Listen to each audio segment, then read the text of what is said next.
Time to defend our current boyfriend against our old boyfriend, while our other old boyfriend cries in the distance, because he is now a hideous redhead. Poor Sholmes. Or Bluehead. Bluehead, that's right. He's blue now. Just as bad. It's not bad enough that he was those colors. That would have been one thing. It's the shade. It's the awful, awful, overly saturated shade of the blue and red that makes it awful. Hey, Scroy! Bye, Scroy! Hey, secret! Finish up my Tales of Crestoria auto battle. 1 second. Yo, Pump! Let me go ahead and get some music. Surely it'll jump me right into the trial, right? Give me some lobby music. Just some elevator music.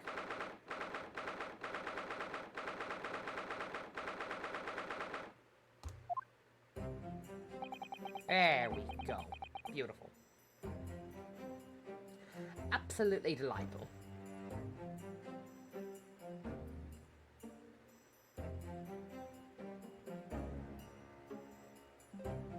I have no idea how this is gonna go. This is the final trial. It feels like it, right?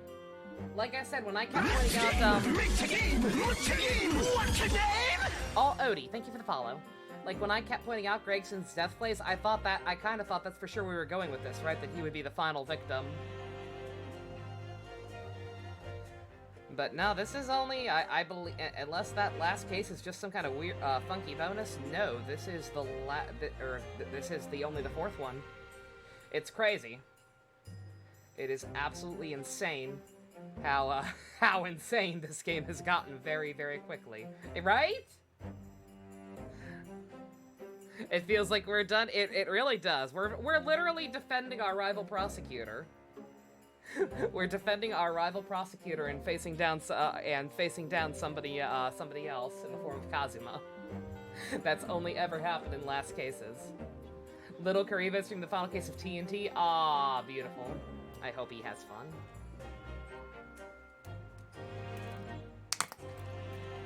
I'd love to watch his playthrough of that at some point. Speaking of autobattles, do you need to keep grinding for orbs? I know that feel. What's fallen, JC? You too? Yeah, Gamrick just mentioned that. I like to watch him play at some point. Have I seen this? I have not. That is Von Zeke spitting out his wine. Beautiful. Is that another unused sprite, or did somebody make that? But yeah, very, very, very, very strange choices going on structurally. I'm not sure what the hell it means for the last case of the game. I don't know how I don't know how they're going to top. Like I may not like Gregson, but I do acknowledge his status as basically our inspector, our Gumshoe or Emma or Bobby equivalent for this game. So I don't know how you kill that person in the second to last case, especially given who I think probably did it. I don't know what the hell we're going to be dealing with. He's using auto-tune to voice Maya. Aww. I don't mind Little Kariba's terrible female voices. At least they sound different. Like, they're obviously not very convincingly female, but, like, he does try to differentiate them, I think. Wish we had more time with him, yeah. Agreed. Hi, Kiwi! Just popping in to share this running before spoilers. Yeah, we're into some deep shit right now, Kiwi. Probably for the best. Run away. Oh, thank you, though. That's beautiful art. Oh my god, I'm keeping that. Lovely. Thank you, thank you. Persona news later this month. Oh, we're obviously getting something. Like, I don't think Atlas lied about that. Like, we'll get something by the end of the month. I'm just not one of those people who thinks it was Persona 6, and I think people who got their hopes up to think it was Persona 6 are kind of dumb and misguided. No offense. Alrighty. Did I watch the fan-made video? The MAD? No! Why would I watch that? Why would I give myself an aneurysm intentionally? I'll take your word for it. Or wait, do you mean the Red and Disaster thing, or the other one you shared before you watched Gaim yesterday? Actually, if you mean the other one, then yes. If you mean the MAD, no. When will yesterday's stream be on YouTube? Tomorrow. We're only a day behind because I broke Friday's stream up into 2 videos. You should be able to go ahead and watch it on Twitch now if you can't wait. Oh, the Revice one. No, I don't remember seeing a Revice one. Oh, wait, no, yeah. That's the one you shared before we watched Gaim, yes. Yeah, I watched that one. That was cool. Gina said he died, but what about the body? Have we seen it? No. That's part of why I'm concerned about the way this is structurally gonna work. Because I think the only person who makes sense to have done it is either Strongheart himself or one of his hitmen.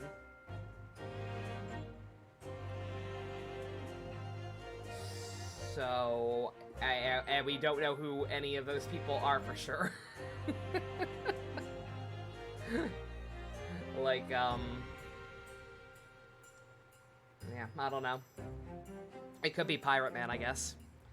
Yeah, I don't know. I'm thinking too hard again. We're not gonna get any answers today. Like I said, there's no one involved. Like, we have witnesses who were outside. Apparently, I'm sure we'll talk to some of those people or whatever. But like, we're nowhere near close to the heart of this yet.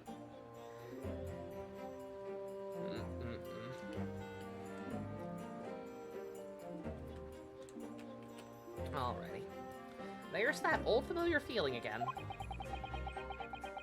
Hopefully our jury... I'm curious to see the jury. Like I said, I'm not going to say anything, because last time I ended up looking like an idiot. I was saying, oh, I bet we're going to see this person and that person and this person again. And instead, we actually got a completely new jury. So I'm going to shut my trap this time and see if it pleasantly surprises me again. I don't think we have the budget for another entirely new jury, but we'll see. The crushing pressure of this historic courthouse. Actually, no. It's a little different today. There's even more menacing tension in the air.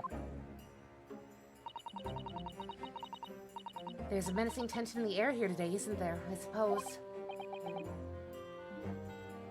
Did I know the way Gaim went wasn't entirely the way Oribuchi played it? Yes, I kind of. Again, that's why I actually wanted to... I didn't get a chance to because I lost the link, but I actually wanted to watch that video Stu had posted about Gaim's production history. Because I always hear stuff about like that. Despite how carefully plotted Gaim scenes, apparently that whole sequence at the beginning actually was supposed to be the way it actually went and not what it actually is. And obviously those some key character deaths that we've talked about before. Like, I know it wasn't planned out to the T, but I don't know the full details. I don't know what's fan speculation and what is actually confirmed. It was me, Ryunosuke. It was me all along. Oh, son of a bitch. Yeah, I think so. Can't imagine why. Oh, yeah. It's a little hot in here. Can only be the result of the menacing appearance of our defendant. A little courtesy, if you please. Oh my, I do apologize. I'm fucking right here. I can hear you. However, you're not mistaken that this trial is far from ordinary. What do you mean? I'm not privy to all of the details, however. I understand that no jury has been selected. What? Uh-oh. A trial without a jury? What the fuckity fuck? That's just like the trial of the professor 10 years ago. Oh, fuck. Oh, they really trying to sweep this one under the rug. Oh, shit. A closed court? Good morning, my dear fellows.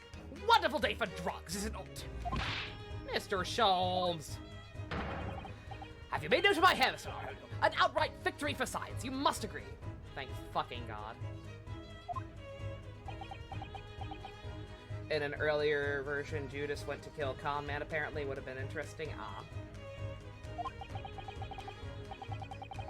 Or was meant to kill Con Man. To be perfectly honest, so much happened yesterday that, well, I completely forgot about your little hair problem. What's one man is a little hair problem? Here's to another day of drinking dubious potion after dubious potion. I was gonna say, I'm not actually 100% sure if I know who Con Man is. I don't remember working out that code name. I think I know, but, don't worry about it. You have no idea how my stomach ails me this morning. Oh dear, how awful for you. I'm afraid you only have yourself to blame on that one, Mr. Sholmes. And good morning to you, Mr. Reaper. I'm delighted to see you looking so full of vim. And I see London's celebrated great detective is as active as ever. Oh, you exaggerate, my dear fellow, compared to my paltry engagements with the past with a few trivial cases. No spoilers, Ken. I've not watched that one yet. To the Reaper's overbearing presence is far greater it's a far greater deterrent to the backroots of crime in our capital, Blackwoods. And whilst I may not agree with your methods, there is at least one point on which I would readily commend you. What an honor, and that would be. Your eye for a good lawyer, sir. You have good taste in men. Mr. Sholmes. After all, behind this lawyer there is a very great mind. My own! I taught him everything he knows. You're nothing without me! The fuck are you trying to say? I only wish to say that you should be prepared for quite a trial, Mr. Reaper. I already fucking knew that. Sorry to barge in. Oh. Sorry to barge in. Gina, what are you doing here? You don't have any vested interest in this case. You should go home. What's that on her arm? A mourning band, I suppose. Father, shouldn't you be at this symposium? It's been postponed, so I have some free time. I decided to come along with the police inspector to see our country's up-and-coming student in action. I'm shocked they let you. If they're not even, if we don't even have a fucking jury, are they really gonna allow a public gallery? That don't seem right. I shall be very interested to hear the fruits of your studies over the past year. Well, it's an honor to have you here. Let's hope there's some fruits to see. I like fruits. Fruits are good. Order. Ah, yes, Gina? Why'd you agree to this, eh? Why'd you take him home? This Reaper bloke, everyone says it was him, what killed the boss? I'm sorry, Gina. But I just don't believe that. Well, if it weren't him, who was it? I don't know that. Yet. I don't care who calls it what. The Reaper's just a name. It's just a person at the end of the day. And if it turns out it was him what killed the boss, then God help him. Gina, if it was somehow actually him, I will do whatever it takes, honey. But I don't think it was. I appreciate her being reasonable about this. I cannot stress that enough. I was so worried she was gonna revert to her Persona 5 game reviewer days. But no. Like she's being a little pissy about it, but understandable. She's not calling us an asshole like, oh, you fucking traitor. Goddamn Persona 4 fanboy babies. None of that shit. Fiery eyes indeed. Yes, the culprit deserves every ounce of your loathing. eh? At least that may be some solace to the deceased. Oh. Please, Otto. Get whoever did this. For the boss. Oh. Gina. I hate feeling this useless, but there's nothing I can do. So you've got to find who done this, and make the wretch pay!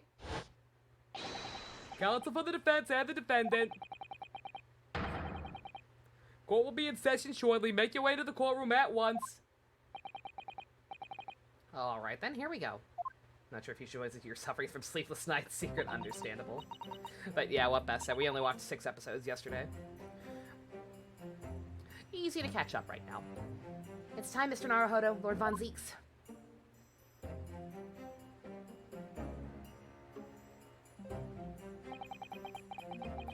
One who lost his treasured brother to a mass murderer. One who lost his treasured father in a foreign court of law. And The one who lost the man who helped her escape destitution. All that misfortune, all that pain. On course to collide headlong in this trial. Time to shine a light on all these dark events. And whatever truth is revealed, we're going to have to look it straight in the eye. Just wait until the official watch, that's fair.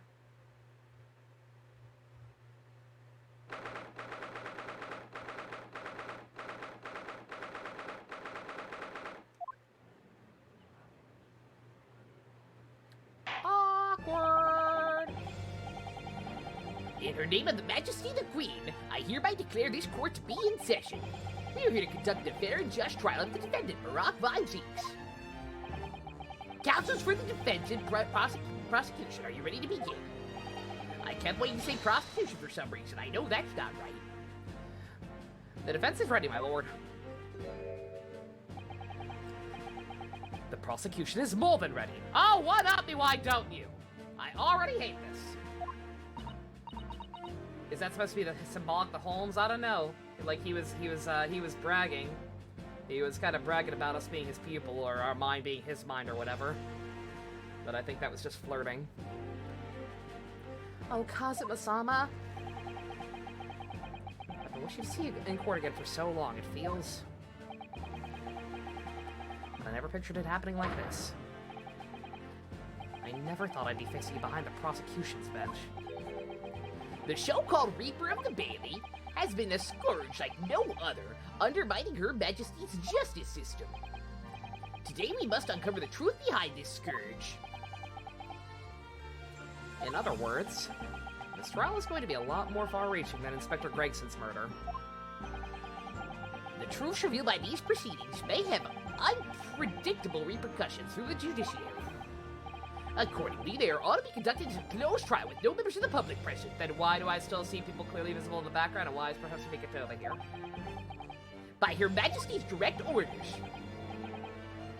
You see the very, very clear, very obvious silhouettes in the background? Are you gonna try and tell me those are all cops or something? Game. The burden of all arbitration and adjudication falls on my shoulders. Therefore, as you will see, the juror's bench shall remain vacant today. If no members of the public are present, might I ask who is currently occupying the gallery, my lord? Okay, thank God, they are gonna address that. I thought the game was being lazy. They are members of the judiciary, here to witness the proceedings and ensure an equitable trial.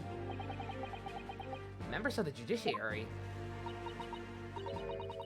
Oh my, this is a very unusual trial already. There is, of course, another unprecedented aspect to these proceedings, on which I must elaborate. The counsels for the prosecution and the defense are both aliens of Great Britain.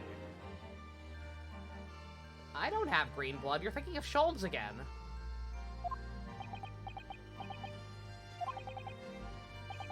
I believe it takes an outsider to see the truth sometimes.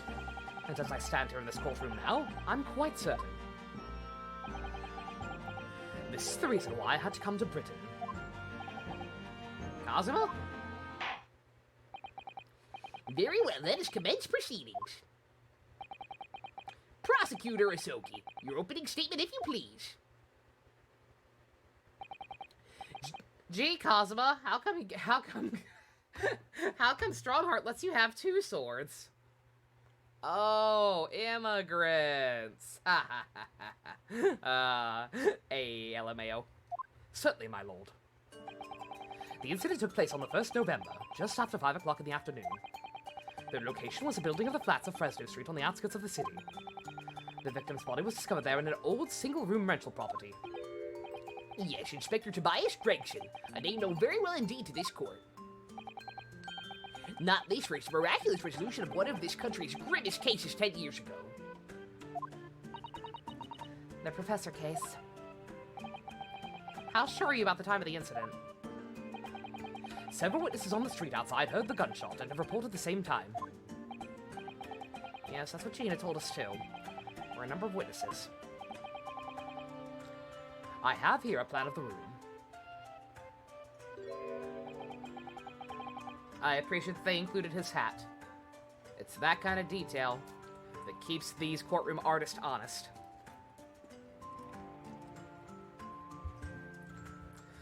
The victim was found curled up in one corner. It's believed that he was shot from front at point-blank range and died instantly. How has the range been determined? There were scorch marks around the entry wound. Such marks are caused by the gunpowder used to fire the bullet. But powder hot enough to leave scorch marks is only ejected a few inches beyond the end of the barrel. Ahoy, MD! In other words, it only happens when the target is at point-blank range. What shenanigans are in for today? That's what we're gonna find out. I'm hoping to at least be able to finish the first day. But I don't know how long this one's gonna be. This feels pretty goddamn elaborate. So if the time comes for the halfway point, if we have to just call it an early one, then I'm prepared to. It's gonna kill me the rest of the week, but hey, whatever. Sup, Dusk. We're facing down our X. Yes, I see. Thank you for the detailed explanation, Counsel. Okay, I want to see that. Alright, point blank, but where was he actually shot at? Oh, I need to examine everything while I'm at it. Might as well. Maria Gory. Fuck off. Oh, would that be Courtney's daughter? Given her fascination with dissecting us before? The last name's different, though. She didn't look that old. Victim was shot in the chest, close range from the front, resulting in instant death. Scorch marks at point of entry. Bullet exited the body from behind. Caliber of the gun matches those used with standard issue firearms for members of the judiciary. Yeah, okay. That's all consistent. Why is there no time of death?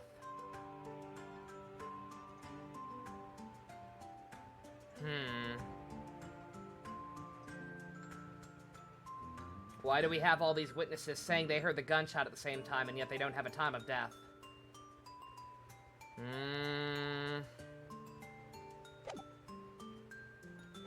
Not sus at all.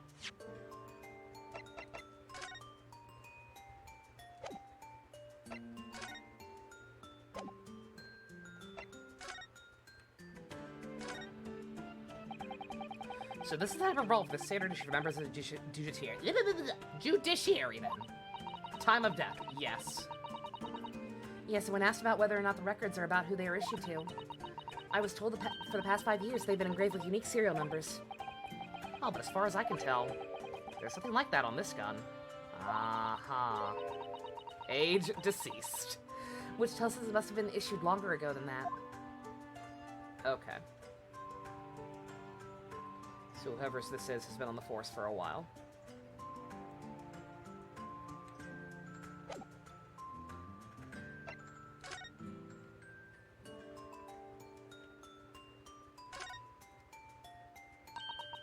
The helmet of this charming policeman appears to be a little worse for wear.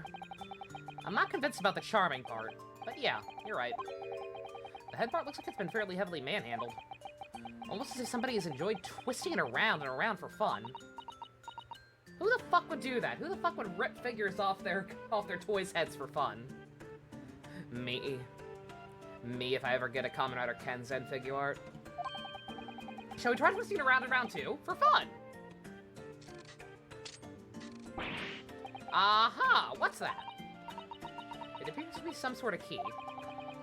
But it's tiny though. Could it be a key for a door? Not that size. So what's it for, I wonder? Okay. Really? If I had the disposable income, I would consider buying a Kenzen figure art. Just rip the head off.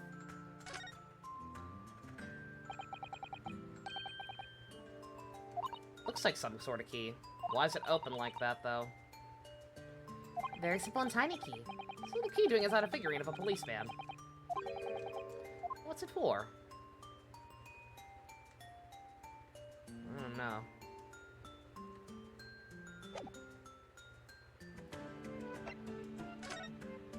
I don't know if that's actually what that is at all.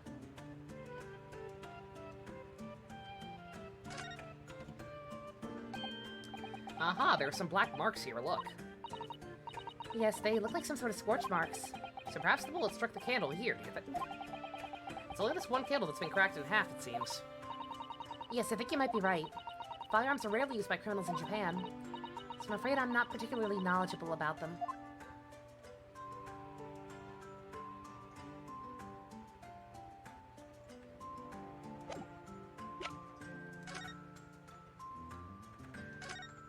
He's got a brand new weave.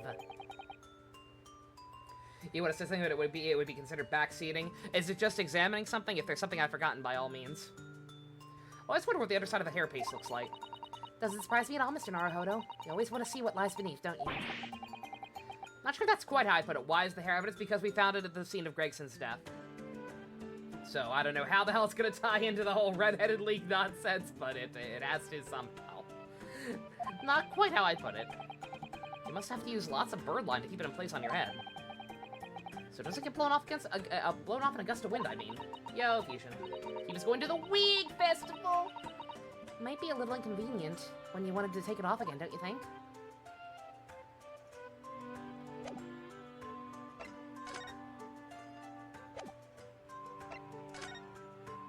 Yeah, that was also in the room, which makes me think it was, that Gregson was not the actual one who rented the room. At least not originally.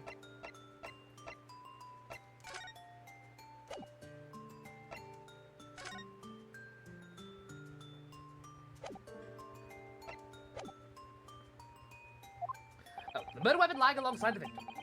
So you managed to ascertain the owner of this firearm? No, my lord. Not conclusively. Bravo, Kazuma-sama, for not trying to use the gun as evidence when its provenance can't be proven. Furthermore, my lord, as I've explained, the revolver was fired at an extremely close range.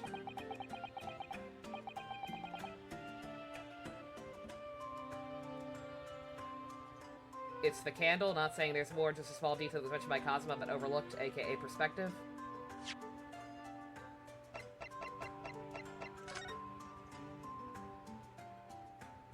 He hasn't, Kazuma hasn't mentioned anything about the candle.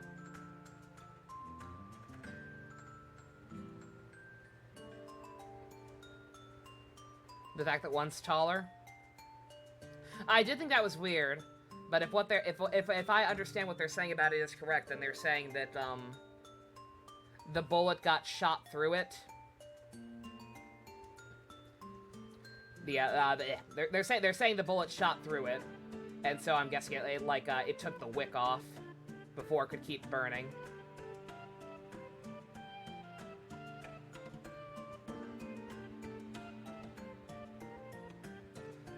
So I don't know how that's going to be important. Come in due time, yeah. I can assume that it could be something about the timing, given the cause of death thing, especially the fact that these two didn't seem to keep melting for that long. Yeah, I definitely shouldn't be thinking that hard about that yet, JC. Yeah, no, it's not something to keep in mind. That's not important right now. That's hitting a little too hard, I agree. That is absolutely considered backseat gaming. That's a bit much. The bullet passed through the victim and struck the wall behind him. There's a candelabra mounted on that wall. Did your auditions? That's good. Hi, check onto the audition voice channel for a bit on live stream. Nice. The tip of the candles it was found in have been blown off by the projectile. We noticed that too, didn't we? Yeah, that's right. Thank you for the thorough report, Counsel. The shedding of the crime is clear to me. You will submit the plan to the crime scene as evidence, please. As you wish, my lord.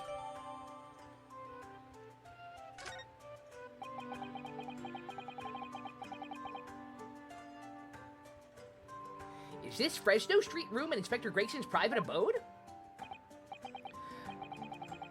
No, my lord, the room is rented to Mr. Hugh Bone. There is precious little furniture inside, and it's generally in a poor state of repair.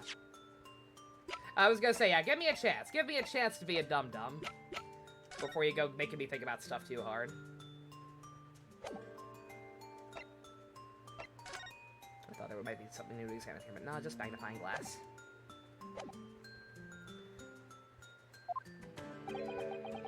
So what on earth was Gregson even doing there?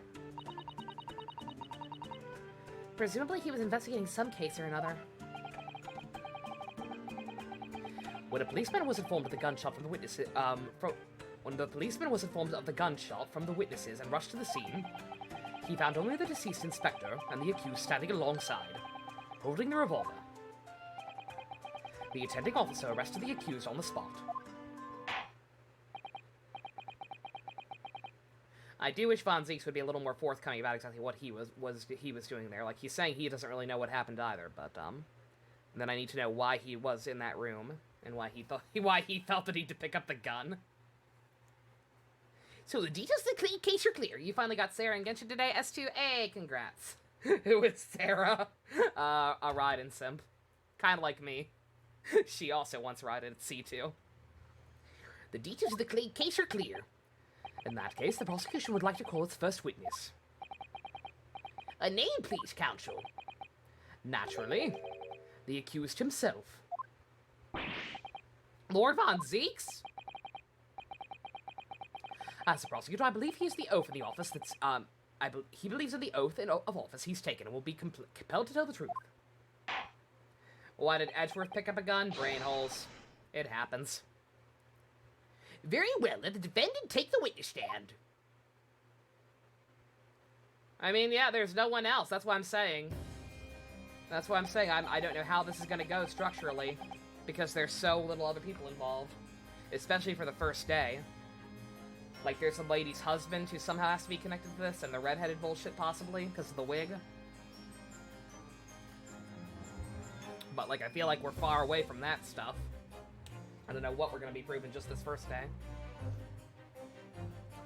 So, witness, state your name and occupation for the court. You know goddamn well who I am. Shut the fuck up. Barack Von Zieks, Old Bailey prosecutor. I presume, Lord Von Zieks, that you heard Prosecutor Shoki's opening presses? I did. It is alleged that you were found at the scene of the crime, and that you were arrested by the arriving police officer. Can you confirm this? Yes, my lord. Then I'm sure the court would like to hear you explain some things away. Namely, why you were there in the room at Fresno Street at the time in question. And what exactly took place. I intend to explain away nothing. I will simply tell the truth. I must say, Lord Von Zieks, I never imagined this day would come. Or rather, I didn't want to imagine it would come. You broke my heart! But since you became known as the Reaper, a part of me has been dreading it. Thanks for the vote of confidence. Appreciate it, Aji. Your formal testimony, then, witness.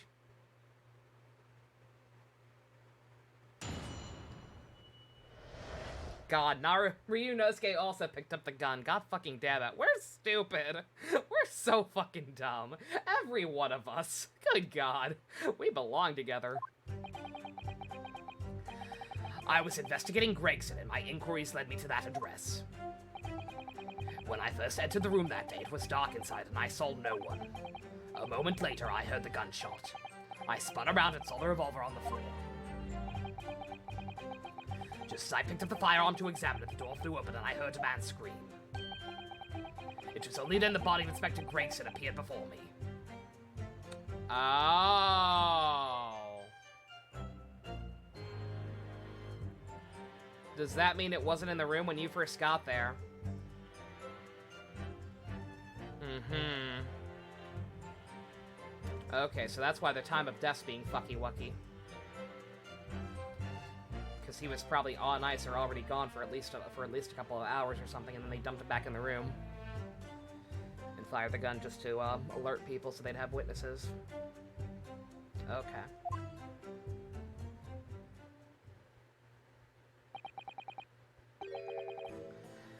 That testimony was the whole truth.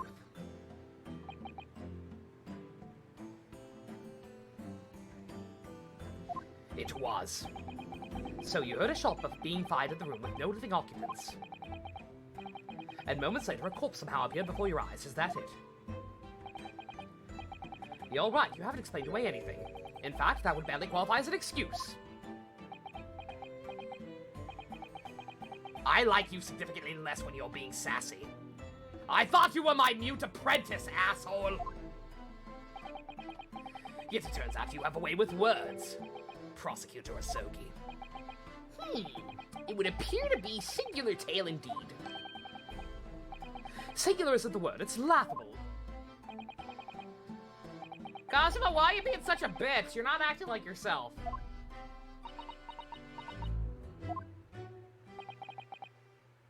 Very well then. Counsel, you may begin your cross-examination. Wagahai would never. It was Chunosuke. Yes, my lord. You can't tell this love shape anymore. Dodecahedron. Dodecahedron is the shape that I have been using to define it. It's that complicated.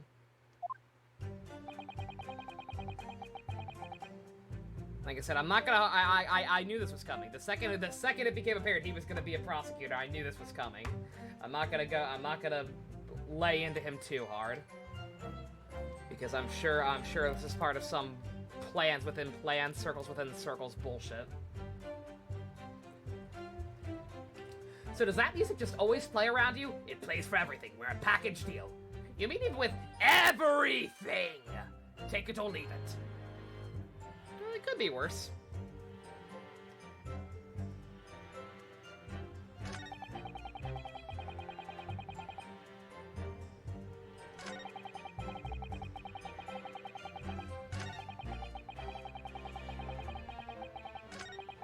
Also, hi Nyatsuruki, welcome. You haven't missed too much.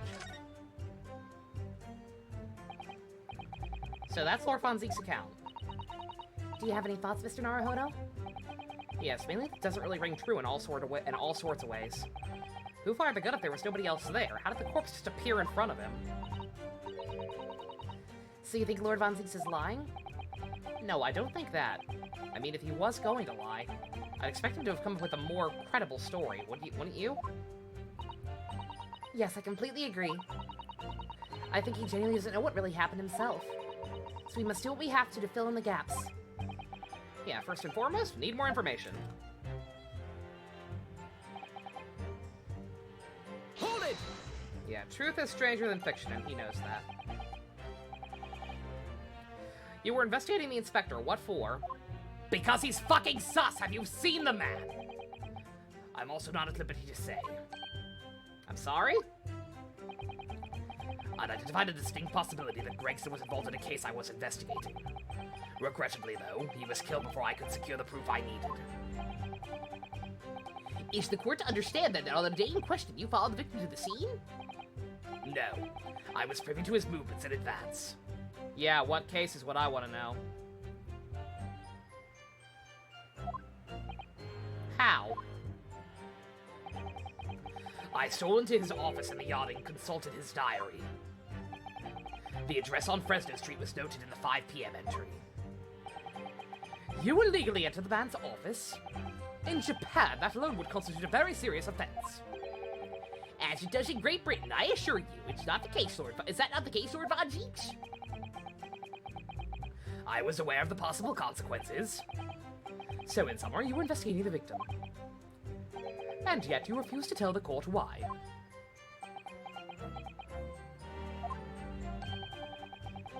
I didn't realize British prosecutors enjoyed such freedom to choose what to divulge under oath.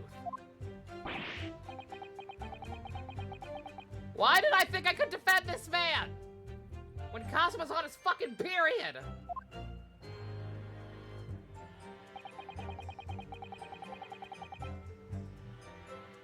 Hold it!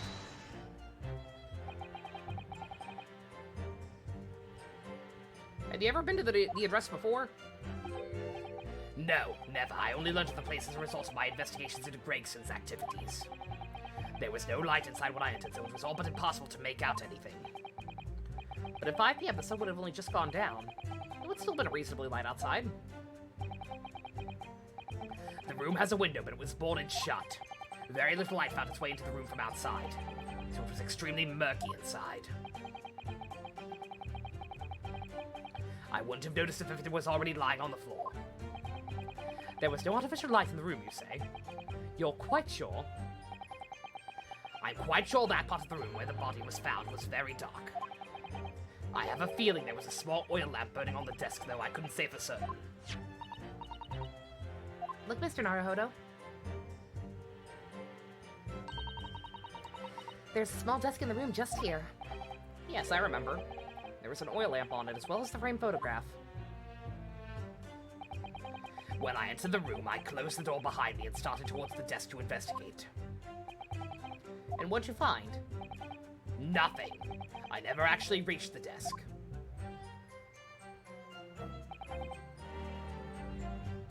Okay, so you were sent there on fucking secret orders. So yeah, Strongheart fucking set him up. Hold it! So who fired the gun? I have no fucking clue. I didn't see anybody else in the room. Did you say it was very dark in there? Yes, that's right. All I can tell you is I didn't sense another's presence. Aha, then it could be Mormon ninjas. Get Drebber back in here. The gunshot actually originated from somewhere outside the room. No, that's out of the question. Oh. Without doubt, the sound emanated from inside the room. I could smell the gunpowder. Ah, it's going from bad to worse. You say that's the point at which you noticed the revolver on the floor? Correct. And I foolishly picked it up. That was carelessness on my part. Presumably, then the gunshot you heard came from the firearm you somewhat hastily took in your hand. At least he admits it's dumb. In point of fact, my lord, I believe I did not. What? The barrel of the revolver I picked up was cold, and there was no smell of spent powder. What's a vampire's favorite drink? Bloody Mary? I see ya. I see ya, Mario. I still can't get over the Mormon ninja thing. What the fuck? Alright. But then where on earth was the gun that was fired? Whilst I would like to oblige you with an answer, I'm afraid I can't. I too would dearly like to know that. Ha ha ha ha, knee slapper. Ah! Hold it! So literally the second you go in there and the gun goes off, literally not one moment later, somebody comes in the room. Yeah, he was absolutely set up. Hey, Strongheart, it's kind of unfair that you only set up Ryunosuke with a case he'd lose. Can I get one too? Would you settle for being convicted of murder? It'll have to do. A man, you say? One of the witnesses, I presume. Yeah, how the fuck did they get in there so fast? Go into the, yeah, go into the building from the outside and pinpoint which room it came from that fast. I don't know. I don't buy it. That's right, one of the street merchants working on Fresno Street. Who are these merchants? A number of them had set up their stalls directly beneath the boarded window of the crime scene. A match seller, a newsmonger, and a peddler. They've all given statements saying they heard the gunshot. And without thought of danger, they ran inside to see what had happened. That's awfully fucking brave and brazen for fucking street merchants, who are, you know, typically speaking, very opportunistic and first to think of their own safety. Dare I say out of character? Yes, Pina told us about that yesterday, didn't she? They burst through the door with some force, it would seem.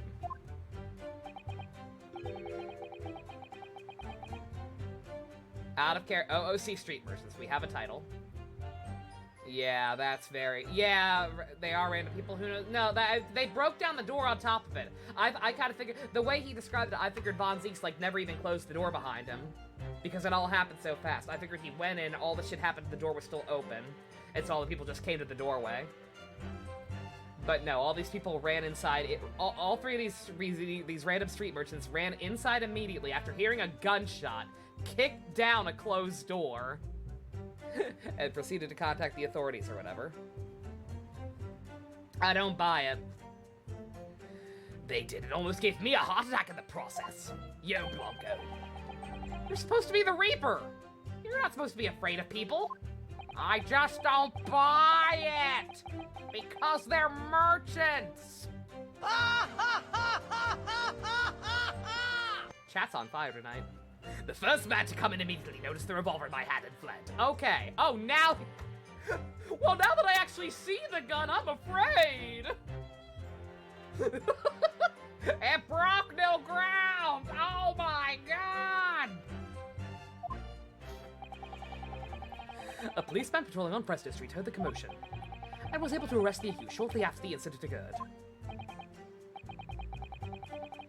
You could say that he is suffering some deep repercussions! Knee slapper.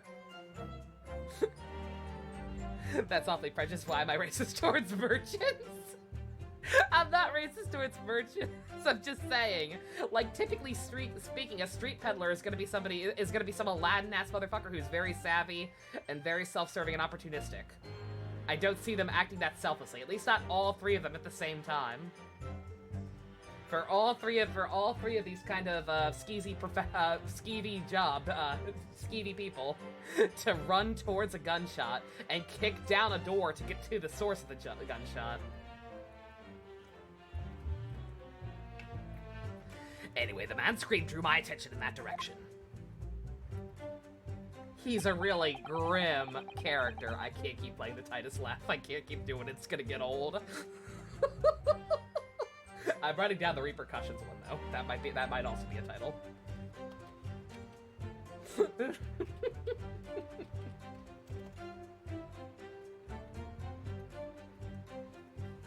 Did someone say Grim? We did.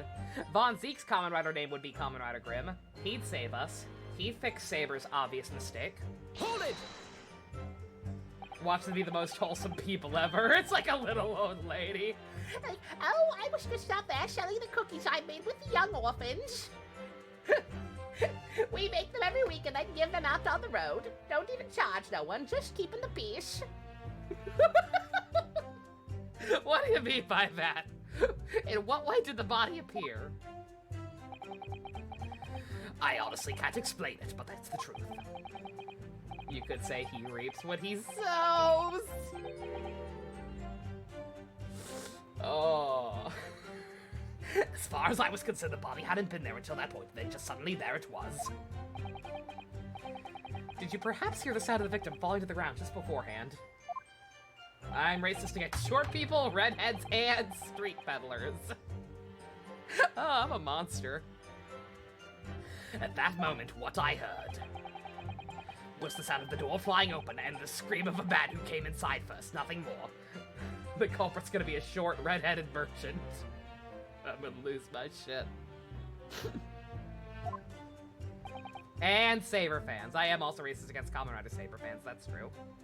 I will freely admit that one. No jury in the world would convict me. It's not a hate crime when the hate's justified. I see. After the man fled, I examined the body. I was stunned to find that it was Gregson. Most curious circumstances indeed. How the inspector was killed or how his body seemed to appear out of nowhere.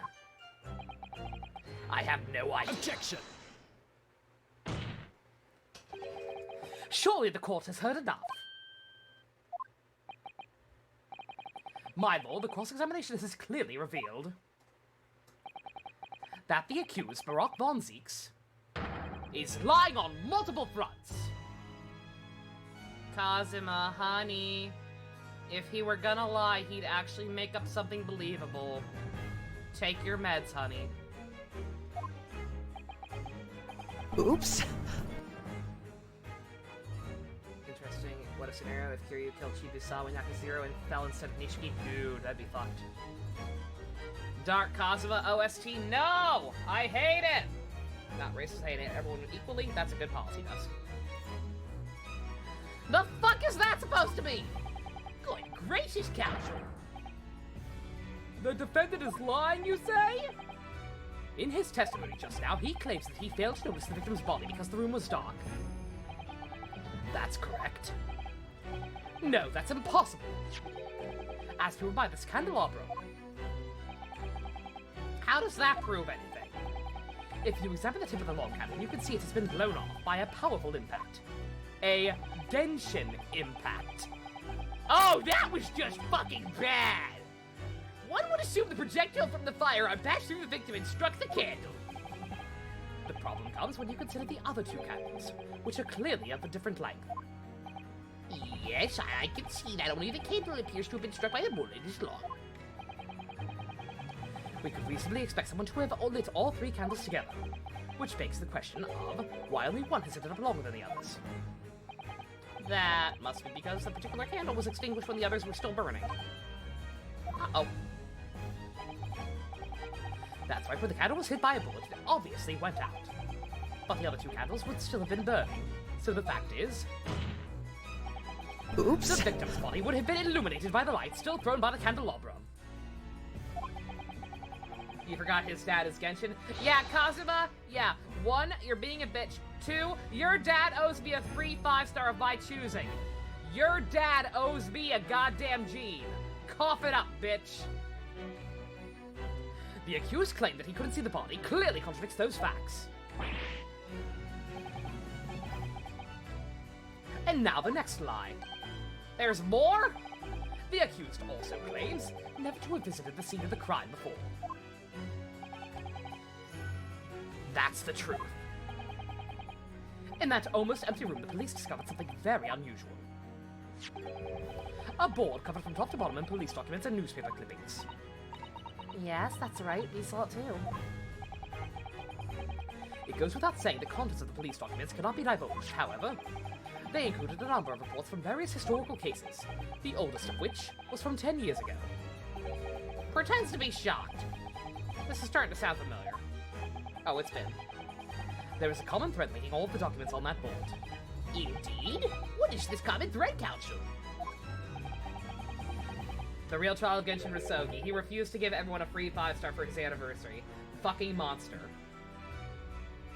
I watched, in terms of the only Genshin tuber I watch is, Asian Guy Stream. Fun guy. I watched his, he always does, like, videos talking about, like, the new upcoming banners. He did one for, Kokomi and the weapon banner coming with her. Had very, very unkind things to say about MiHoYo. If that's the only banner that's gonna be live during the fucking anniversary. Which it currently is. Like, just going on record that if her banner is the only thing up on the actual anniversary date, then MiHoYo's gonna have some problems. People are not gonna be happy, and I don't blame them. Myself included. They all relate to cases prosecuted in court by Barack Von Zieks. All of them? All of them! Furthermore, those cases are the ones in which the defendant was acquitted. Good lord! Interestingly, none of those defendants are alive today. Does that include Gina, or are we forgetting she exists again? MD high five! What's the actual anniversary date? The 28th, I believe?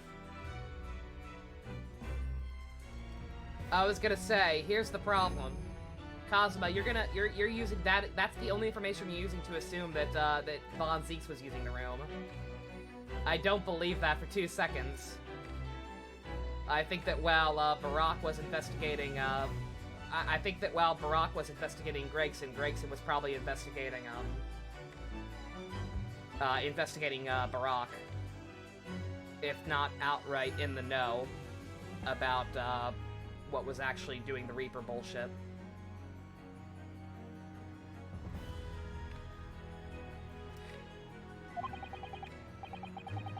Nobody cares about Gina. I care about Gina.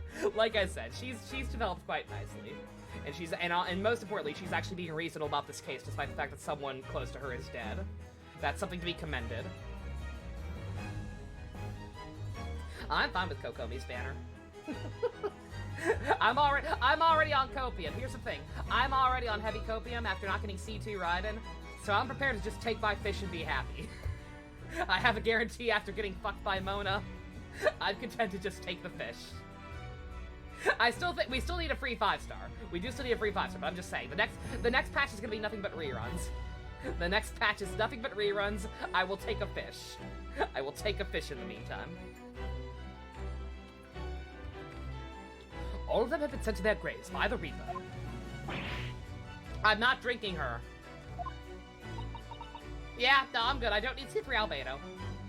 You'd like Rosaria, but don't care for anyone else on there, that's fair. Oh, no. In short, that dingy little room is the Reaper's secret hideout at his base of operations. The Reaper's hideout? And yet the Reaper would claim to never have been to his own secret hideout. No one would believe that. No, the truth is, we've been looking at this backwards. You hate Kokomi's banner, it's all 4 stars. You actually want a 5-star, you don't want, which would break your guarantee, Rick. Yeah, don't risk it. If you don't want Kokomi and have a guaranteed coin flip, it's not worth the risk. It never is. See, me and Albedo.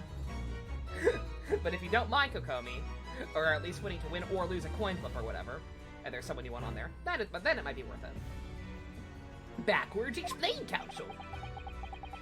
Inspector Grayson was investigating the identity of the Reaper. When he discovered the location of the man's secret hideout, he was killed. As I'm sure anyone can imagine, by the Reaper's hand. What?! S2, C6 Xingqiu is fucking OP. He's fine. Order, order, order! That hit on the bedpost may have done more damage than I thought. Very well, I hereby state the current opinion of the court. Barack Von Zieks is an outstanding prosecutor who has rendered great service to his country. However, it is with deep regret that I must concur with Prosecutor Ashoki's contention that the defendant's testimony exhibits a number of stark inconsistencies with the known facts. All I have done is state the truth as I know it. Cosmo has done a brilliant job as ever. He's made a bitch about it. Drawing on his experience as a defense attorney to build his prosecution case, and it's quite formidable. Counsel? You will submit to the board that you just showed the court as evidence. I believe it to be fundamental in establishing the facts surrounding the Reaper's existence. Corrosion. Oh, the new... I was gonna say, yeah, because I don't have Jean, because I don't have Jean especially, I actually almost kind of need Kokomi. Otherwise, I literally don't think I can actually win the current Abyss. Like, I have dedicated healer characters, but, like, none who heal the entire party. Like Jean can. I don't know if Kokomi... I don't actually know if Kokomi can or not, but, like, just basically, I need healers. I need better healers. Point blank. Thank you, my lord. That corrosion status effect is fucking awful. Literally can't even get past the first floor of the 11th, the first chamber of floor 11 now. And now the prosecution would like to call the new witnesses to the stand. Witnesses whose whole events unfolded on the day in question. Was that before or after Runo joined in bed? I mean, they were on that boat for a decent amount of time, even before murder happened. Or quote-unquote murder happened. Barbara can heal, but not nearly effectively enough to deal with corrosion. The corrosion is too fast and affects the entire party. I need healers who can heal the entire party in one fell swoop. And as far as I know, the only character who can currently do that is Jean, who I don't fucking have. Witness who saw the events unfold on the day in question. They were mentioned in the previous testimony too, if you remember. Yeah, the street sellers heard the gunshot and went and running into the room. Very well, lead the witnesses in. Alright, let's see them. The defendant may step down from the witness stand. Certainly, my lord. Honey, they're accusing you of murder. There's no need to be polite. They're not doing the same courtesy to you.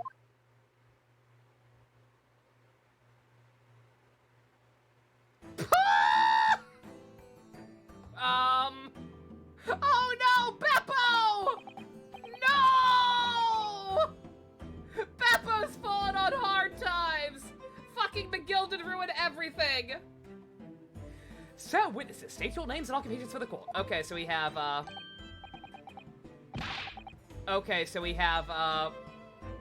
what I would swear is a racist caricature, if not for the fact that he is white.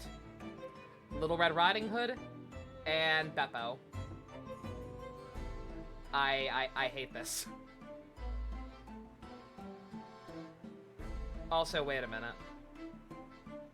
Wait a minute, this guy...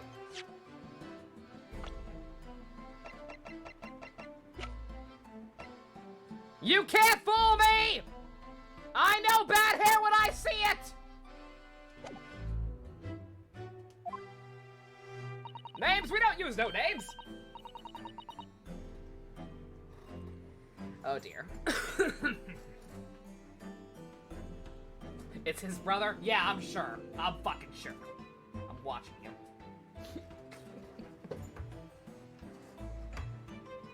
Edelgard voice. We're just eat free and easy. See what we like, live where we want to live. I gave them all vacant stares. They walked to Fresno and spit a few words verse for him. Oh, poor Beppo, no! All he did was sell a coat and charge slightly more for rides so he didn't freeze to death. Aww. Would I be right? This should be the all three who make your living by selling wares on the street? Beppo deserved better. Goddamn. Poor guy. Justice for Beppo. What is this man? What is this man besides a bad hair? Also, his name is Gossip. A code that would have solved case 3 easy? Look, case 3 was Kino. Yes, there were some unsolved facts, but it's fine.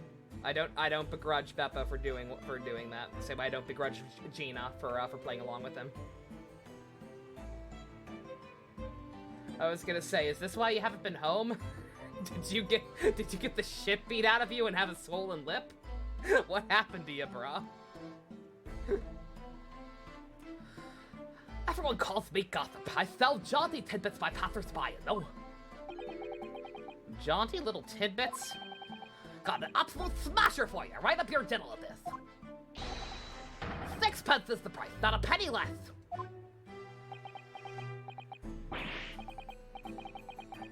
Wait, you're actually trying to sell it to me right now? Oh, come on, sir. Don't tell me you're not interested. Try the man. Give him money and see what it is. I have to know. Pay the man, catch him. All right. 6 pence. Wait, what? What? Why did everyone make me do it? Man, fuck peer pressure. You won't regret it, sir. Now you got your listening ears on? Just between us, a young couple on Slate Street just had twins.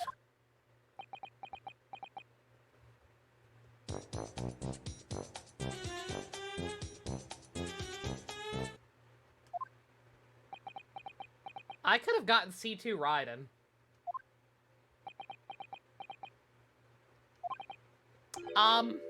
That all? No, that's not it. It's gossip, isn't it? It wants to spread, but then it's up to you and your mouth, of course. I've got more, you know. What another juicy one. 6 pence a piece of this, if you're curious. Pat and Rolly? Are Pat and Rolly having kids? That's adorable.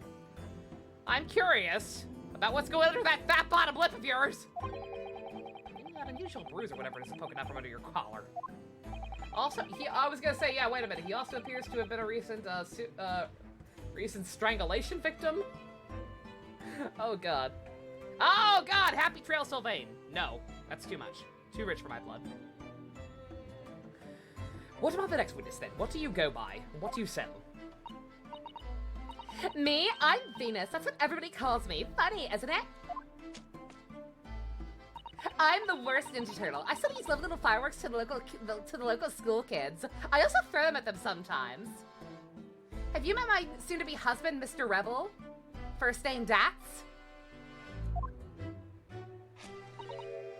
6 pence a pop, what do you say? She lit that on her butt. You were exaggerating with little. Do they actually sell? Oh yeah, the second years can't get enough of my Venus firecrackers. Especially when I tell them that if they get 100, they could blow up the school. Yeah, she's a rebel, all right. Not the most savory of ideas, young lady. What do you say then, eh? Would a part with 6 pence for a pop? That is absolutely not legal. Wait, what? You want me to buy one? Tell you what, I'll let you in on a little secret.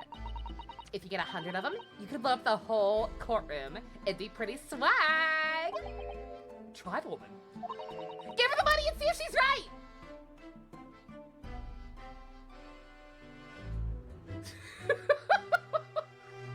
I like to imagine to him just turning to Von Zeeks and fucking shrugging like, what the fuck is happening?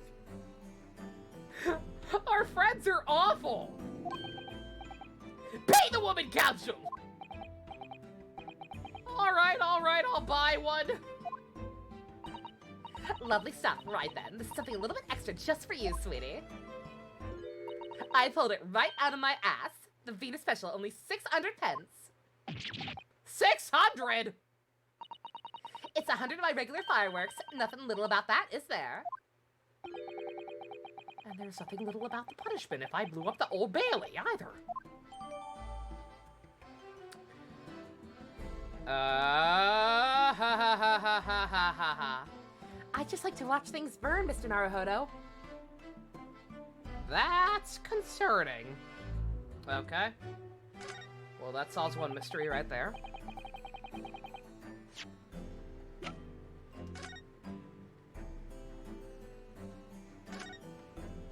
Have you sold any of these recently, ma'am?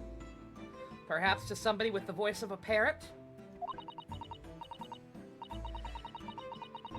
Have you an idea, Mr. Naruhodo? You're staring at the end of the string of fireworks. Sorry, it's just that it's the Venus special. I was wondering what 600 pence worth of fireworks would sound like. Shall we find out? She's actually into it. Oh my god. What? But she said it could blow up the courtroom. Alright. That was a fairly sizable bang. My ears are still ringing, Mr. Naruhodo. It's so exciting! Sounded almost exactly like... Dun, dun, dun! Susato likes Michael Bay movies.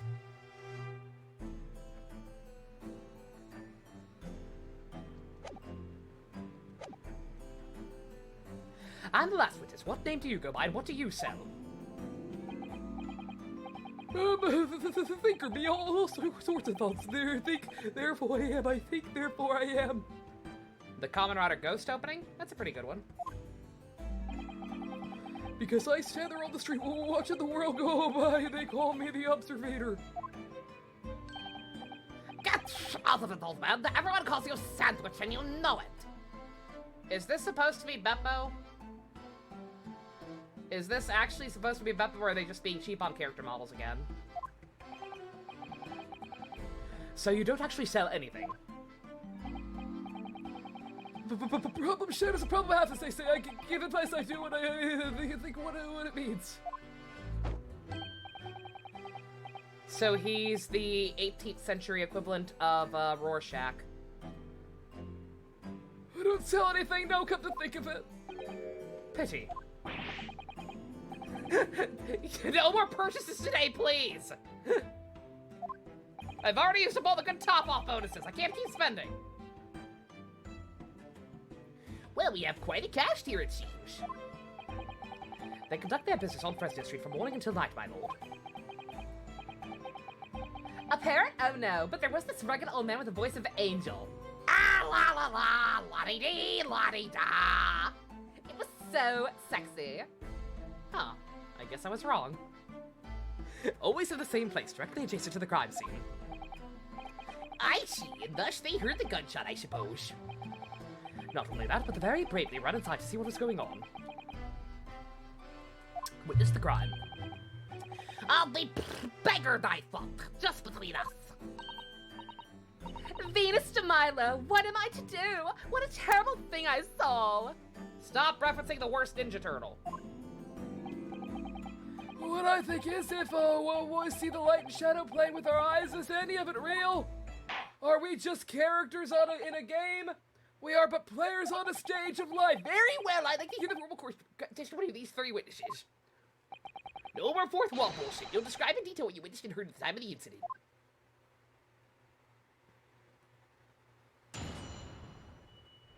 Yeah, that's the price. That's the price of having a big brain like Susato. It's like, you're very smart, but you also unironically enjoy Michael Bay films. It's a steep price. All things are created equal. We saw the whole thing from start to finish, we did. Everything from the moment they went into the building. It was less than a minute after the Reaper had gone inside that we heard a big bang. Seems to me that the quick talk is quick to walk. Gossip could wait and see what happened. I ran into the room and there he was. The Reaper, gun in hand, standing over the body. I was scared to death of me, so I ran off and found a copper. Are these my boys? Who are my boys?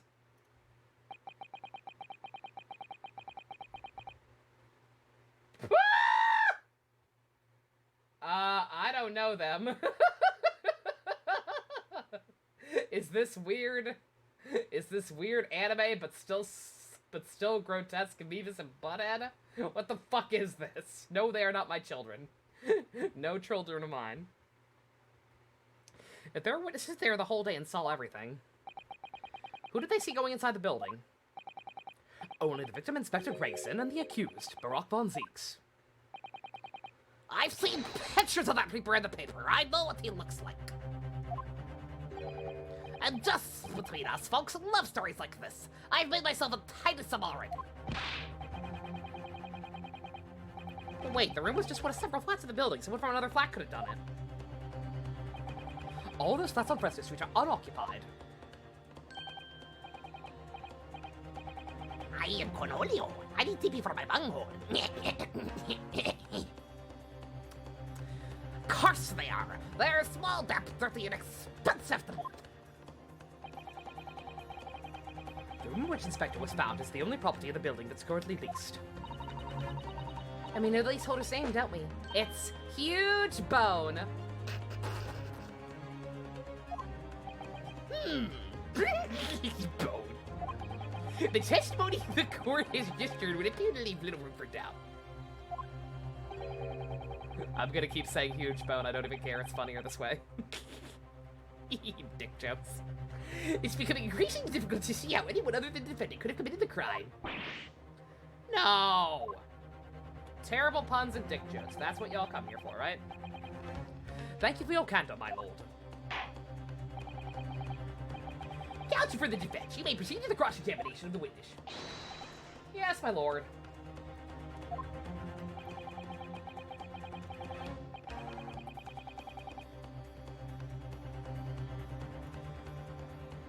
In a closed court like this without a jury, the judge is the only person whose opinion matters.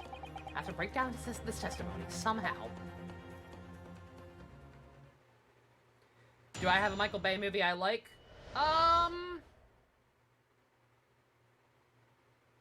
No. Not really. I'll slightly defend the first Transformers movie. Slightly. It's the least bad of all of them. But it's still not good. I've heard good things about Bad Boys, but I don't think I've ever actually watched it, or if I have, it's been a while. I've heard The Rock's alright, but I've not seen that one either. No. Well, because y'all know me. Y'all know my shit taste. If there were, I would admit it. If there were, I would admit it, but honestly... nah, not really.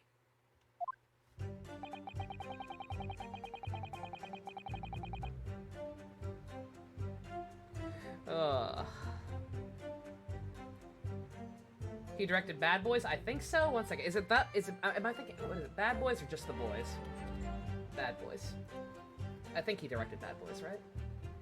Yeah, he did. Michael Bay directed Bad Boys. These closed court trials are awful. I do hope they never catch on. Achoo! Phoenix, what's wrong? Why are you sneezing? I get the feeling somebody's talking shit about me. In a different time. A different place. Hold it! He directed Bad Boys. You feel dirty? It's fine. Like I said, he does some good action set pieces. It's just that that's about all there is to it. Press sandwich for Beppo lore. Okay. When you say they, what do you mean exactly? Inspector Grayson and the defendant, Lord Von Zeeks. I suppose so. The likes of us don't know the names of the high and mighty. But I'll tell you one thing. It was the Reaper that went in last. That's for sure and for certain. I genuinely, can't properly do the spit voice thing. I'm trying my best, but it's kind of just turning into Skidly. Just behind Inspector Gregson, did they arrive at the same time as each other? No, not at all. The first fellow may have gone inside for a good 15 minutes before he heard the gunshot. The victim arrived 50 minutes before? You sure about that? Am I sure? Am I sure? Doesn't seem likely I've forgotten the fellow with the bright red hair like that, does it?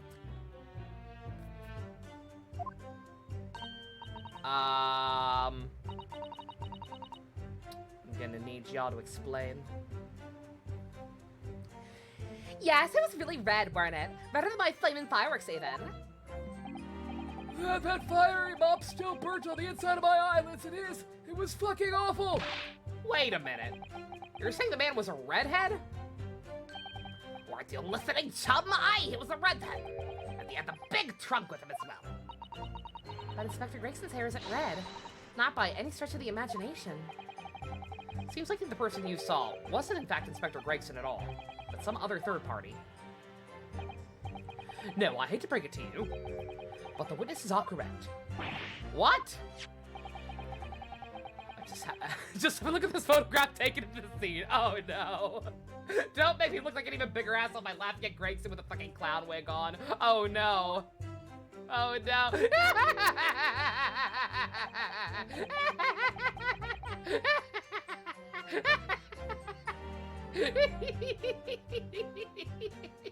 God damn it.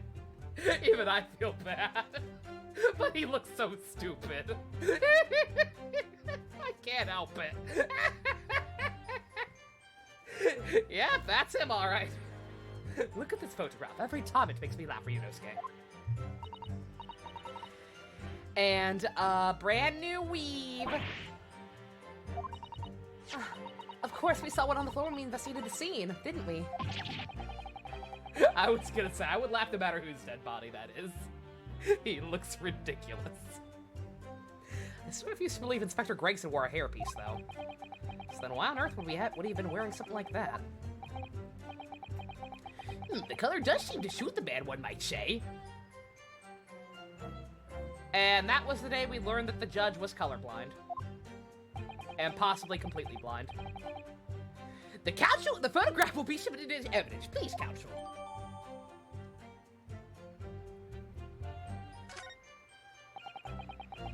What became of the trunk that the red-headed victim was supposedly carrying?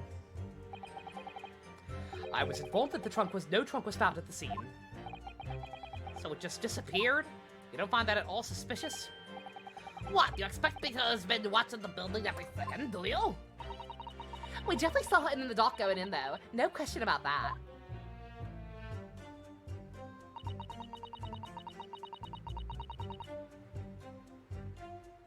Hold it! By which presumably you mean the gunshot. I sell these little things, don't I? How would I know what a gunshot sounds like? But I've always thought it probably sounds a bit like this, doesn't it? And you say you heard the noise almost as soon as you saw the defendant here enter the building. That's right, it was almost straight away.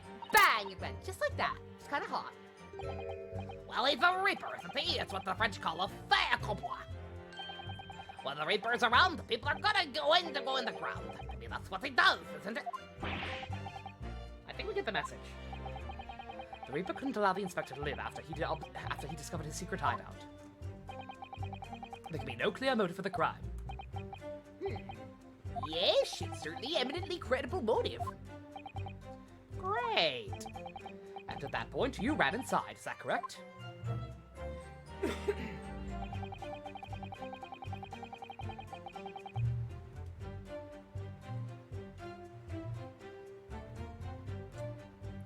Hold it! So she ran in immediately? So when Gossip ran to see what happened, did you go too? Well, me, I'm a bit hampered. You see all the sides, and then I can't move very well. You were way behind, presumably, with that sandwich board around your neck and that big sign in your hand. What a great burden you bear. Pardon me for asking, Mr. Sandwich, but is it possible you and I have met before? I'm not anybody, me. The sides are what make me who I am now. I sighed, therefore I am. Aww. But it's okay. Because at night, once he's done with his homeless duties, he becomes a cool superhero. Not a very likable superhero. Should not be sympathized with. But a cool one. I like Rorschach. Sandwich Man! You were employed as an omnibus driver just under a year ago, then? I might be mistaken, but I believe his trembling has intensified, Mr. Naruhodo. Yes, I agree. He's clearly been through a lot. Oh. Turn down King Henry Street and the Black Widower's arms are just there. Oh dear. We've made him hide behind his sign. Life is full of surprises.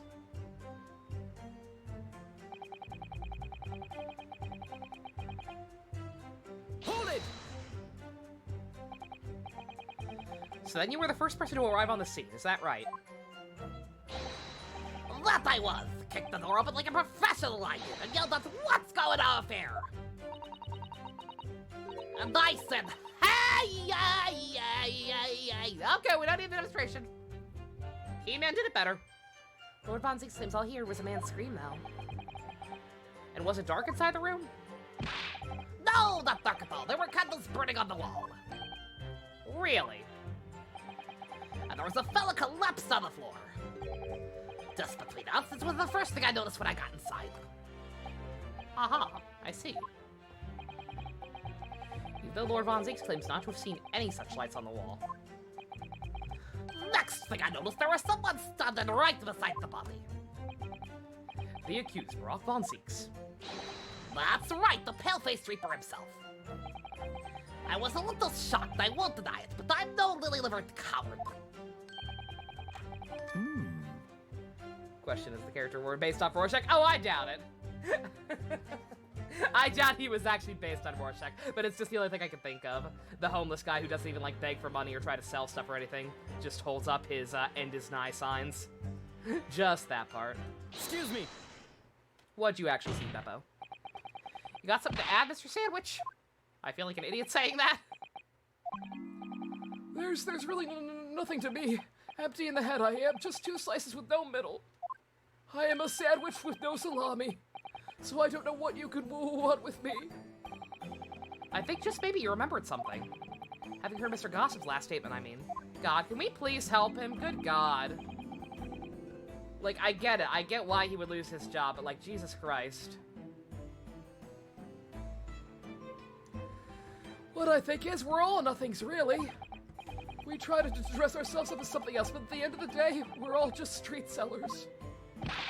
That's enough out of you, Sandwich. I don't got any time for your post-sex modern existentialist bullshit again. Keep your trap shut. Unless you want us to make you into a real sandwich. That's rude, sir. I'm gonna tell your wife, assuming she wants you back in this condition. When he saw the Reaper, he fell clean over on his backside. That's it? Oh, you rotten beggar. I told you to keep that a secret. He screamed, and scrambled on all fours. That's all I wanted to say. So he was actually a little bitch. Wife, this guy's never held hands. Pump, I got some bad news. I don't know why he looks like this now, but, bad hair is bad hair. I recognize a bad hair man anywhere. You can't fool me. I will not be. My judgment will not be clouded. Mr. Gossip, is this true? The floor is dead slippery, that's why. Planted my hand in a filthy pool of blood, didn't I? Blech. A pool of blood? But listen here. Even when I was sprawled on the floor, I still kept giving that Reaper a cold hard stare. Don't you forget it. Let's back up a little. You say you got blood on your hand? I did. Happens to the best of us at times, doesn't it? I was so scared I slipped over. We can just keep that between us, can't we? No, Mr. Gossip. I'm gonna have to ask you that you add that information to your formal testimony. I'm an idiot, Dusk. I just realized what you were actually asking. No, I thought you were asking if the character in this game was based off Rorschach. Yeah. No, yeah, Rorschach was supposed to be the question. Alan Moore originally pitched Watchmen as using all the Charleston characters. DC had recently gotten the rights to them, and so he wanted to just use them in this dark deconstruction superhero story. But eventually, like a little bit into it, DC was like, no, we want to actually use these characters in our main line, so you can't use them. So he just like tweaked them slightly. Question became Rorschach. Blue Beetle became Night Owl. Captain Atom, I believe, became Dr. Manhattan. And I'm not 100% sure about the rest, but yeah. Should have noticed the question was capitalized. I'm an idiot. Oh, if I must. Witnesses will amend his testimony and include the aforementioned details at once.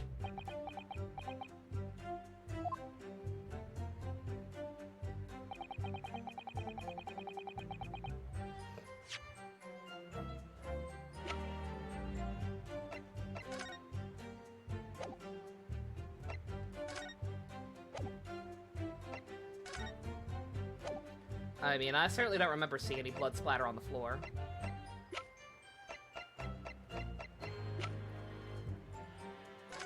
But I don't think we necessarily have anything to corroborate that yet.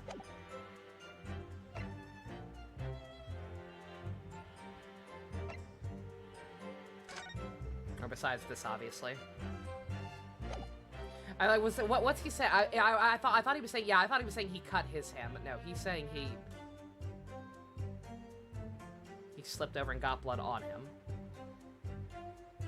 So he was a lot closer to the body. I don't know what that means.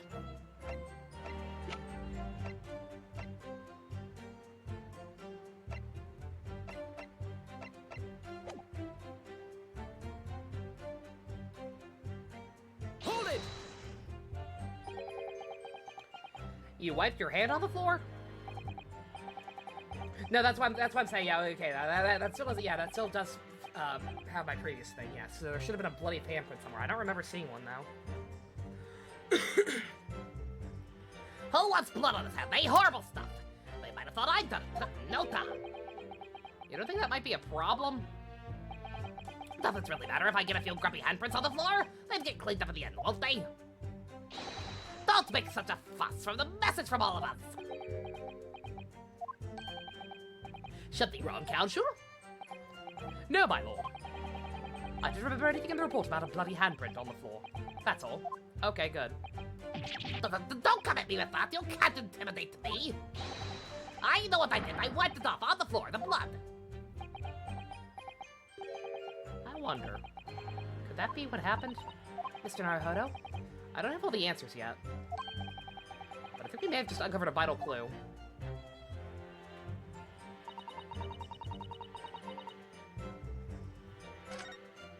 Oh, no, shit. If I can't find any holes in his testimony, I'm afraid the judge will give a ruling of guilty, Mr. Naruhodo. The truth is, though, their combined testimony is fairly damning. Unfortunately, there don't seem to be any obvious problems with their statements, do there? Did I upload the episodes for double? I uploaded some of them. I couldn't remember for sure how many I needed to, like how many people missed out on, but I did upload like the last 4 we watched.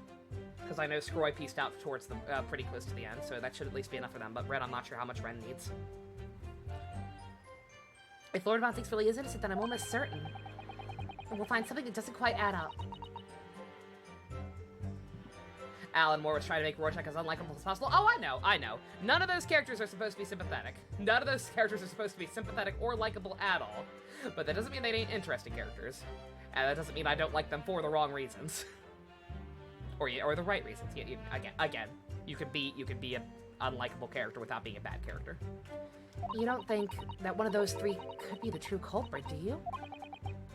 I don't know, but what I do know, there's more to this case than is yet to be brought to light.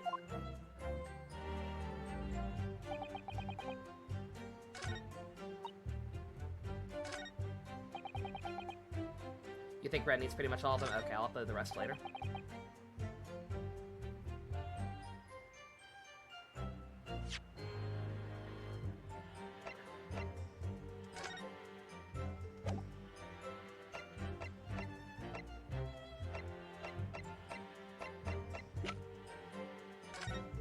Yeah, exactly, yeah. Alex is how you make a bad character, and not even an interesting bad character. Like I said, all the cast of Watchmen are supposed to be unlikable fucks.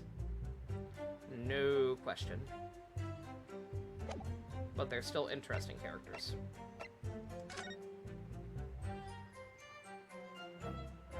And Rorschach is absolutely supposed to be the most despicable of all, but I still like him. Because I understand him. And I understand how he got to that point.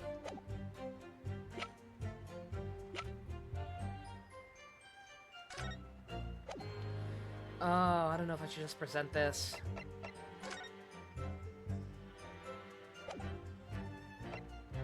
Like, am I dumb? Am I being dumb and there's a very obvious bloody handprint somewhere else?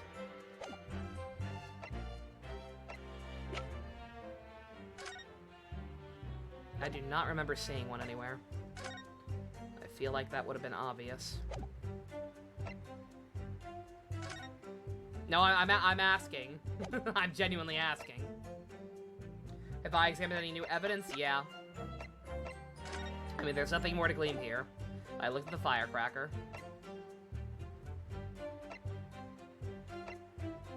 As far as I know, I've gleaned all the information I can from everything I have. That's been the first thing I've been doing lately, is looking at everything.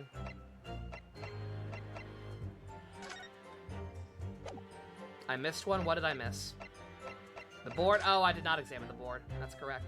Oh. I forgot. I forgot we'd gotten that. They're not in order! Why are they not in order? Excuse me, why was this so far back? Mr. Naruhodo, look! Oh yeah, it's a smudge of some kind. It looks just like a handprint. And the color, that's blood, isn't it? Oh dear. How disturbing.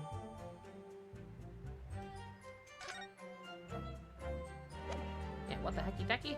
Yeah, why is it so far back there? Piss off.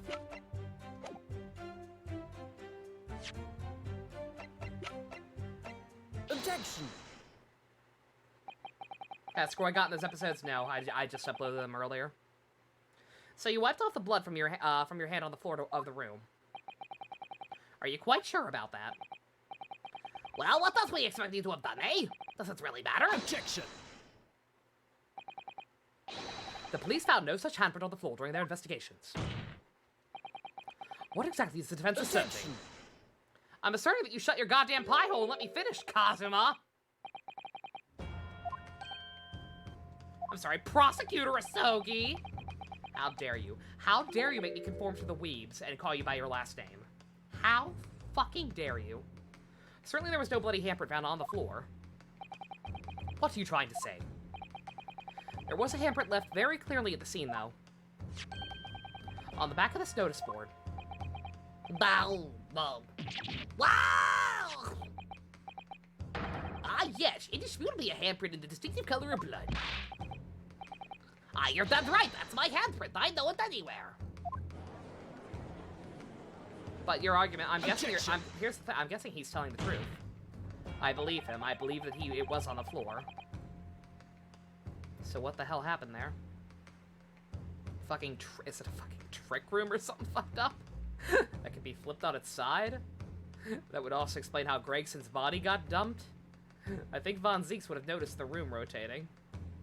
Also, I don't know if that technology is possible at this time period. Sholmes argued it was, but that was bupkis. The witness definitely testified that he wiped his hand on the floor. The handprints on the back of the board are irrelevant. Objection! Not if the board itself had fallen over onto the floor. In that case, it's quite possible for the witness's handprint to have ended up there. Is that really all there is to this? Just the fact that there was tampering? I could have told you that. Just look at the floor plan of the room. The notice board was in the opposite corner of the room to the victim, and in an upright position. Even if it had somehow been toppled over whilst and was lying on the floor at the time, it would have been a considerable distance away from the body. I fell over when I came across the body, so I was basically right next to the corpse, not on the other side of the room. In other words, the defense's assertion is contradictory. Yeah, it is. That's the fucking problem! There's a very definite contradiction here, for which there must be a reason. I take it you formulated a proper hypothesis, Counsel. Regarding this apparent discrepancy between the witness's account and the handprint found at the scene. I have, my lord. The discrepancy between the witness's account and the location of the handprint is explained by...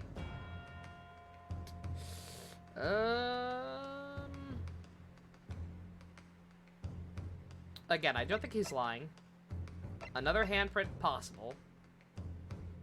But no, he says that says. You know what? I'm gonna trust him. I'm gonna trust the fact that he's hiding his identity and involved in this shit for a reason. The board moved. I just don't know what that means yet. The real contradiction here is that is not the handprint itself. It's the handprint itself, not where it was found. As the court can see, it's upside down. Good gracious, so it is. If the witness should put his hand against the board, the finger should be pointing upwards. What does that tell us? It tells one simple fact. When this handprint was made, the board must have been lying on the floor as I previously suggested. Which means that after the incident, it must have been moved. What? Imagine them tampering with the crime. That's never happened. You're claiming that somebody moved the notice board after the shooting. Then tell the court who. I don't know that part yet. I'm just saying, bruh. When you consider all the testimony we've heard so far, we can be very clear on that one point.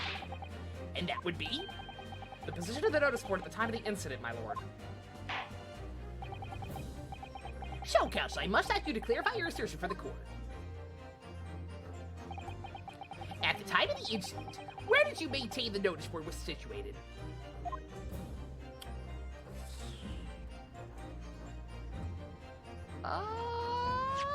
Here's the part I'm unsure of, because at least I'm not even sure what this means necessarily in the long run. But if it happened how he said he did, he fell. He would have fallen in this direction, I guess? Like, I'm confused what we're arguing about. Are we arguing the fact? Are we arguing?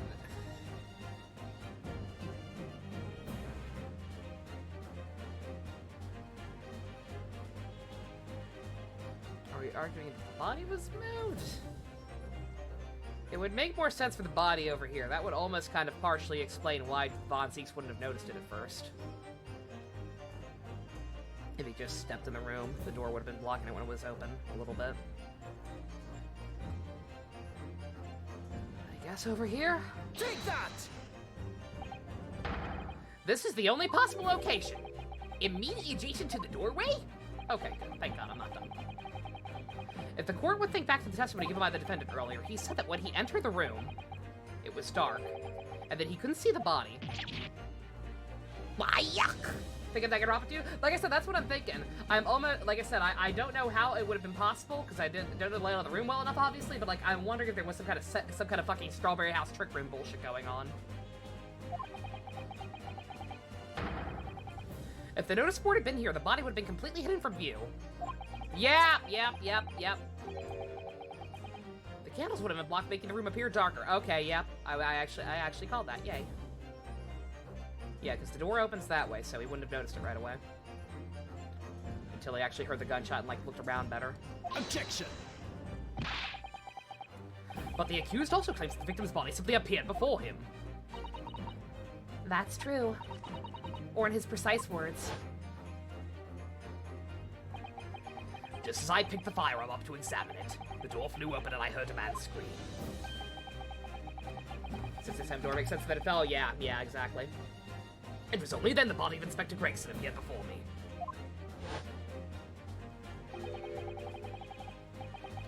I don't know about calling that scream, but he was talking about me, no mistake. Okay, alright, I get it now, yeah. Okay. That makes sense. It was me, Austin! It was me all along! Oh, god diddly damn. If you're looking at the floor plan, consider what would happen if the door to the room was thrown open with force. That can't! The door struck the notice board, knocking it over, and making the victim's body visible. Good gracious! My client has told nothing but the truth. He has simply described what he saw. Ugh. This feels wrong. It feels wrong when he's not putting his feet up on the desk and getting drunk. This feels wrong. Order, order, Council. How has the doc come to light before now? What I want to know is who fucking moves it then. Do we actually still have corrupt motherfuckers in the regular forensic team? Butthurt Courtney Simps? After the incident, somebody must have righted the board and moved it into the position where the police, myself, and my colleague saw it when investigating the room.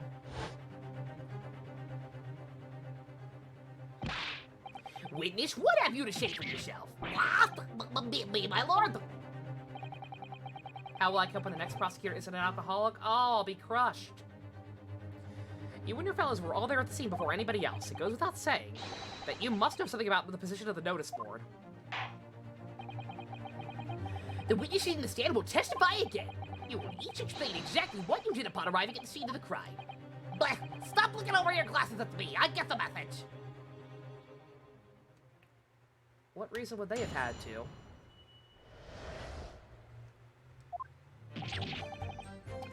I don't know nothing about that there notice board. I just wiped my hand on it, that's all. Well, don't look at me. I think I got a clue about it. I was doing business with some second years at the time. I don't know nothing about anything. I'm just a bystander being just a sign of the crossboards of life. How old is gossip? Do we know that? I don't think these three have character entries yet. Yeah, they don't. Oh, wait, no, they do. No ages. It was that the Reaper, I bet. He's got a face that screams bored. I can't see how this changes anything anyway. The detective still died when he heard the gunshot. No, I don't think he did. So none of you can elaborate further. Shaken by the crime they witnessed, with only the light of a few candles and an oil lamp by which to see. We can't expect these witnesses to be able to give a more precise account of what happened. But you can expect Barack to? Being in the exact same circumstances, Kazuma. Honey, your brain holes. They're leaking. That's right, yeah. I don't pay to it don't pay to expect too much. It's man's endless quest for knowledge that's just destroying the world. That's what I think. Do you now? Really? In any case, his testimony shows, even if the notice board was moved by somebody following the incident, it makes no difference. When the gunshot rang out, the accused was the only person at the scene. In short, the only person who could possibly have committed this crime is Barack von Zeeks. None of this wrangling over the board changes that simple fact. Quite so, quite so. Joke's on you guys, I played investigations too. I know how someone could delay the cause at the time of death. Does the defense still wish to cross-examine the witnesses despite these circumstances? Most certainly, my lord. Very well, you may proceed, counsel. But first, I have to pee. I have to pee! Play the music! Thank you.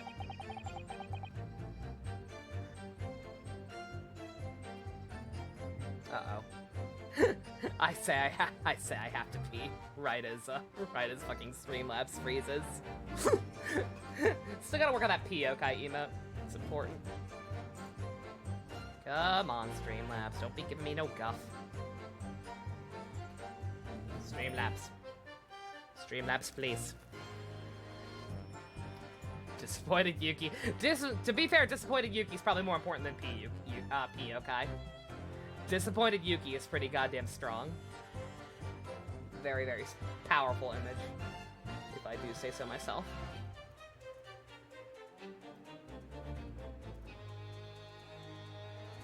Come on, unfreeze.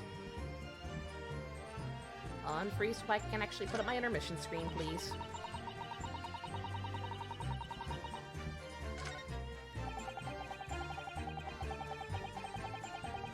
There we go. Give me a hint in the meantime. Thank you. Alright. Be right back. Oh, did it really? Oh my fucking god! Oh, okay, no, it's fine, it's fine. I thought it literally freezed again immediately. Jesus Christ. PC milestone! We gotta make that happen. Jesus Christ. I'll be right back.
I'm back. The Von Karma parallels. Again, yeah, like I said. We pointed it out back in the first trial of the first game.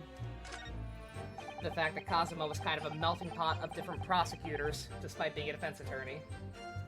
Again, a reason I'm kind of sad he ended up ultimately just becoming a prosecutor. But it's neat. But yes, Von Karma was absolutely an alcoholic. Not much to go on. As you pointed out, Mr. Naruhodo, there's no question that the notice board was moved, so somebody must have done it. But did it happen but it did happen after the event, so maybe Kazuma's right and it's not relevant to the case. But it seems to have been deliberately positioned so as to hide the body from view. So I feel sure that there's some deeper significance to all this. Yes, I know what you mean. I've no doubt there are more clues to be uncovered. You're on the right track, I can feel it.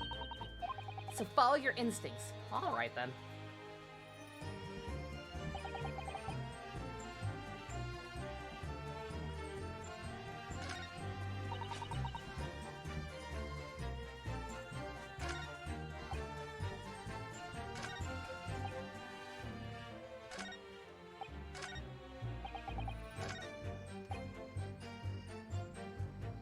Are you sure it was a gunshot? Hold it! It was 5 o'clock in the afternoon. You all heard the loud bang, wasn't it? Maybe the notice board fell over, maybe it didn't. Maybe I fell over, maybe I didn't. Well, the Reaper's fate is sealed either way because of that gunshot we all heard. So your fate's sealed too. My fate? That's right. The defense is fated to lose. And the prosecution to win. In other words, it all hinges on that single gunshot. So if I could just find some problem with that part of their story. It may be possible to change all of our fates. Of course, that changes the fact that I heard what I heard, does it? Did you really though? You know what? I'm gonna trust my gut. I'm gonna trust my gut and not press everything unless I absolutely have to. And just call a duck a duck. Bad idea. My instincts are all telling me to get intimate with Kazuma. Follow your brain then. That should work. My brain tells me to get with Holmes. Instincts say Kazuma, brain says Sholmes, heart says Von Zieks. I am being pulled in all different directions.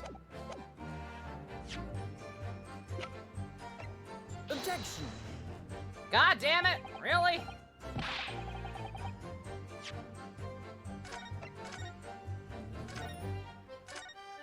I tried.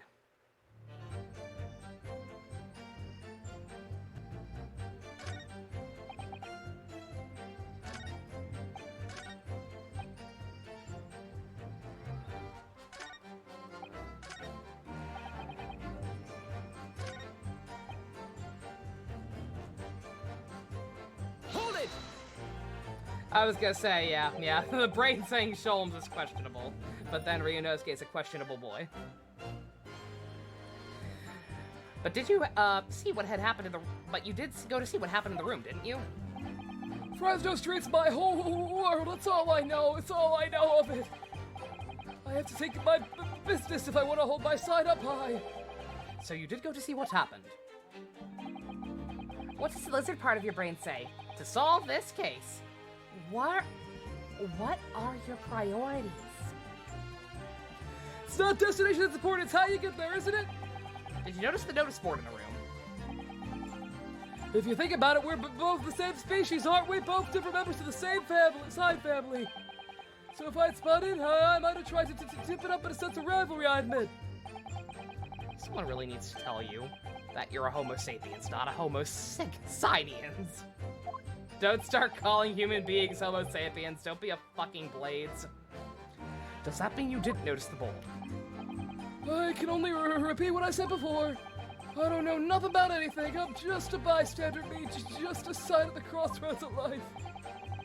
In which case, just who was responsible for moving the notice board?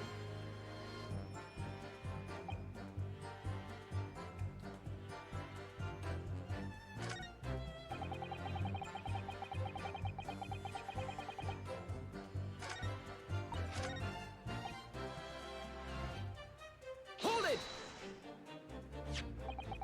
So you admit it was the board you wiped your bloody hand on. But that's what's to admit.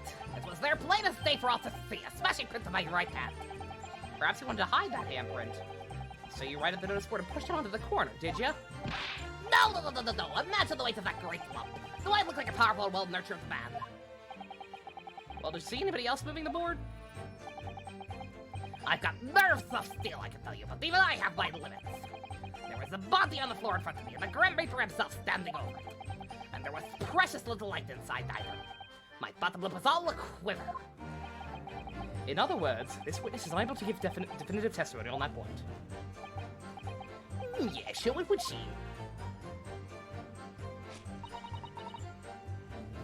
Hold it! When you say you were doing business with them, you mean you were selling them fireworks? Yeah, what else? That's the priority school just around the corner, you see? Those cheeky little so-and-sos have got a plan to blow up their school to Kingdom Come. Ha! So I've been telling to them, letting their teachers know what they're up to. Oh, you have? So you're a terrorist and a snitch. Yeah, why would anyone get hurt? So I let the school know the kids were playing with naughty toys. Then, praise the Lord, the teachers take all the fireworks off them. Evening goggle. And then, praise the Lord again, the kids all come back to buy more. Everyone's happy, see? This girl's a genius. What a fucking racket! Jesus Christ. Of course, and sometimes they just give me a little bonus to thank you for letting them know. Do they know that they're the ones? Do they know that you're the one selling them to them in the first place? It's a busy old life selling explosives. Venus is a guileful goddess indeed. Well, telling Beverly's life is my kind of thing, really. I'm ever so good at it. Oh, is this what we need? Oh, that's kind of dumb, not gonna lie. If this was the trigger for me to press the gunshot thing. we can't just say, could it have been a firework instead? We have to give poor Beppo PTSD. God damn it. Excuse me. Rude. Something wrong, Mr. Sandwich. If I said it was, could we just leave it at that? Would that be the end of it? No. Did Miss Venus' statement just now bring something to mind, perhaps? Not her statement. What she did during it. Philosophical thoughts, deep philosophical thoughts. Well, let's say there was a great liar. And that great liar said without batting an eye, telling barefaced lies is my kind of thing. I'm ever so good at it. Would those words of hers be a lie too, or the truth? In which case she's not a liar. Oh, it's a hellish paradox, that one, don't you think? Oh, is it not the fireworks? Is it just the fact that somebody told you something, or you were told to tell people other... explain. Beppo, explain. I'm not entirely sure, to be honest. But, it seems to me you're suggesting Miss Venus has been lying, are you?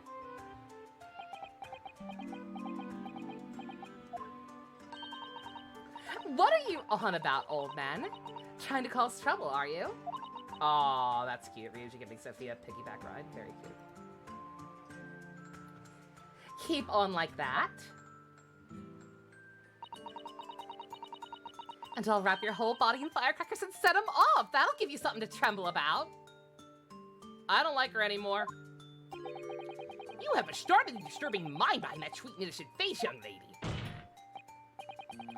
So Miss Venus has lied in her testimony. Is that what you're saying, Mr. Sandwich?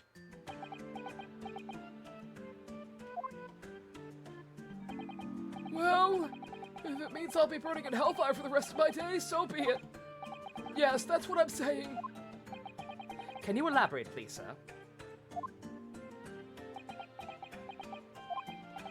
Oh, Blabbermouth here headed for the room where the gunshots seemed to come from. But there was someone else who crept up the stairs behind him, too. That's right, the rotten liar over there. Tee tee hee.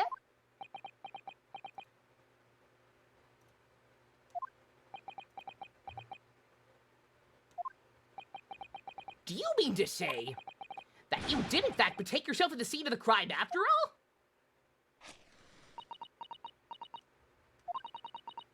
What did I tell you, eh?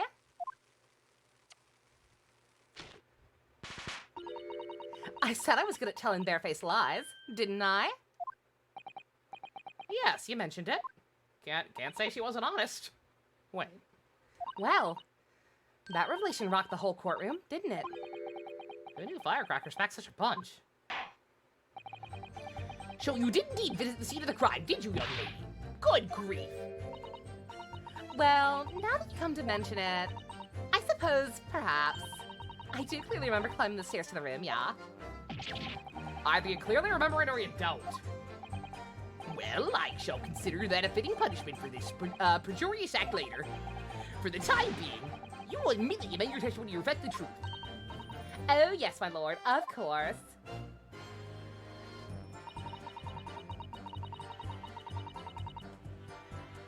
Hold it! You make a habit of lying, do you, Miss Venus? Well, I suppose so, yeah. I don't really know, to be fair. If you want my advice, though, I take everything I see with a big pinch of salt. Alright, but you did in fact go to the room where the victim was killed on the day in question, didn't you? Oh, please, as if I would. I can't think of anything more terrifying. The truth, please. Well, alright then, just a bit then. I mean, a girl my age is curious about that kind of stuff, you know? Did you touch anything at the scene? Oh, pshaw, as if I would. I mean, there was a dead body on the floor. The truth, please. Well, alright, just a bit then. I had to look to see if there was anything I could sell. So I gave the place a once-over, but it was nothing to write home about. Right. Now, I hesitate to ask, but you didn't move the notice board by any chance, did you? Oh, please, as if I would touch anything like that. Just a few bits of loose change is all I had. The truth, please. Well, alright then. I thought there might be something worth having underneath it. So I blasted the flippin' thing. Sorry, flip the blasted thing. Flip the bitch! Flipped it!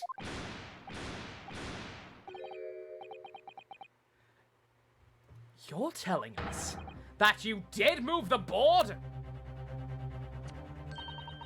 I think that did slip out, didn't it? Oopsie poopsie! What? You daft barnbutt! I don't believe it. That girl doesn't think. This bitch empty. Yeet! So did you find anything? Something that you might have taken, perhaps? To sell? To do anything? Oh, pshaw. I should be so lucky. The truth! Now! You hussy! I might have found this old pocket watch under the notice board, I suppose. But a show like this can't be worth much if you ask. Ah! So it was you, was it? You're the one what took it! Gina, What are you doing here? I've been wanting to hear from her. I want to know exactly how long ago Gregson, like, when was the last time she saw him? Like, how long he could have actually been potentially dead for. young lady, may I remind you where you are? That watch there. That was the present to Inspector Grayson from the yard. For a big case he solved 10 years ago. The professor case, no doubt. A fucking course. The boss used to wind up everything without fail, even when he was waiting for the grub to come in at the pub. You stole my copy of Persona 5, you daft bitch! I see. I swapped it off him once and blimey he was upset to give me a right earful. Said he hadn't missed a day in the last 10 years. Polish and reminded it. It meant the world to him, that watch did. Possibly not the best thing to go diving for, then. It's not all that, though. I took it to Jezbez to ask how much it was worth, but the old dealer wouldn't touch it. Wouldn't give me a penny for it, said it wasn't working. Knocked about worthless, he called it. Ugh, I knew I should have lifted it. I should have stolen it so no one else fucking could. That watch must be submitted as evidence at once. Oh, pshaw. Just so long as you promise to give it back when we're done. Whoever suggested Edelgard, thank you. Just thank you. Not a chance, I'll swipe it from you if you try to get your grubby mitts on it again. That's enough, girls. Hand the watch over to the bailiff forthwith. Now, children, watch your manners. Nah, Gina's actually acting reasonable for once. Gina is actually the adult in this situation, I would say. Good lord! I want to see inside that thing right now. Yep. The glass appears to be broken. More than likely, it shattered when the inspector was shot. It doesn't tick anymore either. Which is why Jabez didn't want it. What a waste, huh? Yes, indeed. It appears to have stopped at the hour of 5. Oh.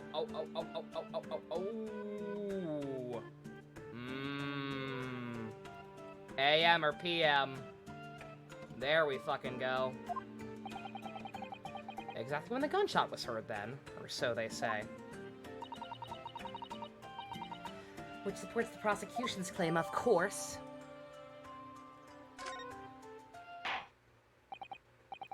Well, it would appear the mystery of the moving notice board has been solved at least.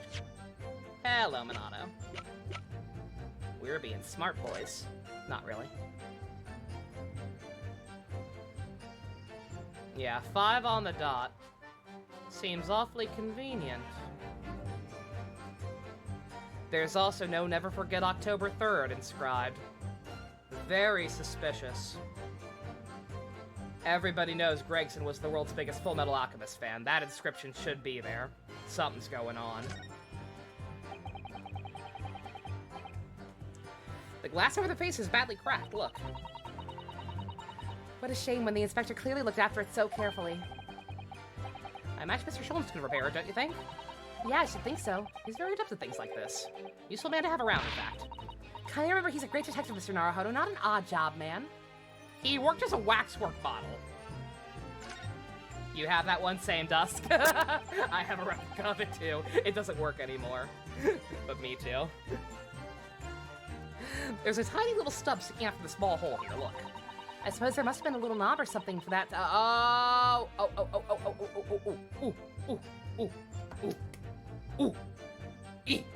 Me, Gungaga.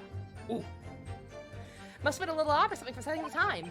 In that case, seeing as we know the inspector took such good care of this watch, it probably broke when the incident occurred, didn't it? Yes, of course.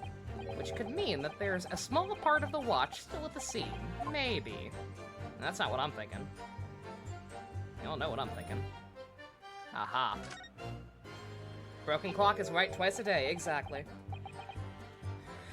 There's a tiny little keyhole here, can you see? Oh, yes, that's probably if their winder used to wind up the mechanism. Looks a little unusual, don't you think? Yes, you just need the right key to wind it, I imagine. Say, didn't we find something like that earlier? Something a bit like a key that's about the right size to fit in this here hole. It'd be wonderful if we had it. Let's check over carefully what we found. Is that going to be updated now, I assume? Or do we have to actually wait until it's relevant?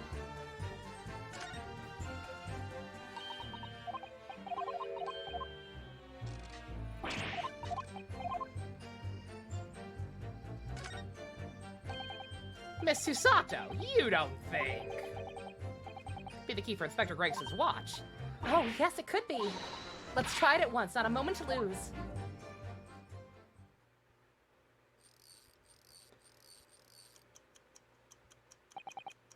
I knew it, a perfect fit. And look! The inspector's watch has started going again. Okay. So it obviously is not just it's obviously not just been wound up, that's all. What is it, Miss Susato? Well, if the watch isn't actually broken after all, have a feeling it could have profound implications. I was gonna say, why would he go through that great lengths to hide the key?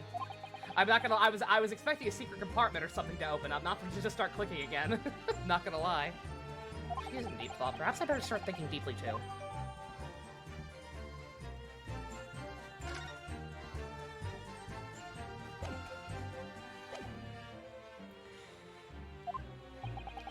And as predicted, it had very little bearing on the case. Ah! Now then, continue with the cross-examination, please. Go on, Counsel.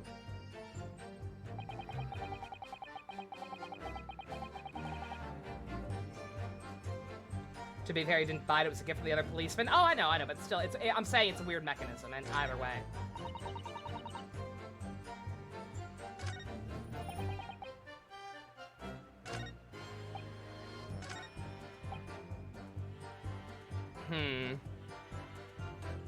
I feel like this is I feel like I'm on the leap to conclusions placemat again. Let me look at that phrasing exactly. The detective still died when you heard the gunshot. Is that enough? I feel like just proposing that you heard firecrackers is the more, is kind of the more damning possibility. Or at least the more immediate related thing. Can we actually jump to this already? Objection! Yep, alright, sweet. I'm afraid that's not necessarily the case. Oh! At the scene, we found this key to the winder of the inspector's pocket watch. A key? And having wound the pocket watch, we discovered that in fact still works. You see, the watch didn't stop because it was broken at all. And that fact completely undermines one of the most fundamental promises on which this entire case has been built. What? I'm sad. Cosmo doesn't have nearly as elaborate animations. He's not gonna put his legs up on the desk. I'm very sad. Order, but Counsel! The watch was stopped at almost exactly 5 o'clock. Exactly. A little too convenient, don't you think? Yo, is this when we heard that gunshot? It is exactly the hour. The time that was showing on the watch tells us nothing, other than when it wound down. It's merely a coincidence that it happened to be at 5 o'clock. Objection! Even if that's true, the 3 witnesses here all heard the gunshot at 5 o'clock. So that's obviously when this crime was committed. No, that doesn't hold. Why the fuck not? Calm down, honey. Recall what Inspector Lestrade said only moments ago. The boss used to wind it up every evening without fail when he was waiting for his grub to come at the pub. Said he had it today in the last 10 years. Polished it and winded it. It meant the world to him, that watch did. The victim was in the habit of winding his watch once a day, in the evening, We can reasonably assume, therefore, that he wound the timepiece on the evening before he died as well. Yes, that would be entirely reasonable. But if that's the case, you wouldn't expect the watch to have completely wound down by 5 o'clock the following day. No, How do you explain that then? In summary, the evening before the day of the incident, when the gunshot rang out in that room, the inspector was already unable to wind his watch. You can't mean. What would a man winding his watch? What would stop a man winding his watch if he's been in the habit of doing it for every evening for 10 years? Words are hard. The obvious answer is that he was already dead.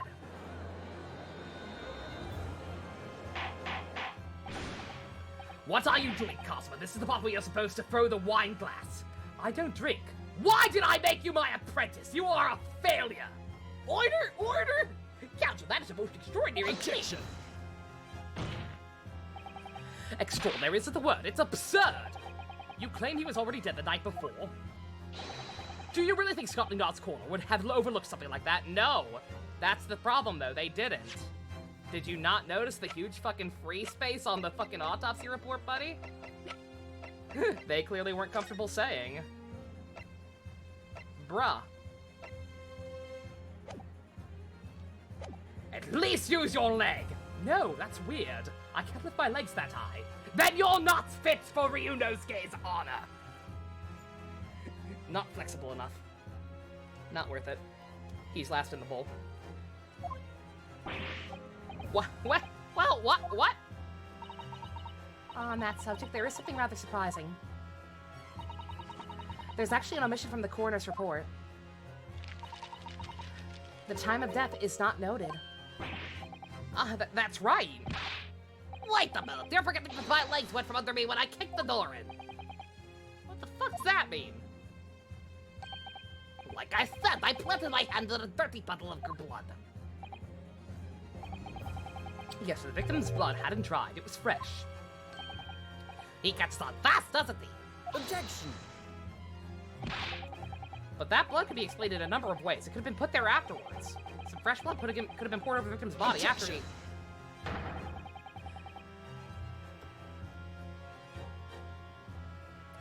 Trying too hard, Kazuma. Trying too hard. Kazuma. Stop it! You stop it! It's bad enough you're a prosecutor. You don't gotta literally steal their lines, bro. You know what Kazuma, you know what prosecutor you're reminding me right now of? We talked about how you were melting pot. We didn't mention this one. You know what prosecutor you're reminding me of right now more than anyone else? Nayuta. You don't want to go down that road. You don't want to go down that boring road. I'm fucking watching you. You stop that. You stop stealing other people's shtick. Exactly. That's a deep cut. I hate to go there. But bruh. Does my learned friend think that fresh blood is available on every street corner? Yes. Yes, I do. The worst one.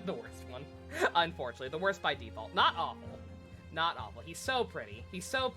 He's Matt Mercer. I like his relationship with Apollo. The whole thing with Dirk was Kino. But, like, just...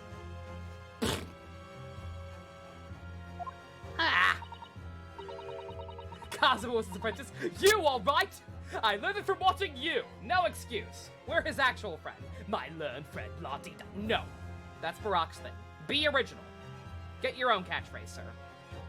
Naughty stool. I almost knocked over my teeth. Well, it need necessarily have been human blood, of course. We've been told previously that Scotland Yard has no way to identify blood as human. The problem is currently being researched at present. You are correct. It's beyond our abilities. So then, a chicken's blood could have been used, for example. Aww! They killed a fucking chicken just to murder Gregson and frame my husband? Yo, fuck whoever did this. Achoo! Someone's talking shit! It's certainly possible it wasn't the inspector's blood at all. Objection! But the gunshot was heard at 5 o'clock in the afternoon. That's beyond question.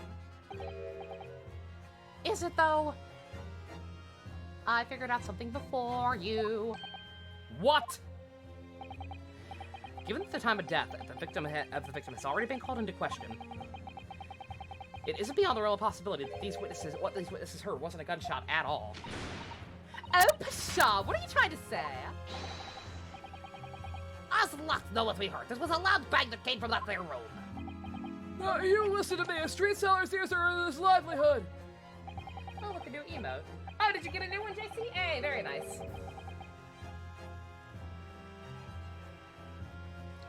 I don't doubt your ears at all, sir, but but all you can say with certainty is that you heard a noise. Blah.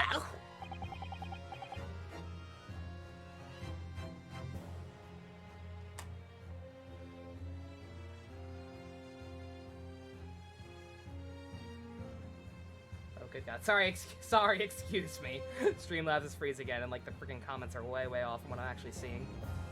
Jesus Christ. Explain yourself then, Council. A noise that sounds like a gunshot. Could have been made with... Take that! Something like this. The culprit could have set off one of these to fake a gunshot. Good gracious! The fireworks that are sold by the witness? Now, hold on a minute. Are you saying I did it? My pretty little firecrackers only make a little pop anyway. See? Not 100 of them together. The Venus special that you sell for 600 pennies sounds like this.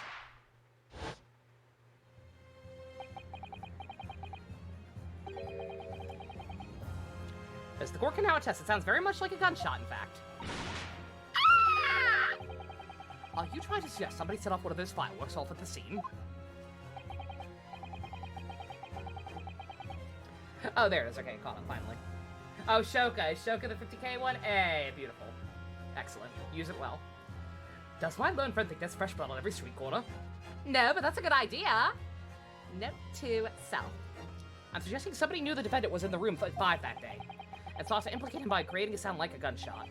For these peddlers on Fresno Street here. But even the accused himself has testified that he saw no one else in the room at the time. Whether it's a gun or a firecracker, the only person present calls that bang was Barack Von Zeeks. What if a match of my firecrackers go pop? See? It's why people like them.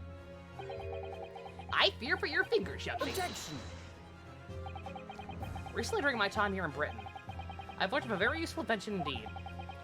Something called a time bomb? Good heavens, a bomb! Yes, a device that allows you to blow up whatever you like, whenever you like. Mr. Naruhodo, I worry that your unfortunate phrasing there may lead to yet another international incident. Ah, no, wait. It's the whenever you like it part that's important, I swear. A time device? Oh, Yoimiya's way cooler than this lady. This lady ain't got nothing on Yoimiya. Yes, exactly, a time device. Something of that nature could have been planted at the scene. Von Zeeks gets fresh blood from Sarah on a daily basis. Exactly. Gotta keep up that healthy vampirism. A device that was able to produce the sound of a gunshot long after the culprit had left. Your extravagant claim will be substantiated with evidence, Counsel. What proof do you have to suggest in any way that a time device was employed to create the gunshot sound?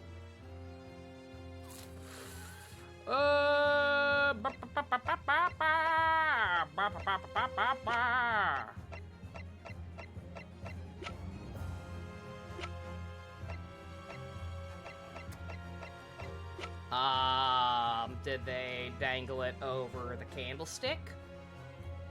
I question the size, and think it would have just, like, blown the entire thing to Kingdom Come, but it's literally all I can think of. Those are supposed to be the jumbo firecrackers. They really only blow off one of them. Take that! Hey! As the court has already discussed, the tip of one of the candles at the candelabra has been blown off. Indeed, because it was struck by a bullet, which presumably passed through the victim. But was it really? I don't think that's actually possible, Lord. That'd be... Can you imagine the exact trajectory? Like, that'd be some Game 1, Case 3 shenanigans. Case 4. Some cosmic levels of, coincidences lining up to get Gregson and then the candle in one clear shot. Not possible, why? Because of the scorching. Also that. There are gunpowder scorch marks clearly visible on the candle. There are? Goodness, yes. But is it not the case that there are also scorching on the victim around the bullet entry wound? That's right, there was. But as we heard earlier, scorching like that only occurs when the target is at very close range, a matter of centimeters from the gun. Oh! Which means the scorching on the candle can't have possibly been the result of a gunshot. You're suggesting it came from the fireworks. How could that be, eh? The fact that there's such visible scorching on the candle suggests the fireworks must have been right next to it when they exploded. Or to put it another way, the candle and firecrackers were joined together. Okay, yeah, I guess that's just a giant-ass candle. or her jumbo firecrackers looked bigger than they actually are. The culprit somehow touched the firecrackers at a point halfway down the candle. After the killer had left the scene, the candle slowly burnt out along with the other two, until eventually it ignited the fuse of the firecrackers, generating a loud... Pull my devil trigger.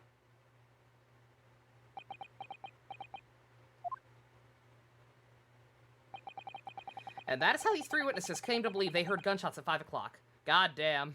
Whoever set this up is, whoever set this up has been planning this for a while to manage to get the timing just right on all of that. Could have easily gone wrong. Like you know how certain brands of candles are cheaper, or like the wicks are shitty or whatever?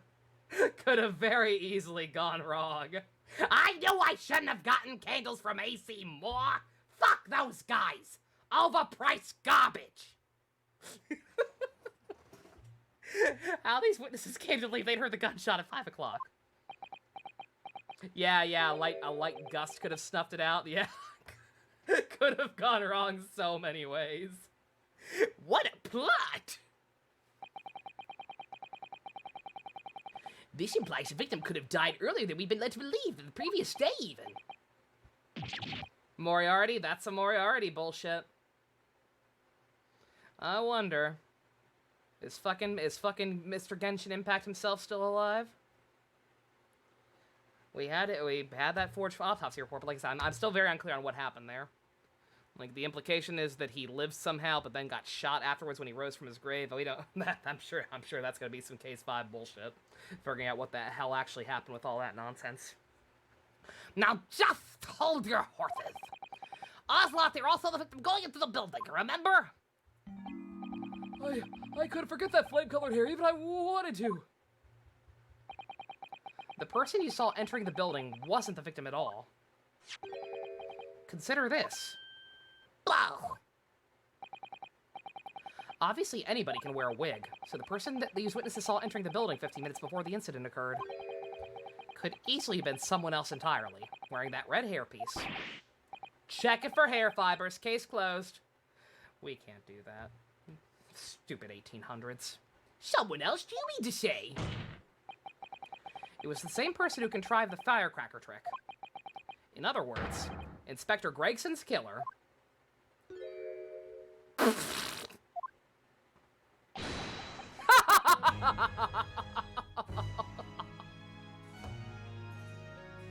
If he tells me to let it go and move on, I hate him.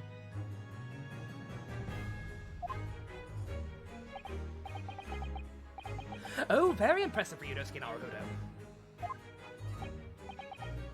You alright there, Kazuma?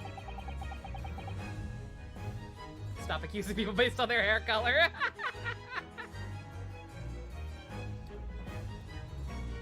I'm really quite amazed you've come this far. But after all, wasn't I the one who told you that you had the makings of a great defense lawyer? I also know the lack of time was after this report, a stark omission.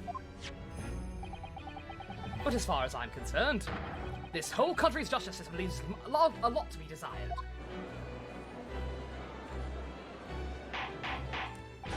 Order, order, order! Prosecutor Shogi! Don't be a dick. What is that supposed to be? I was gonna say, yeah. He's pleasant boy, Goro. I hear that many of the leading members of Britain's judiciary are present to observe this trial today. Why is there no jury? Because they're like I said, this is conspiracy bullshit. They're doing the same, this is the same way they ran the professor trial. They deliberately have no jury, it's closed to the public, everyone in the audience are other members of the judiciary. Yeah, they're setting us up. They do not want this case to be out in the open. They want this open and shut and buried. Say pancakes, you fucking poser motherfucker! I dare you! I double fucking dare you! We cannot allow the slightest doubt to be overlooked. The defense's assertion about the time of death based on victim's stopwatch is just conjecture. But while the possibility exists that my learned friend may be correct, we have a duty to explore it. Well, surely I would agree with you. And what immediately comes to mind is, of course, what was Inspector Gregson doing and where did he go on the day before the incident?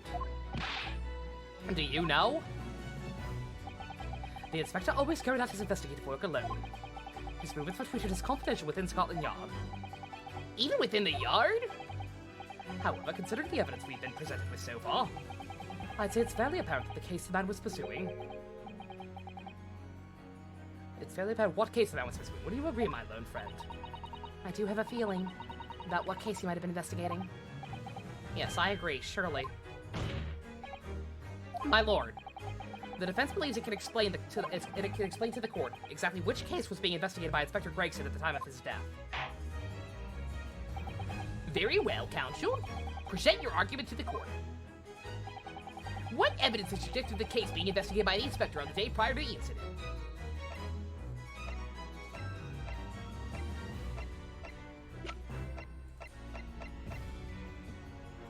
Take that! I can't say I find your answer suggestive of anything in particular. Other than perhaps it's utterly wrong. Oh. What? Congratulations, Ryunosuke Naruhodo. You are not a clown, you are the entire circus. You deserve a reward for that expert display. Okay. Did you just draw Kurama on me? What the fuck, bruh? Karuma. I think, Mr. Naruhodo, there's one particular piece of evidence that really does stand out in showing what case Inspector Gregson was investigating. Okay.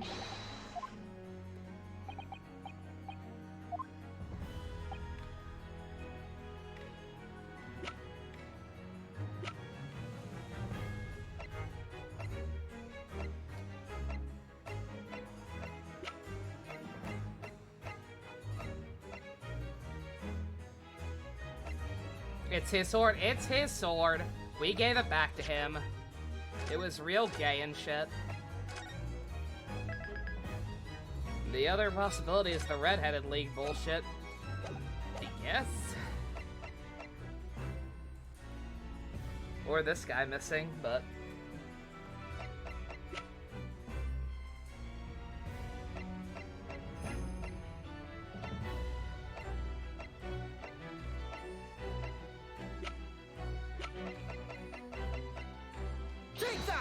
We're very stupid.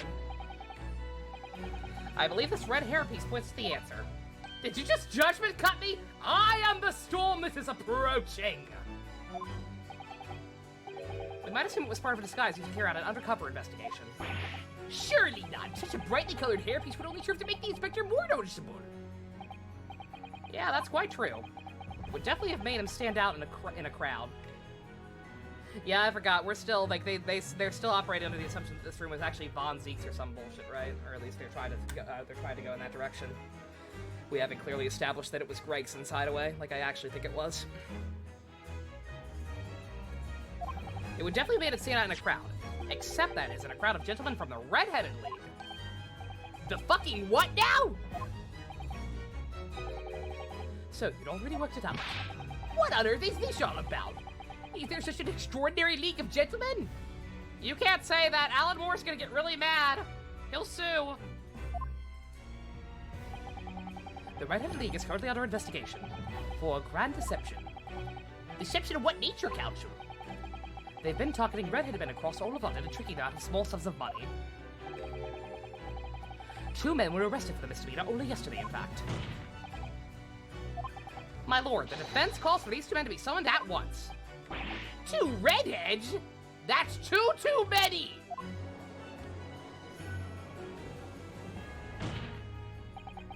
Inspector Gregson clearly infiltrated the Red-Headed League whilst using this hairpiece. It's very likely he had direct contact with these criminals. It's quite possible such contact led to more serious events.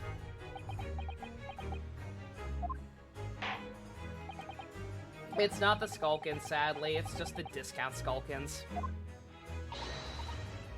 Something about a possibility being unexplored. Well done, Mr. Naruhodo. So they're possible plan of inquiry for us, at least. The prosecution will make immediate arrangements for the charged men to appear. Bring these two red-headed League conspirators to the before me, Prosecutor Ashoki. At once, my lord. Very good. We will have a 30-minute recess. Court is adjourned. It's not the Skulkins. We saw them once already. They made funny pig noises. We're getting more bad accents. You all asked for it. Woo! Oh boy. Do we think we can get this done tonight? How long is Part Deus? I know it's a 2-day trial. Holmes shows up on the stand with green hair. No, good God. How is it that lengthy? They're fucking redheads. How much can they know? It's almost 10. It's almost 10 already.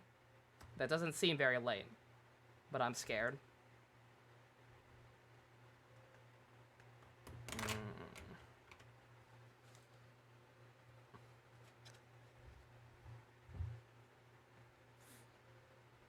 Stop anywhere I want. I want to get to a good stopping point, though. We're not going to be back. We're not going to be back to this till next week. So I'd prefer not to end just randomly mid-trial. That'd be lame sauce.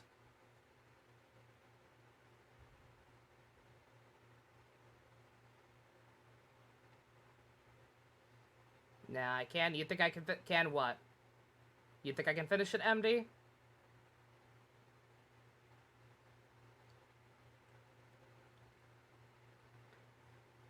Dare I ask how long? Just from the video you're looking at.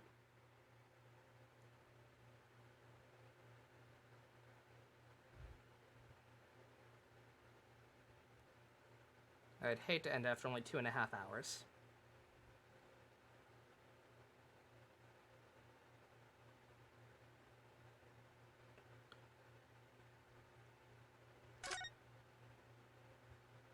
But I also don't want to be up till 2 a.m. Especially because I would very much like to watch some more Kamen Rider Gaim afterwards. Oh, we're not doing the investigation.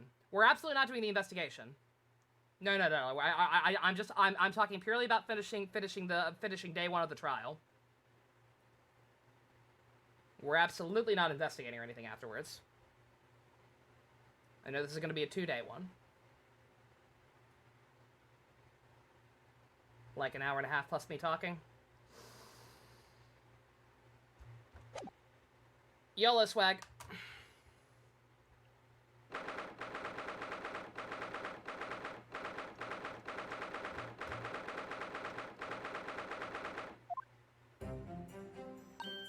Revice episode? I'll wait till tomorrow to watch the Revice episode. I'll keep doing that as on Mondays, even though it is subbed already. Oh, they are Oda. What kept you, my dear fellow? Hello, Mr. Sholmes, Gina. You sure about what you said in there? That the boss, you know, actually died the day before? It's pretty hard to swallow. Yes, I was shocked by the revelation too, Gina. As was I, possibly more shocked than both of you. It's not a competition, Mr. Sholmes. Everything's a competition, my dear boy. Especially the game of love. I was more shocked than all of you put together. This is the autopsy report in question, then, is it? Yeah, it's strange that no time of death noted. I suppose there's a simple explanation, though. Or perhaps it was deliberately, it was a deliberate omission. Oh dear. If it was deliberate, puts me in mind of the last case we worked on, Dr. Scythe. I know that feels, Scoob. Anyway, it seems to be the day before Lord Von Zieks discovered his body. Damn. Sholmes, don't get you. No, do not get used to the red hair. I'm glad he's back to normal. It did not suit him. Inspector Gregson was investigating the red-haired league, so perhaps something happened with them.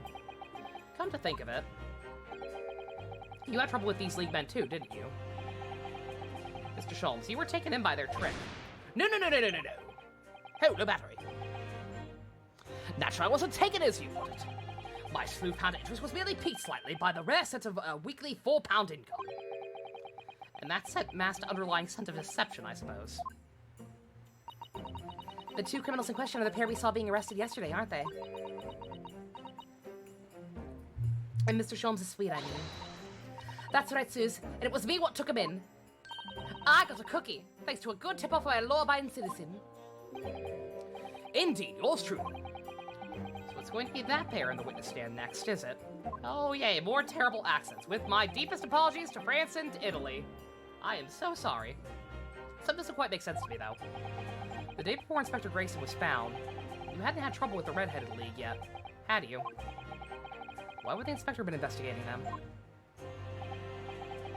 Well, the likely explanation would be that Gregson's own sleuth-hounded interest was piqued by the rare sense of a weekly £4 income. Don't tar him with the same brush as you, Sholmes. Yeah, well...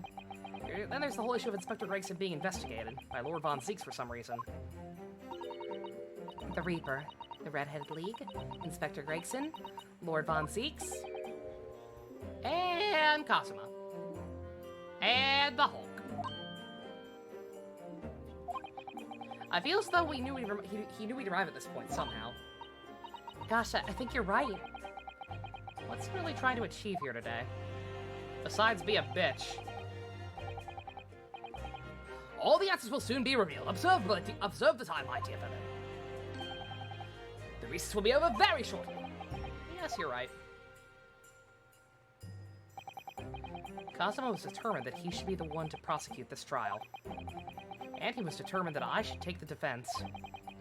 Just what is it he's hoping to make me see, I wonder? I get the feeling we're a long way from the end of this trial yet. Oh boy.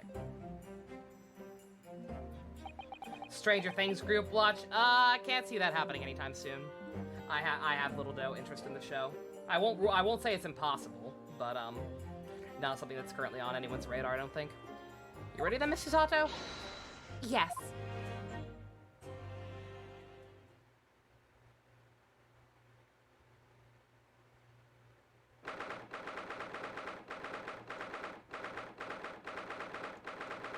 Show me the gingers! Show me the gingers! In the name of Her Majesty the Queen, I hereby declare the court to be in session again. We resume the closed court hearing of Barack Von Zieks, here present, who stands accused of murder. Now then, Prosecutor Ashoki. My lord? Have you summoned the witnesses as requested? Yes, the two members of the Red-Headed League who planned to carry out the deception. They arrived not long ago from the local prison by police carriage. Very good. Bailiff, usher the two men into the courtroom. You kept looking at your phone when you tried to watch it secret. Oh no. Hey, I'm Italian! Do you get it? I like the spaghetti! Mamma mia! Ah, stereotypes. These two men are currently being held by the police on suspicion of the attempted extortion. You may admit your occupations, but state your names for the court. These two are both men, as far as I know. I am Fabien de Rousseau, a descendant of the great Rousseau family from Nice and France. And my name is Pepino de Rosé. I like spaghetti. I am the third son of the great family de Rosé, the landowners from Nippon. He even did a Super Mario jump. I'm offended.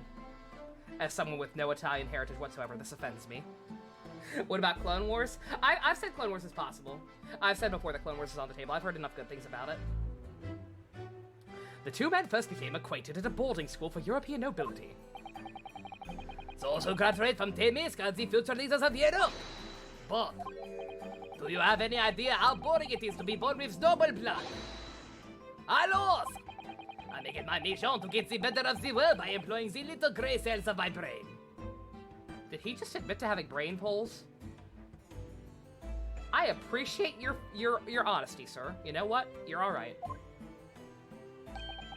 That is all I am trying to do, oh?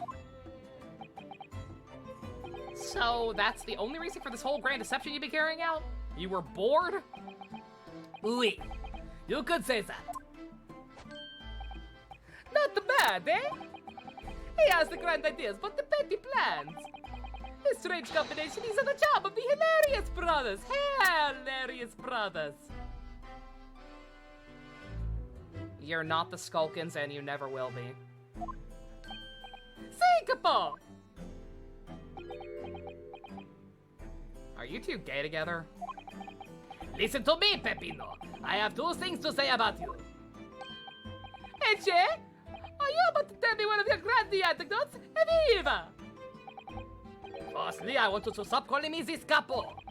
And secondly, we are not the hilarious brothers. This is a serious business. Sebello! There it is! The composite drop card! The Fioro Brow! It is Deepak upon the Fioro at the beginning of your words. I apologize to every European country, just period, for what I have done to you over the course of these games. The French, the Russians, the Germans, the Italians, each and every one of you. I'm sorry.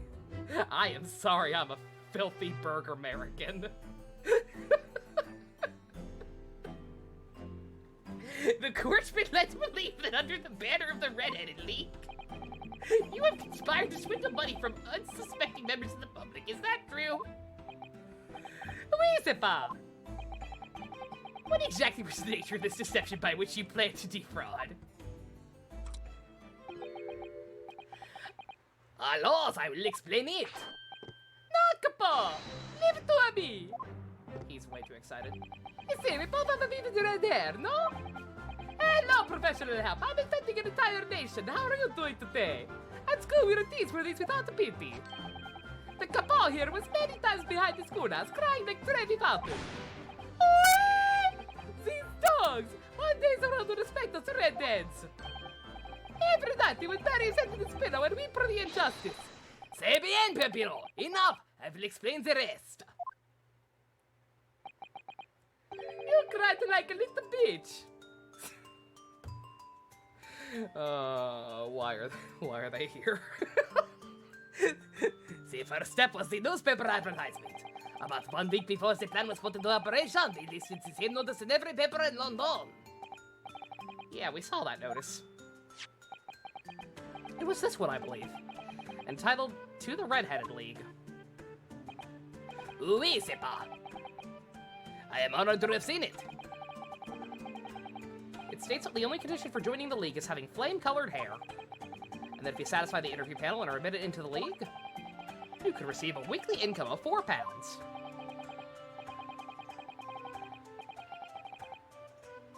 Bullying Ginger since 1897. We heard you like the Skulkins from the last game. What the fuck is wrong with you, Nova? I have no idea. I just work here. On the date specified, the red-headed hopefuls gathered in their droves in the park in the specified in the advertisement, and from each person present, this pair took an application fee of 5 shillings. And with the money to France, it was a plan most elegant, no? No, it was most dishonorable. Absolutely dishonorable. Dinobot would be ashamed. You don't even watch that show! But to be frank, I'm stunned that even was foolish enough to be taken in by such an obvious trick. The park was described by one witness as choked with red-headed folk like a Coster's orange borrow. And the day on which all these men gathered to apply was the day before the victim was discovered. Crucially, these 2 men spoke face-to-face with every single person present that day. Oui, I have seen more red-headed people in 1 day than I will see in the rest of my life. What would a red-headed league do, even? Discuss hair tips. Discuss proper ways to apply sunscreen so that they don't disintegrate into dust because of their sensitive skin. eat McDonald's? I don't fucking know. See, and now every time I see the capos hair, I feel sick to my stomach. Anyway, I have only been summoned here today. I'm sorry? The date for our turn was not until tomorrow, I was told. Discuss how to steal people's souls. I wasn't gonna go that far. Rick said it, not me. Naturally, neither of these men have been told any details about this trial. They've only been shown this photograph. Again, even I feel bad. But he looks so dumb. I'm sorry. Very good. So, Mr. DeRosu and Mr. DeRosi, you will now give your formal testimony for the court on the subject of the gentleman pictured in this photograph. Of course, we are always ready to help with the law. Gregson is... How does Gregson keep getting roped into being the third brother in weird comedy duos? What an odd trend. We had more than 1,000 red-headed people assembled in the park on Lime Street that day. But I don't recall the man in this photograph. Hey, capo! No, I don't remember him. Obviously, he is dead now, but I assure you, he is not in the park. Allora, the victim has nothing to do with us. You have a lot to answer for, Pepino. It is your fault that we got caught in the first place. Gregson has a weird family. You've given sworn testimony that this man in the photograph was not present. Can you be certain? Oui, I am quite certain. We did not interview this man. Nobody looking like this came into the park. That's like a promise. I can't believe Nintendo let them get away with this. It's a dead ringer. Must be known that you've been arrested for grand deception, however. Accordingly, this court has little confidence in your assurances. Opa! With this attitude, we get to nowhere, huh? He is really a sulking now. It's infectious. Confidential document was obtained directly from Scotland Yard. It records an entry from the inspector's private diary about the day before the incident. Dated the date of the incident. It reads Lime Street, Red-Headed League, undercover. Oh, I have the answer. Maybe there was another even similar event in the park in the day in question, eh? That is ridiculous! There's no question Inspector Gregson was investigating the Red-Headed League. Which means it's quite possible that when he was killed, or that's when he was killed. Very well, the defense may proceed with the cross-examination now. Yes, my lord.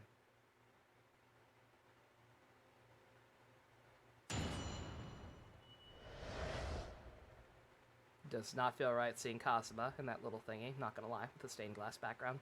His hair also looks weirdly lighter in that portrait. I don't like it.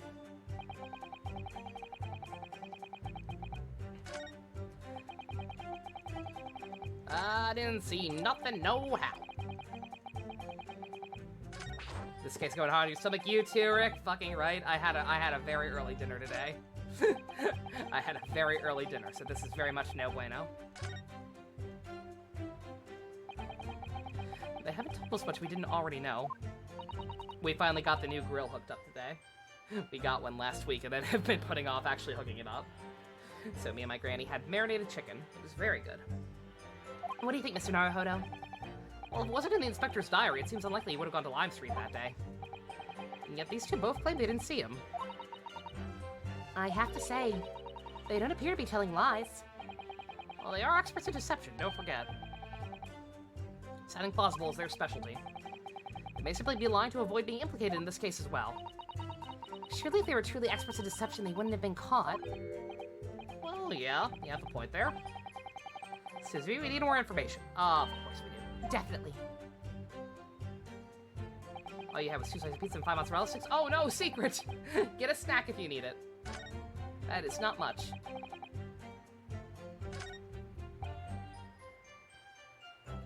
Alright, if you've seen thousands of people, then surely the faces would start to blend together, right? Surely you can't discount the possibility that you saw him. 1,000 people, that is a big crowd. It was quite a spectacle. Red Dead had come from all over the capital. See, the capo Oh, it's my magnificent animal, eh? Nobody else could attract so many people. If I could be born again, I would be the capo. All those people wanted was the money, Peppino. The £4 per week. Are you suggesting you spoke personally with all 1,000 applicants? Oui, that we did. Because every one of them paid us 5 shillings. We take their names and take their money. And we take their address as well. Then I tell them we take some days to let them know by a post if they need to. Maybe 2 minutes a person. We certainly the money gets stopped late at night. So you earned 5 shillings and 5,000 shillings in one day? How the fuck do I get that kind of money? It's not too late to get C2 riding! To the Gasha! Who'd have thought there were 5,000 who would have thought there was 1,000 such gullible redheads in Dodger to start with? I doubt all of them were natural. One of whom was a great detective with chemically altered hair. Hold it! He doesn't look at all familiar. No, I don't think so. This is a wig, eh? He was trying to trick us. I do not like people who are trying to trick the other people.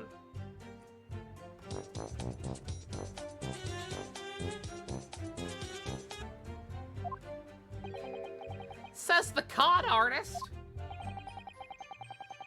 They're willing for C6 Kokomi? Oof. I mean, I can respect it. I can respect picking a side, but oof. If between them they interviewed 1,000 people with red hair, it would be unreasonable to expect them to remember every face. No, senor, it may be small. But my memory is very large. I never forget a thing. In my opinion, I do not think this man was in the park.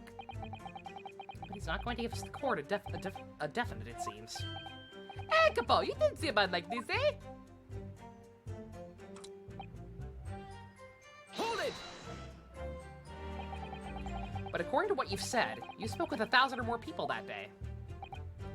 Oui, that's true. My eyes were burning by the end of the day.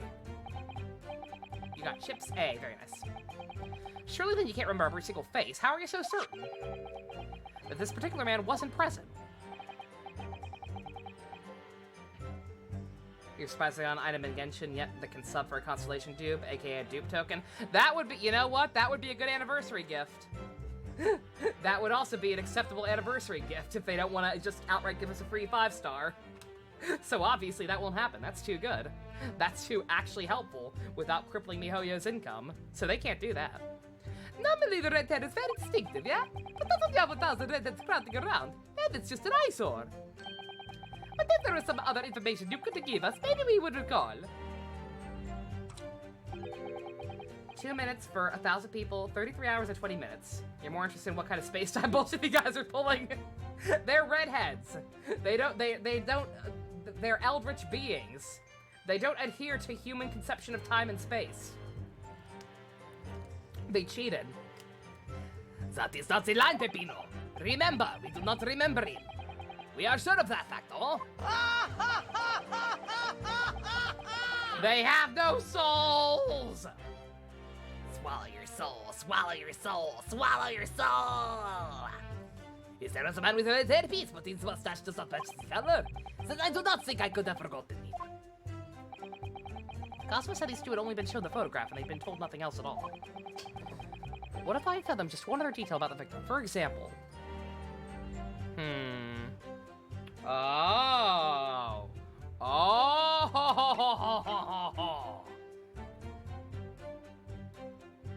The fish and chips are the key to everything.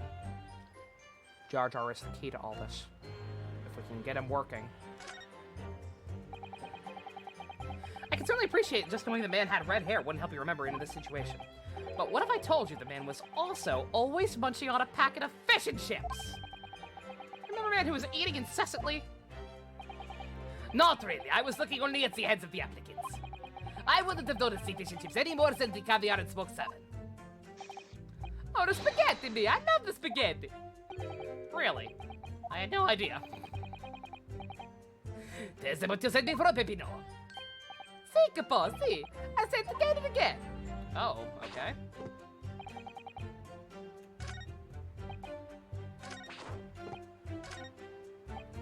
Well, there's gotta be something there.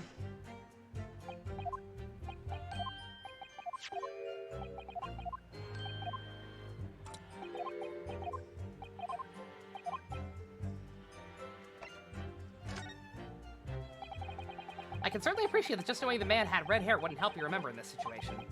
But what if I told you the man in the red hair piece was actually a detective? The man in the photograph, a detective?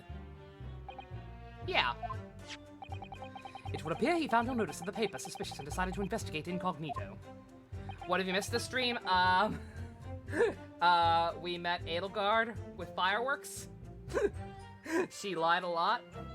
We met, the lady's husband in a terrible, terrible disguise. Uh-oh. Uh-oh. We're back already. It blinked. It just blinked. Just a hiccup. We're fine, I think.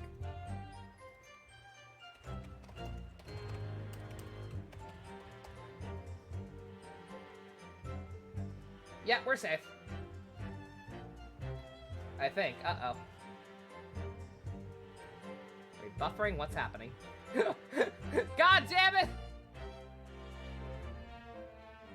The internet farted. I think we're okay. Yeah, I don't know. Yeah, just a hiccup. Just a hiccup. I think we're okay. We should be safe. Okay, all right. God confirmed to be a ginger. Sorry, but this changes nothing! It does, though. Episode titled Gingers Break the Stream. Excuse me. Yeah, sorry about that help. We questioned Edelgard with firecrackers. We met Shipper Lady's husband in a, either terrible disguise or after getting the shit beat out of him. And, what the fuck else? That's pretty much it. We established that Gregson probably was already dead by the time Von Zieks got in the room, that's all. Are we still having problems? Twitch is being weird.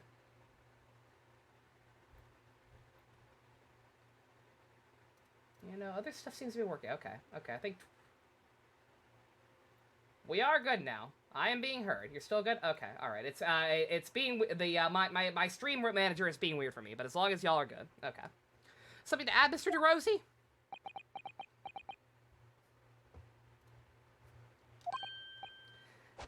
Jesse, I'm always adding something. Parmesan, olive oil, pepper. What I mean is, did you not agree with your friend's last remark by any chance? What did he just say about the detective? Keep your mouth shut, Pepino. You have said enough already. But why, Capo? What's the problem? There was a man who said, I am an inspector from Scotland Yard. What? Aha. Good lord! If I have to edit anyway now, at least I'm free to go as long as I want, that's true, yeah. I was gonna say, I don't like, these guys are no skulkers, but I do appreciate the little guy's enthusiasm. He's very happy to be here. Order! Explain this vault face in your testimony, witness. It's simple. A man who was at the park said to us that he was an inspector. There was no such man! My die! What are you saying, Capo? Have you forgotten, eh? I have forgotten nothing! Nobody like this came to the park! Basta, Capo, basta! You beat me to many things, but not to the memory and the meals. Like I said, when is it time to eat the pasta? No one is a faster. But you're inferior to me in every other way! So shut up! Objection. I don't know about that, man. I like his gumption.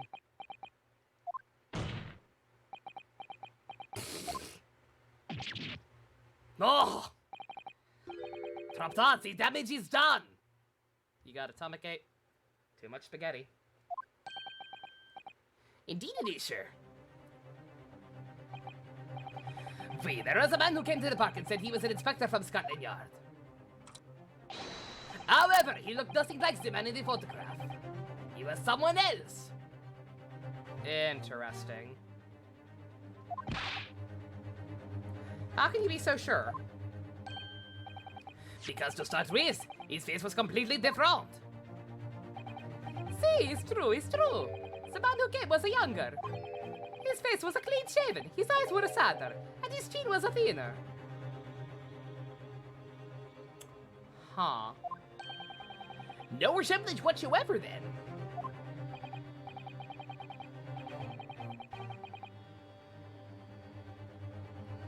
Anyway, I was not going to be fooled. I took the obvious precaution and said to him, if you are really a detective, show us the proof.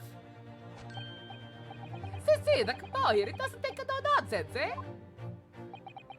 But But he was well prepared. He said he had identification. Identification? I was gonna say, yeah, we've not met. That's why I'm confused. We've not met anyone like this. Identification? You mean official police inspector's identification? That is most unconvincing. I'm sorry, my lord. Counsel, no incognito inspector would offer his identification for inspection. It's quite out of the question. I was gonna say, Gina, you know other people on the force? Like I said, this is gonna be a 2-day trial, so it's possible it isn't someone we know yet. Definitely, why would he expose his true identity? Clearly the papers were fake. If that was Gregson's room, like I said, I'm assuming that the Reaper blackboard was Gregson's. He was investigating shit on his own or whatever. Preparing to flee the country with Gina, whatever the hell he was doing. Was he, they said the room was rented to Huge Bone, right? Are we actually gonna get to meet Huge Bone? Clearly the papers were fake. Sartukapo, you're a genius. But yeah, then there's this. Somebody didn't know what they were doing. Is Hugh Boone like his other partner? Something like that.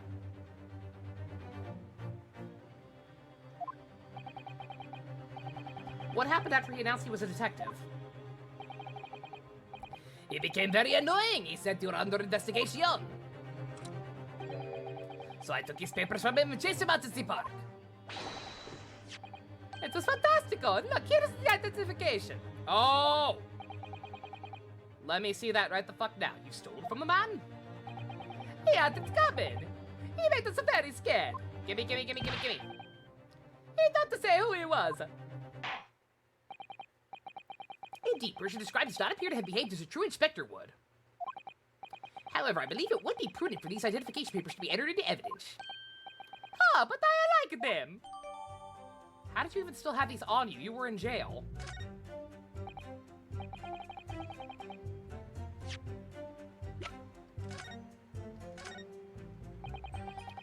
Can't find anything out of place. What? Open it! Open it, you fucking dink! Well, I suppose we should see what's Inspector's identification looks like inside.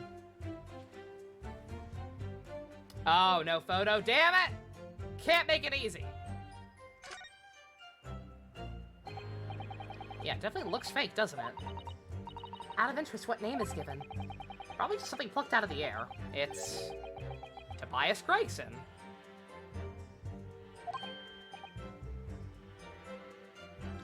Wait, what? This Scotland Yard insignia. It looks genuine to me. But how? The department identification number are all correct as well. Since when have you known those? Do you mean to say? So either someone else stole Gregson's ID and was pretending to be inspector, or Gregson was working with someone and let them borrow his ID.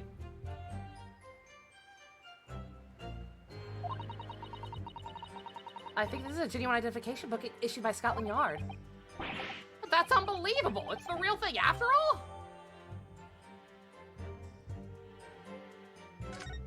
Pretty sure that would be illegal evidence? Oh, most certainly. But when has that ever stopped us?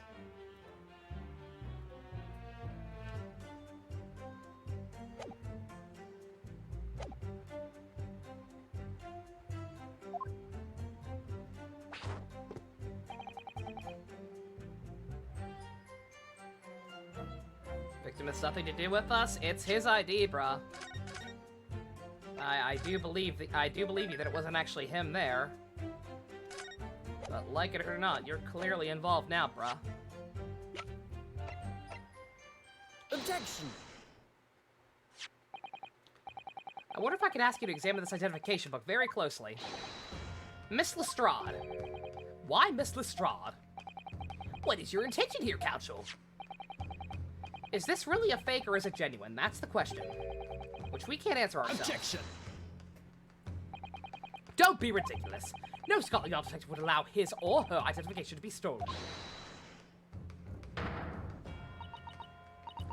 What's the most illegal piece of evidence ever used in Ace Attorney? Apollo Case 1.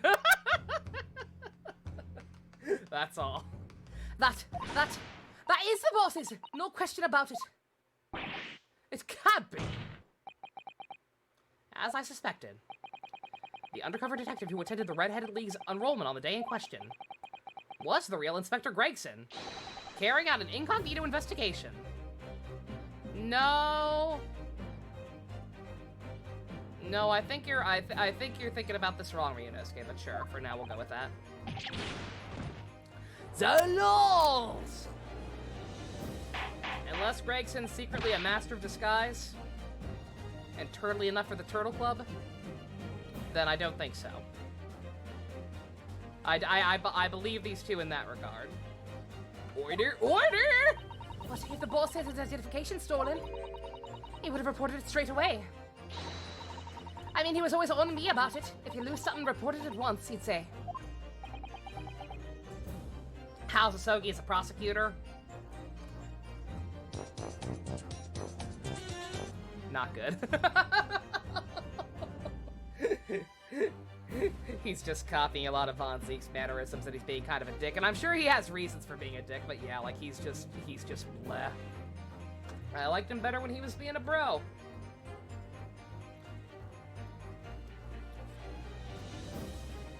Or Von Zeeks was a redhead all along.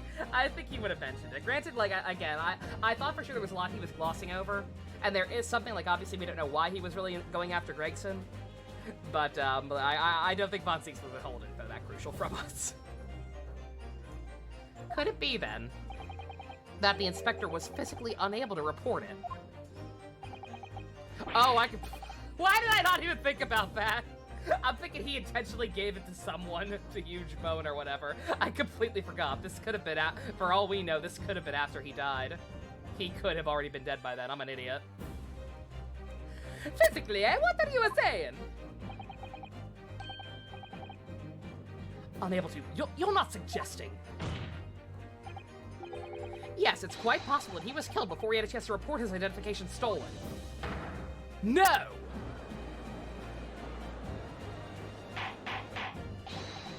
Order, order, order!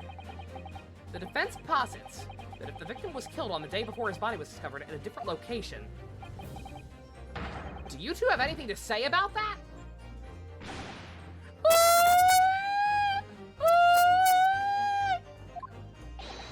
I know nothing! I know nothing! Pull yourself together, Peppino! Mon Dieu, can you be a little more like a master criminal than that, Don? No, I wish I had to return to Italia!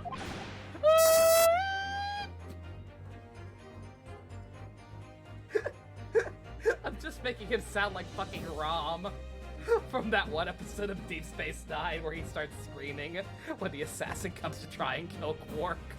He sounds like a goddamn siren.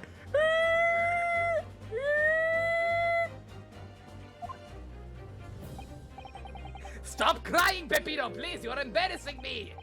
Otherwise, I... Oh no, are you also a bitch? Oh god. Lummy, stop your wanking and start talking! Why not wanking? I know nothing! I know nothing! Tell us everything and stop fucking crying or face the worst possible outcome.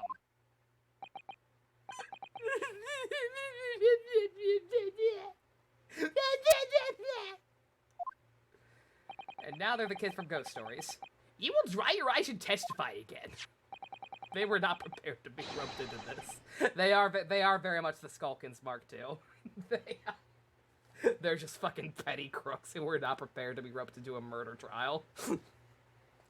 About these identification papers, and be precise with the circumstance under which you came by them.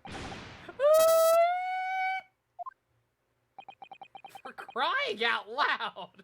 Jesus Christ.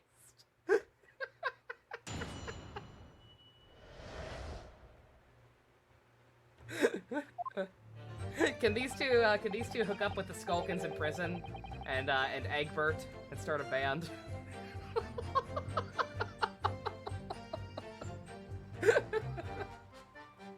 The truth is, we took him prisoner and kept him for the night as our secret hideout. Even so, we didn't think he was a real detective. I was too scared to let him go that day, just in case. We took the man's identification from him and shut him in a room next to ours. There might have been a little tussle, but we did him no harm. The next morning, we let him go. He spent the night in a nice room. It was something like a prison, really.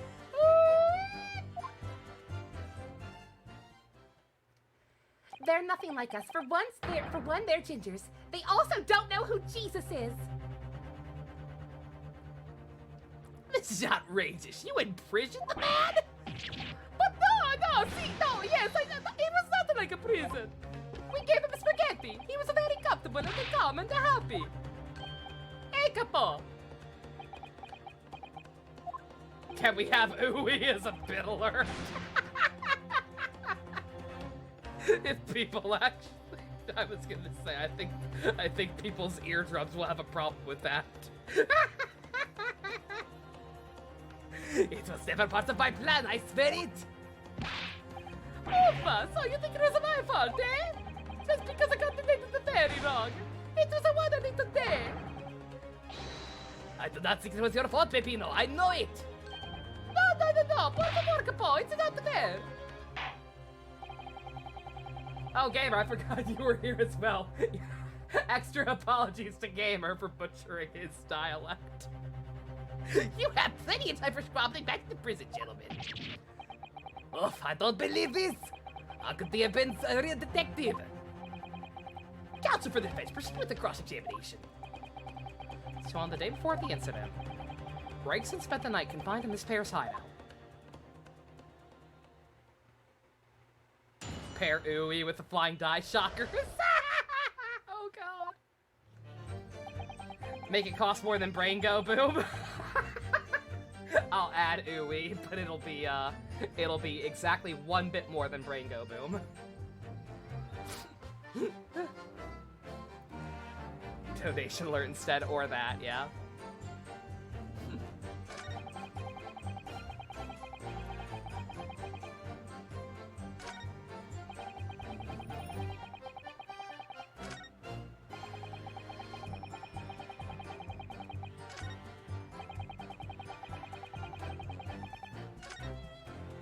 God. Not much to go on, really. Our testimony does make you wonder, you know. About this pocket watch belonging to the inspector, I mean.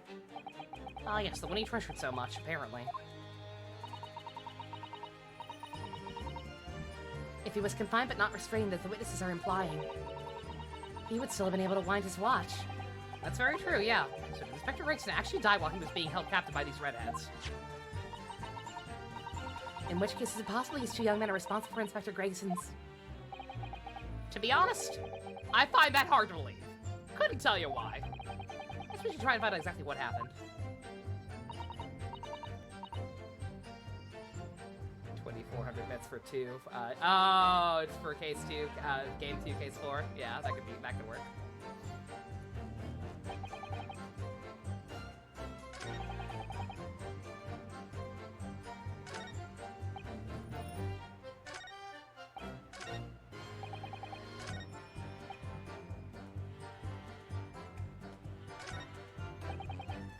Oh yeah, Fish and Chips Man's been dead.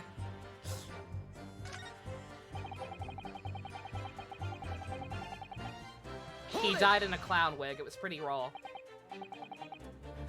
What do you mean by a little tussle, exactly? Ah, boss, it was nothing. Just a minor incident. The Fossil Inspector, he was a real piece of the work, eh, Capo? What happened? Oh, Fos, it was a disaster. We gave him a nice room, and what does he do, huh? In the middle of the night, he tries to escape through the ventilator. Can you blame him? You kidnapped him. We chased him, monsieur, and we caught him again. Can you blame us? Wait, you didn't. You didn't shoot the man in your haste, did you? Zot! What do you think we are? Of course not. I simply caught out of him again and took him back to the room. Excuse me. It turns out the roaches in your basement can fly, and that's just fucking lovely. Oh, Oh, God. Oh, help. I'm so sorry. Oof. Yeah, those are the worst. Mr. DeRosie, is something wrong? Hi? Me? Something Mr. DeRosie said, just said seemed to make you, well, it seemed to make you act even more strangely than usual. What was that all about? Carmolo! At times like that, you don't want to have to come out on you, believe me. I speak from the personal experience, yeah. Personal experience. That is enough, Pepino. There is no need to say more. The truth is, right before we put the Red Dead League into plan into action, I was scared. It was not fair to the Cabal, but I tried to run away. It's a shame you didn't manage it. But the Cabal here, he came after me like a turbine, eh? He dragged me back to the house, kicking and screaming. I still have the bruises to prove it, eh, Cabal? Bruises, you say? Oh, you want to see? I want to see my fantastical bruises. This is an abusive relationship, honey. That's enough now, Pepino. No one wants to look at any part of you. Wow. Okay, Pepino, you can do better, honey. You both got some problems, but you know what? At least you're happy. At least you seem to be living your best life. You can do way better than this fucking fop. You need to get away, honey. I'll help you. What to do, huh? I show you what I don't. I show you what I don't. You do! Now! Not everybody's to see that I do. Oh, I think I already see it. Oh, wait a fucking minute.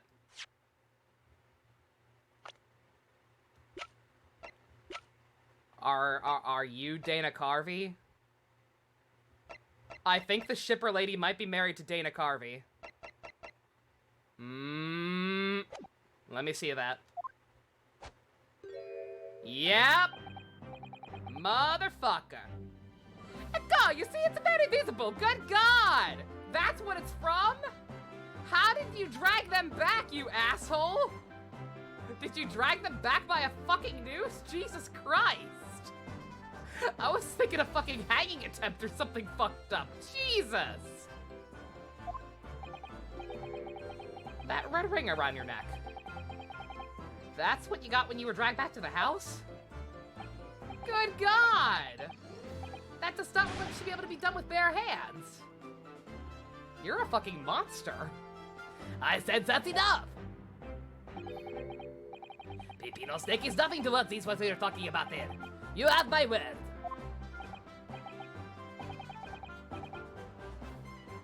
Wish we could put our poison. That's a very bad idea with the cat. I know that feel help. Yeah. I'm always terrified. We always have bad ant problems in the summer when it's hot outside. I'm always terrified to lay stuff down to get rid of them. Like, I'll keep my pets away from it for like over 24 hours just because I'm too terrified to let them too close to it. Pets are too important. Even for the sake of killing bugs. Yes, what is your opinion, Council? About this red ring on Mr. DeRosie's neck, I wonder, does it matter? It's very important. Mr. DeRosie, I'm gonna have to ask you to amend your testimony with the details about that mark on your neck. Akabo, you see? Everyone is interested in what I have to say, huh?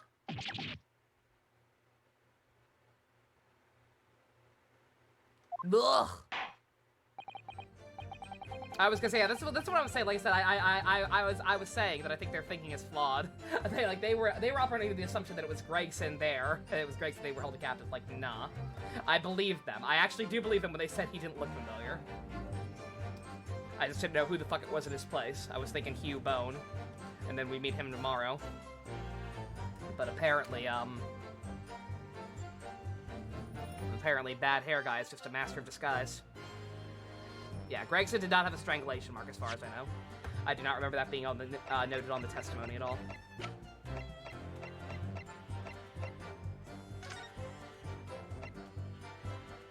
Yeah, no, just the gun.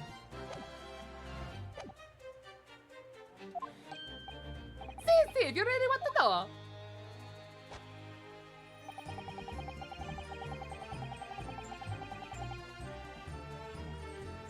Yeah, here's the thing. So here's the thing now. Now I'm not 100% sure how to argue this, though. Is the one thing. Do I present the autopsy report and be like, hey, yo, Gregson didn't have these marks? I think it has to be that, because I can't present people. Yeah, I can't.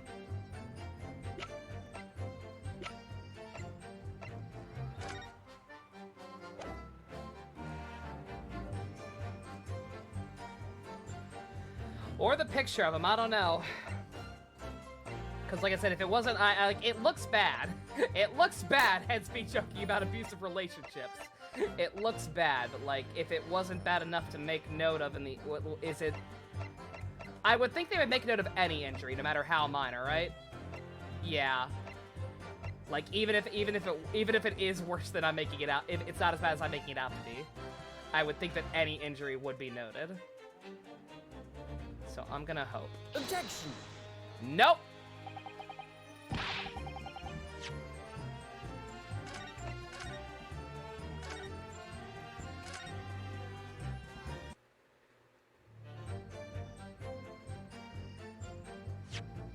Okay, the picture then? Objection! Yep, okay. That's a little, yeah. I think it probably should have been either or on that one, because his neck's barely even visible in the photo. But okay. So the day before his body was discovered, Inspector Gregson was taken prisoner while working incognito. No, it was not like that. It was hardly a prison. It was an invitation to stay. It was homely. However you describe it, there's one glaring inconsistency that remains. What inconsistency is this, Counsel? I'd ask the court to look closely at this photograph of the victim, Inspector Gregson. You will see there's no red ring visible around his neck. To be fair, he has a very long neck. His face is very elongated in general. He looks like a toe. Hence why I didn't think it not being visible in here was an issue. But sure. But that makes no sense. It was me who took the collar off the man in the morning. I saw the red bruises on his neck, just like I have. Given the mark is still clearly visible on this witness's neck, we'd expect to see bruising on the victim who was put there more recently than Mr. DeRosie. Indeed. That is most peculiar. But what I tell you, huh? What? We said this from the beginning. Many times!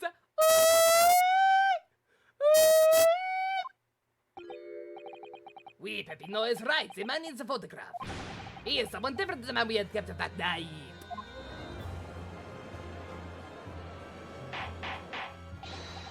Order! It would appear, then, that on the day before the incident, the man who visited the park on Lime Street posing as an incognito inspector was not Inspector Gregson at all. Objection! If that's true, however, how do you explain the inspector's identification? This is a genuine identification book issued by Scotland Yard. It's inconceivable that someone could have stolen such an important item from the inspector. The prosecution made that assertion itself. And we also know that the inspector had made note about the Redheaded League in his diary for that day. Which surely means we can't divorce the two events completely. The inconsistency noted by the defense is most troubling.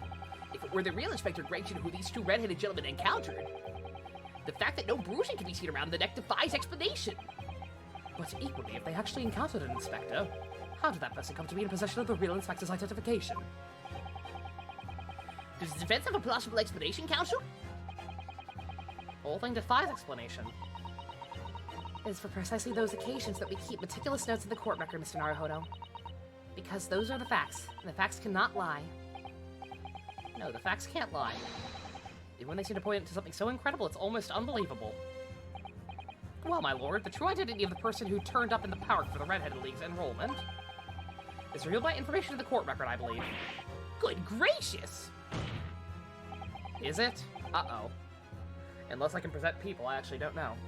Very tantalizing, Mr. Naruhodo. Why don't you help us all and see whatever truth it is you've apparently seen? Who exactly was this inspector that appeared before Mr. DeRosie and Mr. DeRosie?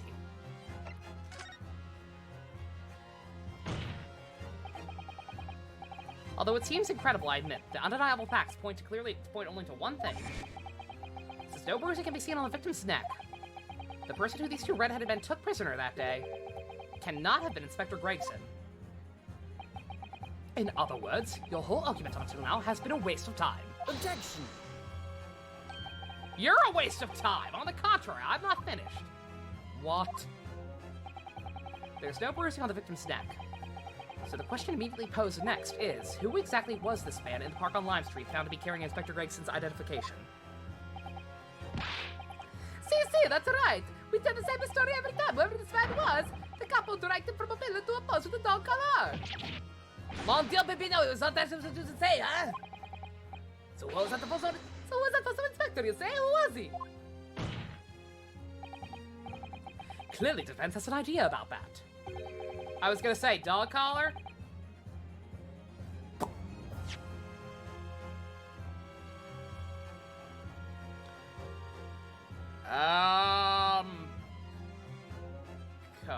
Coincidence?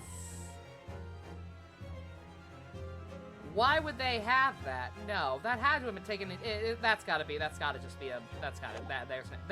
to have been taken into custody after we found it and after Shamspeare's bullshit. There's no way. Try to be the man in these two in prison that night. Mustache the counsel for the defense to elaborate postage. Who did the witnesses encounter in the park? Posting is Inspector Gregson. Take that! Goodness me, isn't that... One of the witnesses who was in the stand in this very courtroom earlier today. A nameless man whose only occupation appears to be peddling hearsay to passersby. Objection! What on earth would a street seller be doing with a police inspector's identification papers?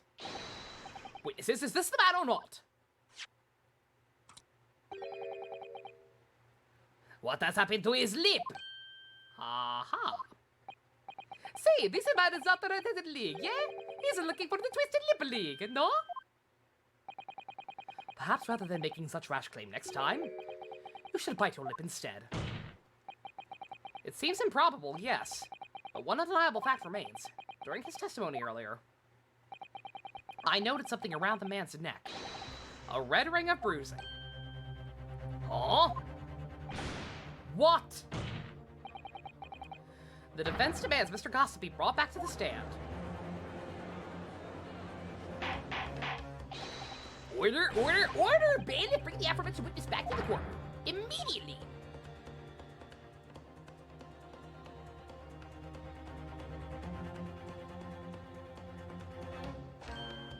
Puh! Well, I never. An undeniable ring of bruising indeed. And identical to that of the witness beside him. Now, what's going on here, eh? I've always had this sports a birthmark, isn't it? A birthmark, you say? I assume the reason you've been recalled to the stand has been explained to you. I am something about the inspector again. But I'm telling you, you've got it all wrong as usual. You're denying all knowledge of it? Well, of course I am. Are you trying to kill me with all this nonsense, eh? Well, at least you'll have more stories to peddle back on Fresno Street, won't you? Now, we're going to need you to testify again. And you, Mr. DeRosa and DeRose, I'm sure you'll cooperate, won't you? Do we have any choice? We are in the big trouble, eh, Capo? Ring-shaped birthmark around the neck. It's not weird! That's quite enough dilatory chatter. Proceed with the testimony.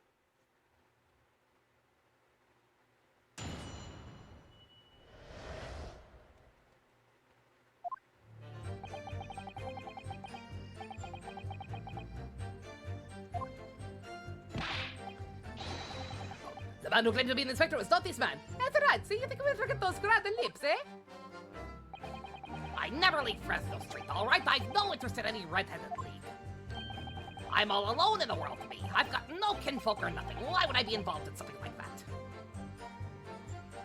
Yeah, that's the one thing I haven't figured out. Are you playing dumb? Like, I was thinking maybe you got the shit beat out of you and didn't want to go home so your wife wouldn't recognize you. But you didn't even look like this yesterday. And I don't know how dumb you're playing right now. Just look at me, eh? Doesn't look like I could carry off a disguise with a face like this. I mean, maybe. It would surely appear that we have the wrong man. What have I been telling you, eh? There is no need for pointless testimony. Ah. That's right, I'm just a simple peddler, remember? Fresno Street's all I know. How would I have come by a police inspector's identification book, eh? Well, yeah, that's hard to explain, but... A brief cross-examination, I think, Counsel. Very brief. Nah. Isn't there anyone in this courtroom who thinks I might be onto something? I stand steadfastly by your side as always, Mr. Naruhodo. I don't like you anymore. I'm Kazuma. I'm a bitch la-di-da. I have a cravat because that's not like anything we've seen before. Ooh, look at me. I'm so original. I love Susato. Susato's a good team.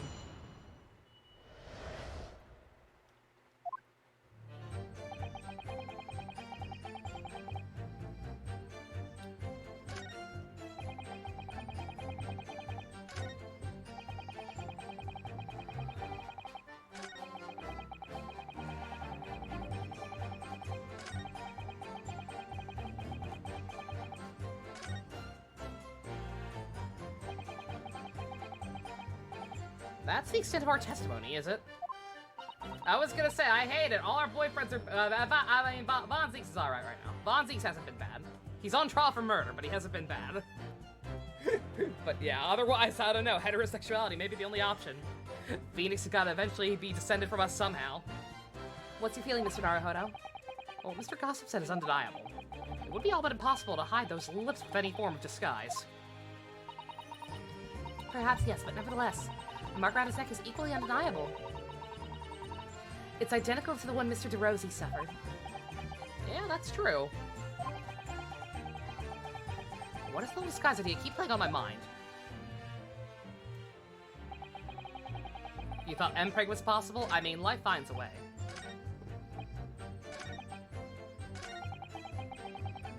Hold it! Maybe you could.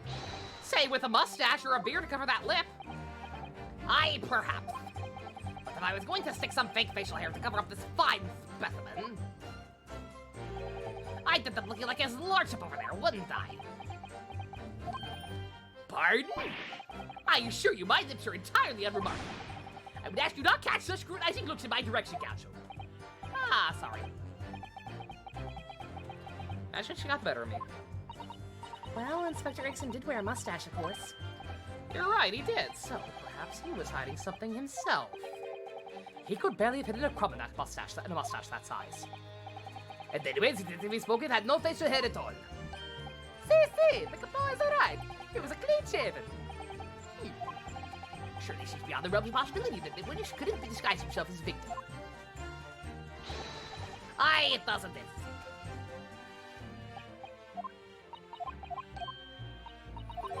Yeah, once again, I don't know how to go to this point. Because I can't present people.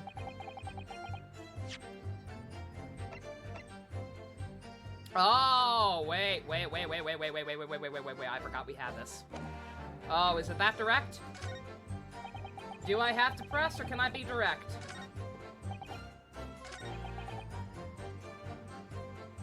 Press once, god damn it!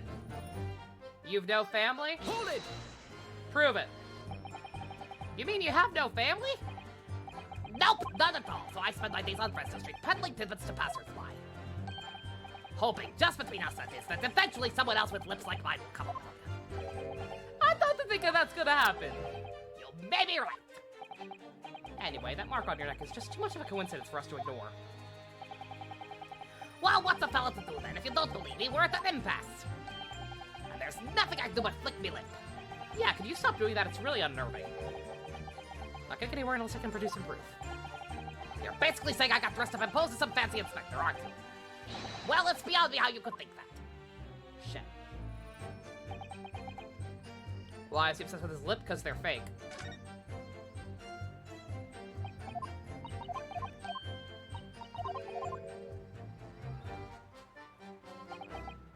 I'm guessing that wasn't it. That was just a hint. Because nothing's changed.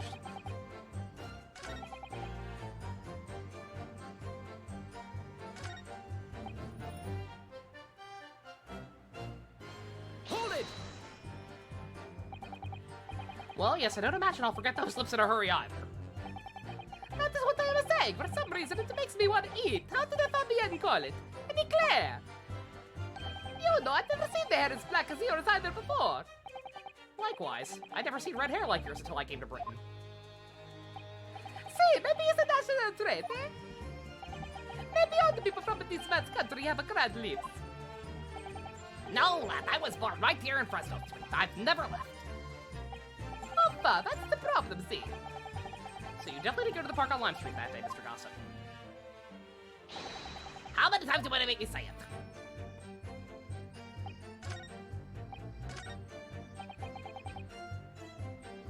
Hold it! So you say, but how can you be quite so sure? There is no need to utter hands at the desk, monsieur. Surely the reason is obvious, no? Because I have never before seen lips like this. Nevertheless, there's a clear red mark around Mr. Gossip's neck. It's very much like the one left behind on your colleague by your prized collar. Mon Dieu! If your words didn't like you're trying to wring my neck. It does look very much like my neck, though, eh? No, this is a birthmark, lad. The biggest lips in London are act to die for. I broke the mold when they made me. For the first time in my life, I feel lucky to have been born with red hair. It could have been much worse. I thought that being Japanese made you stand out in London. So you maintain you've never seen this man before? Oui, c'est ça. I swear by to the flames of my hair. So fierce pride has outgrown the frustration with your hair now. Outstanding.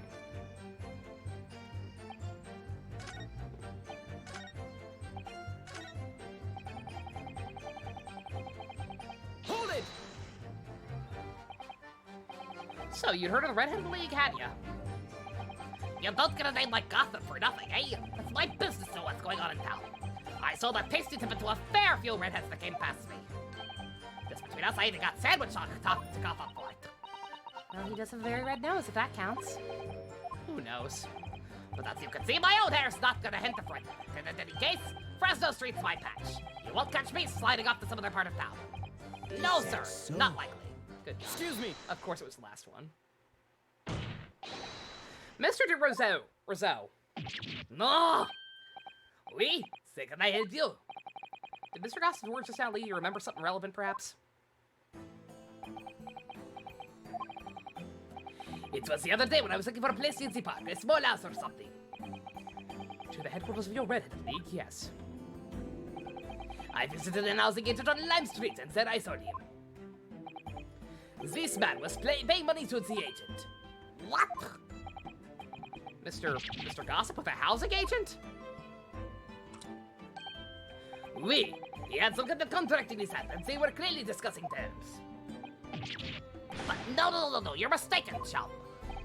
I've never left Fresno Street, like I said before. You've mistaken me for someone else, someone with the same face. No, the capo is right. I remember what to do now. He was paying the man with the bank notes. With notes? Like I said, that wasn't me. I was curious about why this man with dirty clothes had such money. I looked into the name of the papers. And what name was written? Mr. Gossip? No, this man, he lies. He tells you he has his own name. But in fact, his name is Hugh Bone, eh? Better than the Mr. Gossip, I think. Oh! Okay. Is he like Roger from American Dad? Is he being genuine that he just doesn't know who the fuck he is? Because I don't think he's lying at this point. I think this man might have multiple personality disorder. No! I'm a peddler of tidbits of information, like I said, on Fresno Street, and that's that. I don't have much folk talking about my personal life. Indeed. Not the intention of the court to invade the privacy of the witness. Very well, I shall respect your wishes, sir. The aforementioned name shall be redacted from all court records of this trial. Assuming no objection. I'm sorry, my lord. The defense does object. Because the name just mentioned has a very deep significance to this case. Good gracious! Do you similarly object, Prosecutor Ashoki? As it happens, my lord, that particular name has already been mentioned during today's proceedings. Well, I never. In what capacity?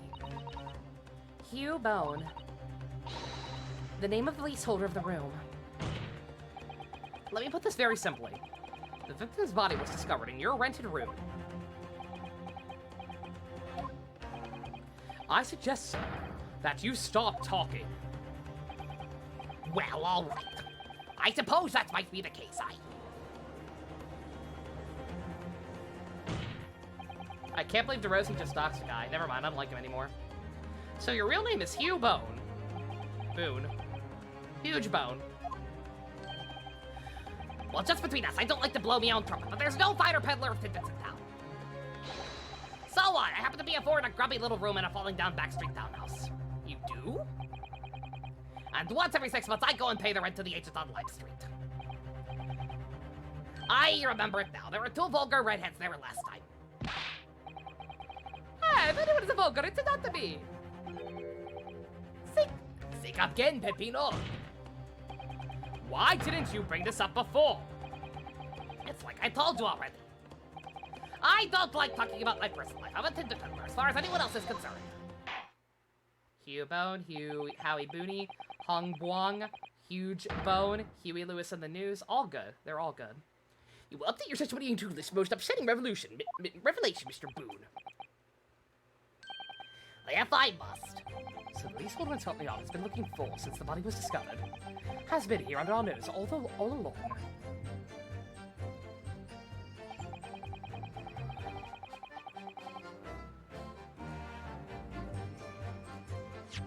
Is that not enough? I know it's tea time.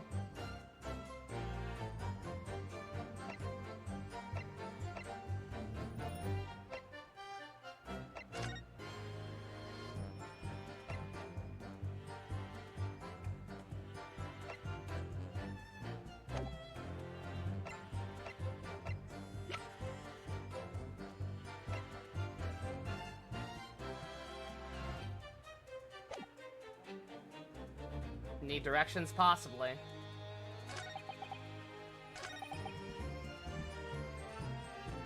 Now it's present.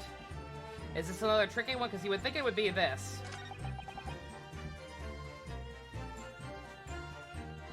Yeah, I was gonna say, you would think it would be the new one, but it's probably this one, right? Yeah, okay, now it's a lie. Alright. Okay, I get it. I do get why we had to go through that. Not everyone has bad hair sensors like me. Not everyone may have made this connection as early as I did. Objection! If you have no kinfolk, as you put it, then explain why it is among the sparse furnishings we found this photograph in the room. Ah. I presume as you've been renting the room, that this photograph belongs to you, does it not? Does it not? Oh, well. Mr. Boone, drop the pretense. Tell the court exactly who you really are. I don't know what you mean. I'm a peddler. I keep telling you so. Here, like I said, here's the thing. Okay, he's either like Roger from American Dad, or he's been a very, very bad liar. You really don't need to bother with me. Please, just leave it alone. As the man says, leave it alone. Whatever the truth about this man's life, it has no bearing on this case. Because it's simply not possible he impersonated Inspector Grayson. How can you be so sure? Just look at the man! No amount of disguise could ever hide those unmistakable features. Objection! But what if we were to look at the other way around? What do you mean? Yes, Counsel, what do you mean? Well, there's no denying that Mr. Boone's lip is very prominent indeed. But consider the possibility that his prominent lip itself is part of an elaborate disguise. Then hiding that prominent feature, in other words, revealing his true face, would make an utterly impenetrable disguise. Would you agree, Mr. Hugh Bone?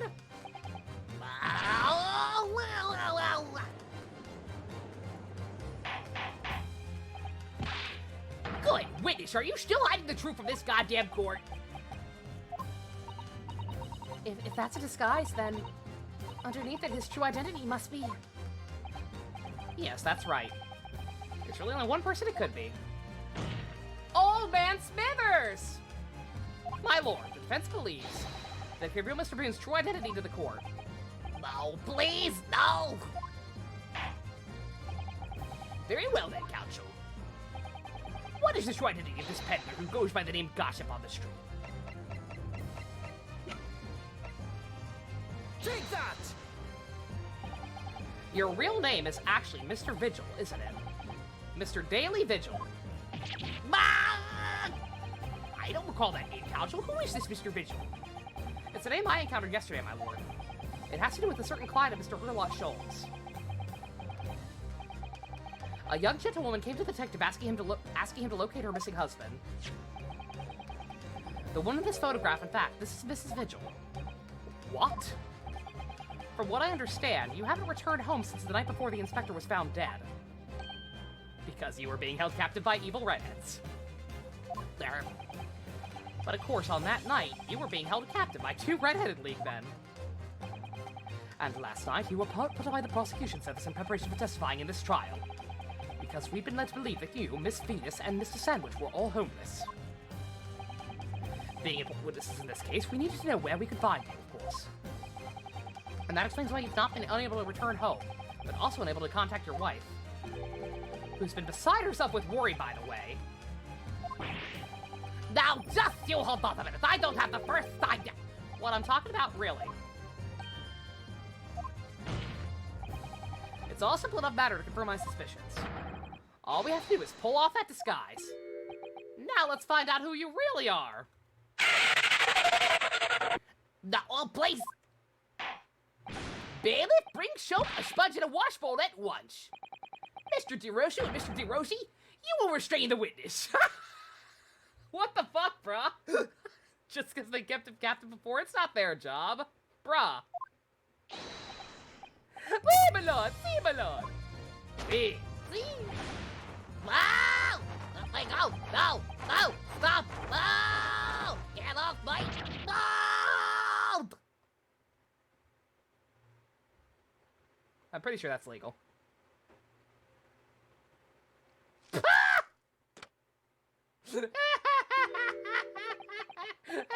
How could nobody tell that was a prosthetic? Come on.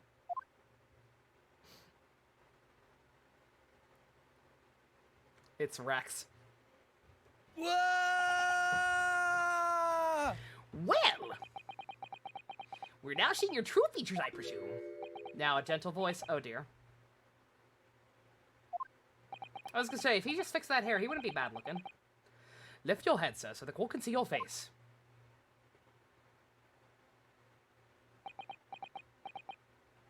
They got him a... Did they get him a change of clothes, too? That was awful nice. It would appear the defense counsel's assertion was entirely correct. This has all been a very elaborate deception. So, witness, tell us the court. Have you seen this man before? I don't believe it, but... See, this is a no question. This is the inspector we saw in the park. Extraordinary! He also kind of looks like a JoJo character. On the day of the Red-Headed League enrollment, the man claiming to be Inspector Gregson, who appeared before Mr. DeRosu and Mr. DeRosi in the park, was you disguised as the inspector, or rather, was you posing as the inspector in no disguise at all.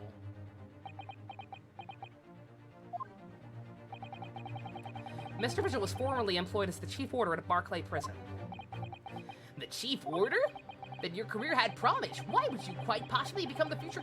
You could have quite possibly become the future governor of the prison. What on earth have you been doing peddling tittle-tattle on Fresno Street? Well, it's been 10 years since Mr. Virgil worked at the prison. Vigil. Good God. 10 years?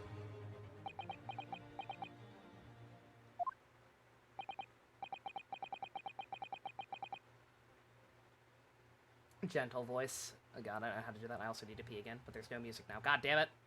Vigil, you're ruining everything. I'm really dreadfully sorry about all this. Yes, it's true. I'm Daily Vigil. It's a stupid name, I know. And you were the chief warder at Barclay Prison 10 years ago.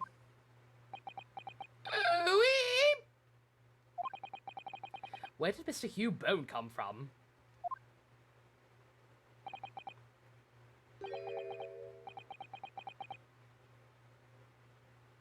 I live inside you forever. No. Boone is the other me, a name I invented. Well, evidently there's a great deal under the surface here. I'll explain everything. I'll tell you just how wretched my life has become.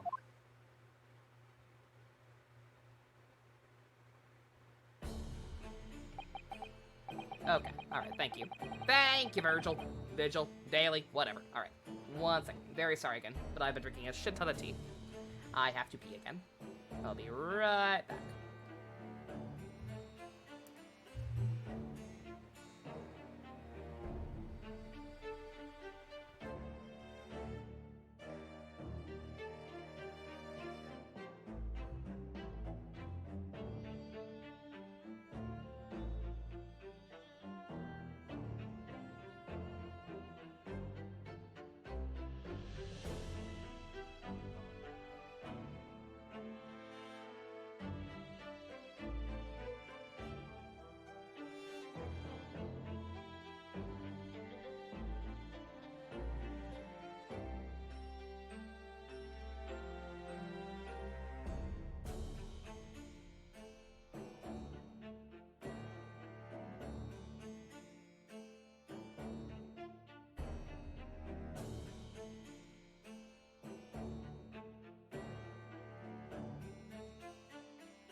I got you, motherfucking Cheetos.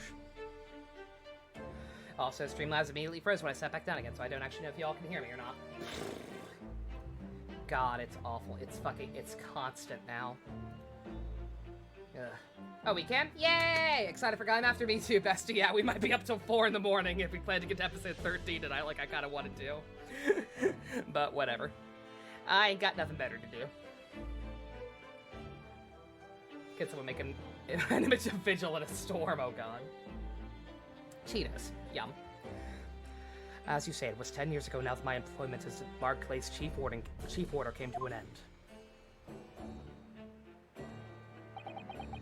Having left the prison service, I searched for some new occupation by which to earn a wage. But times were hard in London. I found no suitable engagements at all. I was gonna say, yeah, I was already, like, I had already kind of pieced together what might be going on here. Not the whole secret identity thing, but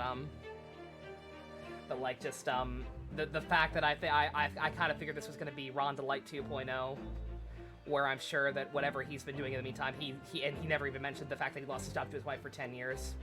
Like, presumably, literally just so he could not worry her and keep up, the lifestyle he thought she deserved.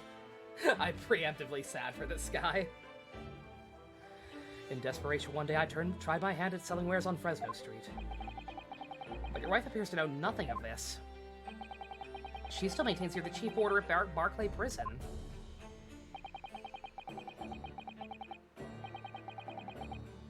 I was utterly determined my wife should not know of my feelings, which is why I've never told her. I opened an account at the bank under the name of Hugh Boone, and I rented the cheapest room I could find on Fresno Street. Who is this? This is Shipper Lady's husband. He was in disguise as this thing, and and is now and has apparently been is either I don't think he killed Gregson. I have to assume they were working together. I don't know how that happened, but of course I was right. Like I said, you can't hide a bad hair guy from me. I can sense them. The scene of the very crime we're investigating. Another hour or two? Really? Oh my god. Yes, that's right. A place from which I could emerge every morning at 8 as a squad peddler. And transform myself back every evening at 5 into a well-dressed man about town before returning home. That quickly became my daily routine. God damn, you are good at not breaking character. I believed him. Like as gossip, I believed him so much I thought for sure we had a Roger situation. I am actually shocked that he was aware this whole time. You're good, sir. If you were actually like working undercover with Gregson, then you're good at your job.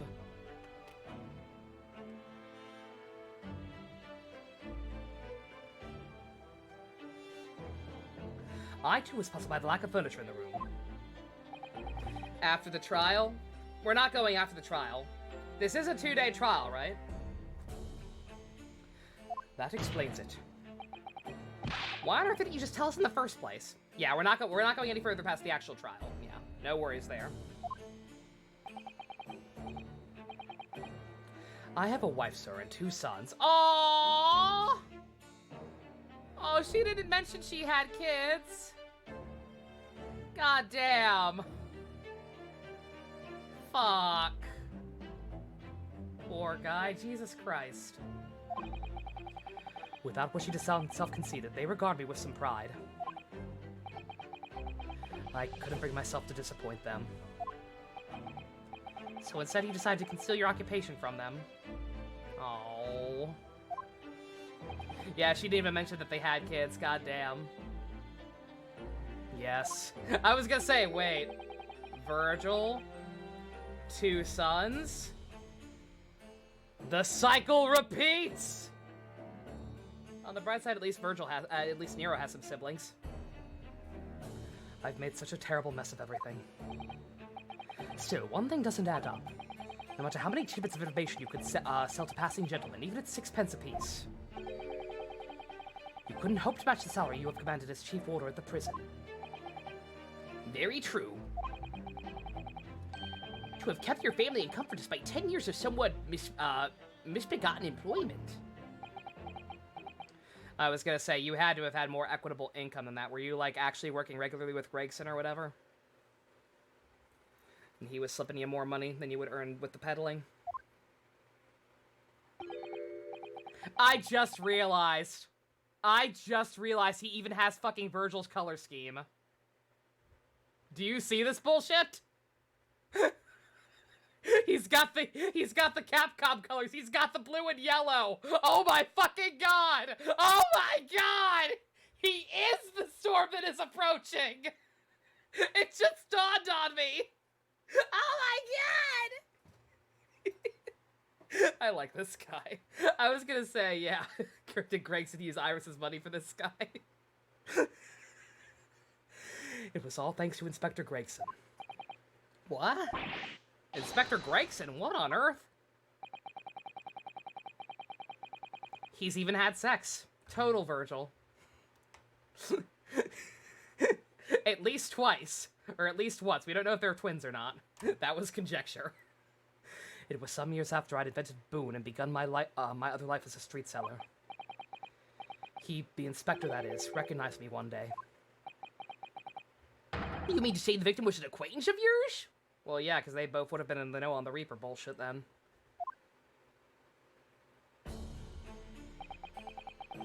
I knew him from my time working at the prison. When he saw what I'd become, he was deeply troubled for me and my family. And from that day forward, he visited me on Fresno Street with an increasing regularity. Then one day, he asked me if I would carry out a secret assignment for him. A secret? What was it?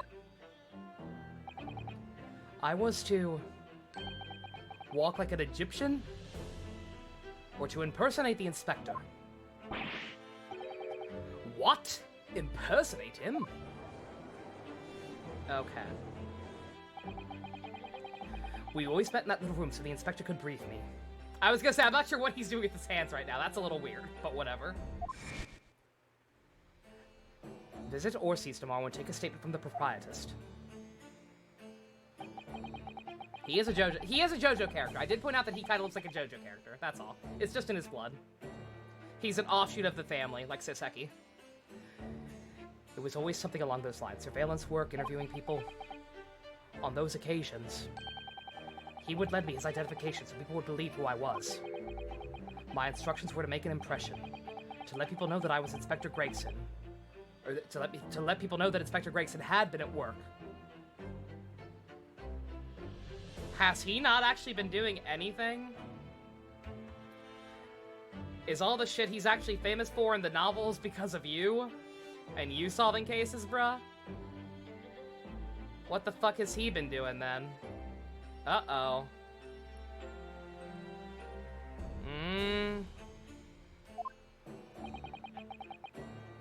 And for those services, he compensated me financially.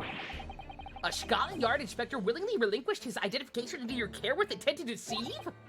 That, as I'm not sure I need to point out, is a very serious criminal offense. Imagine Gregson breaking the law for whatever the fuck his greater scope is. Weird. But why? What was the point of you impersonating him? I truthfully do not know. All I can say is that the inspector warned me on numerous occasions.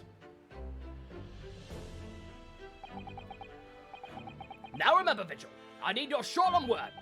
You don't blab about this to anyone, alright? Ever. He was helping his brother Mario save the princess. Officer recognized the wrong guy. No, I know. Like, obviously he still had to have been up to some shit, but, like, very clearly, I don't know.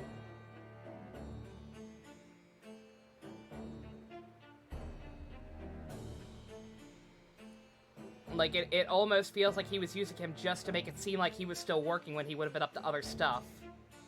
I just don't know what the fuck the other stuff was. Yeah, like, I'm sure, like, anything he investigated that was actually part of his job was whatever he was supposed to. Like, I'm sure when the time came to, like, make actual arrest, it was him. But just, in the meantime, like, all this undercover shit, I wonder. I think this was to cover his tracks.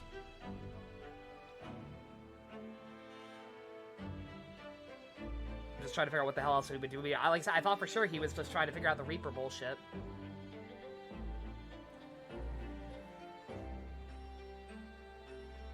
No, like I see, but I've also said he might just be in on it, like, straight up. I know people like defending Gregson, but, like, I don't know. I think he might know some shit. Hence why he was set up to die in the first place. If you do, I end up in the croaker. In time, he started to bring papers with him to the room as well. It became something of a second office for him. Pepe Sylvia. So, in fact, the person who declared himself to be Inspector Gregson on the park in Lime Street was really... Yes, it was me, acting on the inspector's orders. As usual, I removed my boon disguise, and then went as instructed to the park, armed with the inspector's identification book. It never occurred to me that the bruise on my neck might give me away.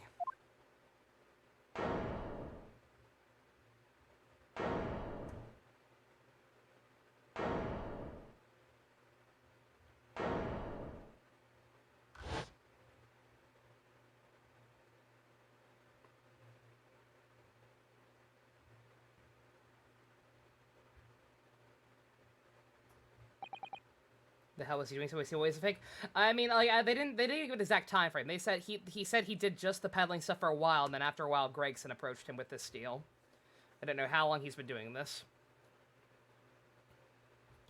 Well, it would seem this confession completely destroys the defense's case. Explain yourself, Prosecutor Ashoki. My learned friend's assertion was as follows: the victim was killed at another location on the day before his corpse was discovered, at the hands of the two red-headed League men when they imprisoned the inspector. But no, that can't be. After all that, it wasn't the inspector who went to the park that day, it was me. Oh, goodness. Finally, we have clarity. We had nothing to do with the murder of the inspector. Case closed. Merci, Monsieur de la Fête, for proving it. What? Ah! I was gonna say he was trying to slap the bench, good god. I hope Gregson didn't have this guy doing anything too dangerous. Yeah, I was gonna say, yeah, that clears him, yeah. I get why that clears them. That is bad for us, but obviously we didn't think they killed him in the first place. Order, order, order! Indeed, it would appear we have reached a de facto conclusion of sorts. These witnesses had no involvement in the murder of the victim. As proven, somewhat ironically, by the defense. Ah! I hereby call an end to the cross-examination. Hold it!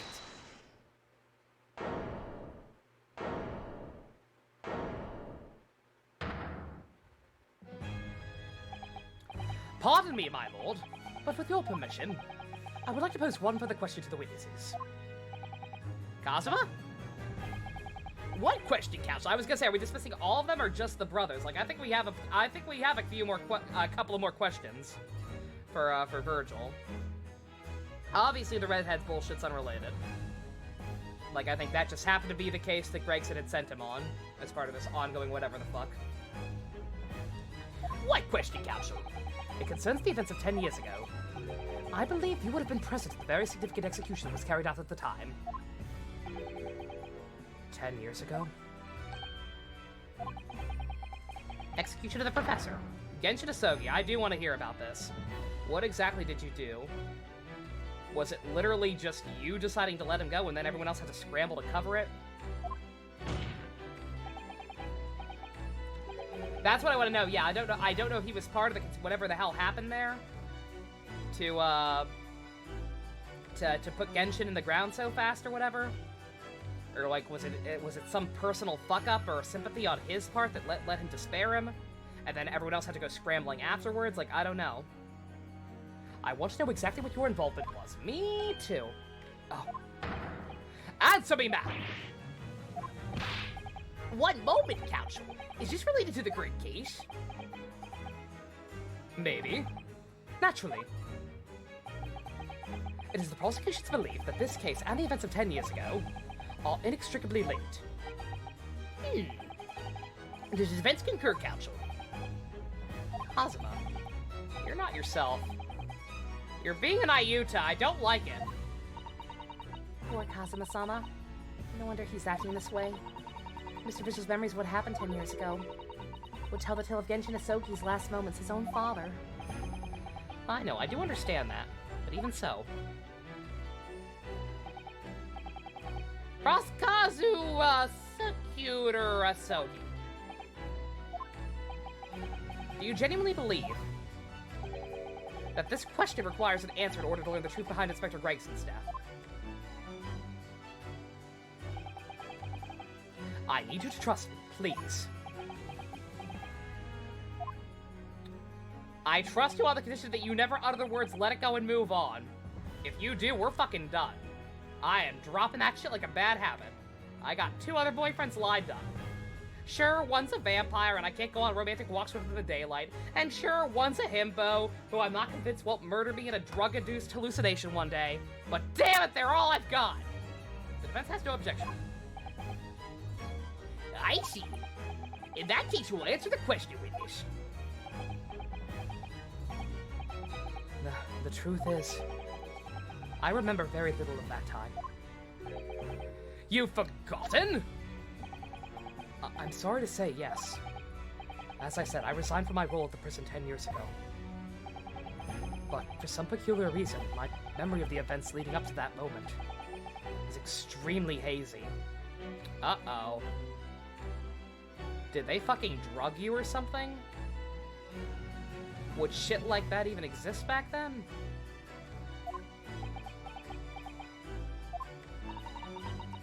Does that not strike you as strange, Mr. Naruhodo? I'm sorry? Well, 10 years is a long time, but to have forgotten the reason why he left such an important job?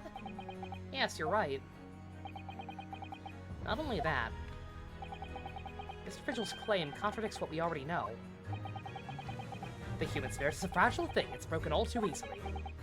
Which is why we have a tendency to wrap it up for protection. I'm sorry? The human spirit? I'm afraid I don't understand what you mean. When we experience the pain and suffering we feel unable to bear, we block it out, obliterate it from our memories, seal it away. But it never truly leaves us. If the seal is broken, the memories resurface. And when they do, that fragile spirit may finally be crushed. Please don't break this man. Did he, like, get fucking PTSD or some bullshit? Please don't break this man, Kazuma. I like him. But I really don't. Kazuma-sama. But if it must be crushed, then so be it, because the truth will not stay buried. It's coming out one way or another. Bend over! Ew. Right, now I understand. It's clear what his intentions are. He means to expose the truth at any cost. Perhaps if I pointed out the contradiction in what Mr. Vigil claimed earlier, it might cause some crucial memories to return to him, but should I? Should I present the evidence or not? We're gonna have to, right?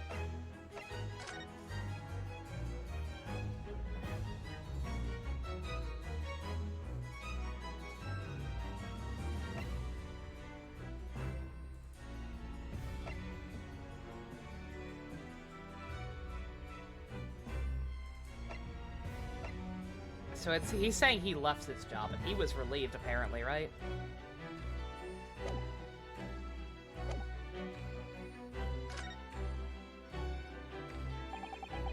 I have no idea how this is gonna go, but this is a court of law. I have a duty to pursue the truth. Mr. Vigil, I'd like you to look at this. Evidence that clearly contradicts your version of events. Take that! Just a few moments ago, you made the following statement. I resigned from my role at the prison 10 years ago. Well, yes. In other words, you claim to have left the post of chief warder of your own volition. Well, yes, of course. Why? Tell me, then. Do you remember seeing this document before? No, I don't. This is a dismissal notice ordering the immediate termination of our prison staff member's employment. The human spirit, I'm afraid I don't understand what you mean. It's that feeling you get when you feel motivated. Now I understand! A dismissal notice. And the name on the notice is yours, Mr. Vigil. What? It's mine?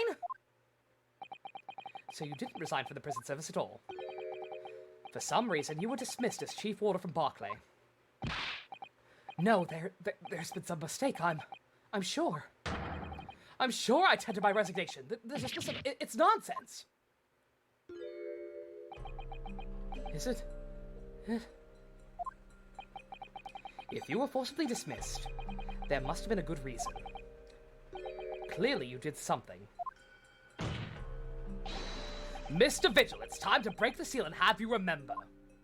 Oh. I do not like this at all. I feel bad. According to the few remaining records, the final execution you supervised was on the 17th of June 10 years ago. And on that day, something very serious took place at Barclay Prison. The 17th of June. Was that the professor's execution? Professor. As you were chief warder at the time, it stands to reason that you would have been present throughout the proceedings. It does sound familiar. And yet, that execution never actually took place. The convict, ostensibly executed earlier that day, later re-emerged from his grave. The convict came back to life? In the cemetery in the middle of the night, there was a witness. However, the witness claims that a moment after he saw the convict clambering out of his grave, a gunshot rang out from over his shoulder, and the bullet pierced the professor's chest, killing him instantly.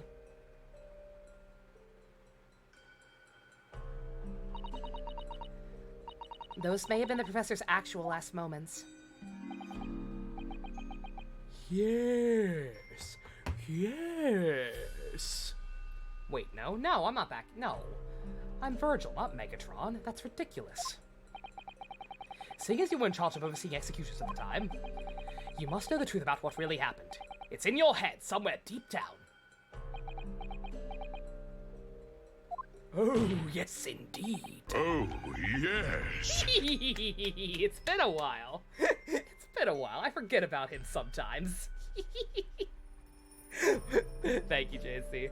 Well, Chief Order Daily Vigil, I know there are memories in your head that can explain what happened on the 17th of June 10 years ago. And now it's time for you to drag them up.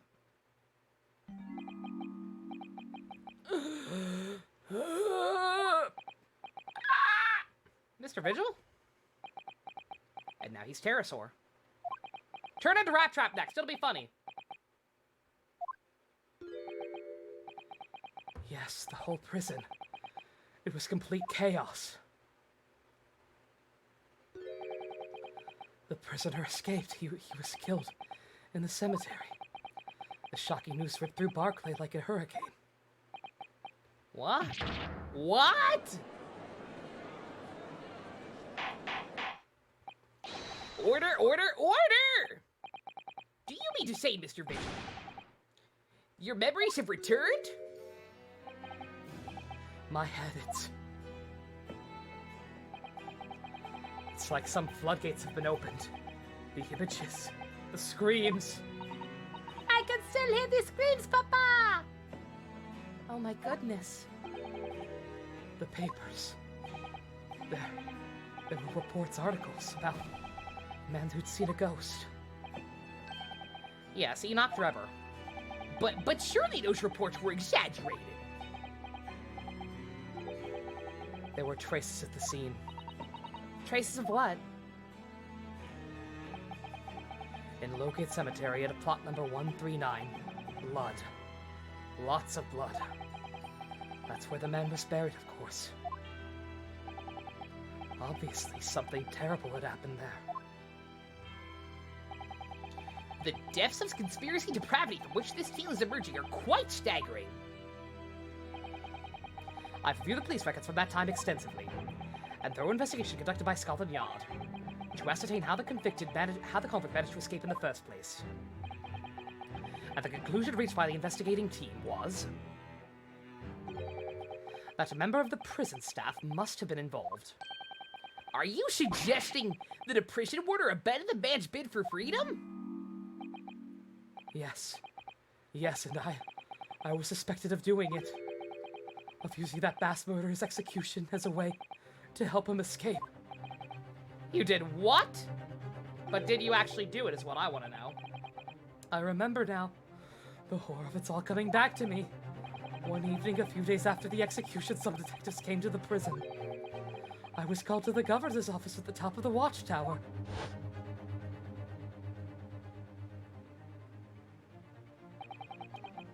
I'm sorry, Daly, but this is serious business. I cannot help you now. As Chief Warder, you're responsible for overseeing the execution, therefore, eh? Well, it seems the fellows at Scotland Yard want to have a few words with you about it. You better pack your things, laddie. You're to attend in prison. In person, not prison, you're in the prison. As soon as he told me that, my mind just went completely blank. And the next thing I knew,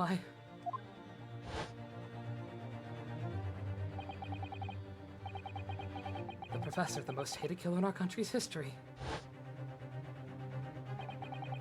And I let him escape. I'm finished. My life is over. Bruh! Ah!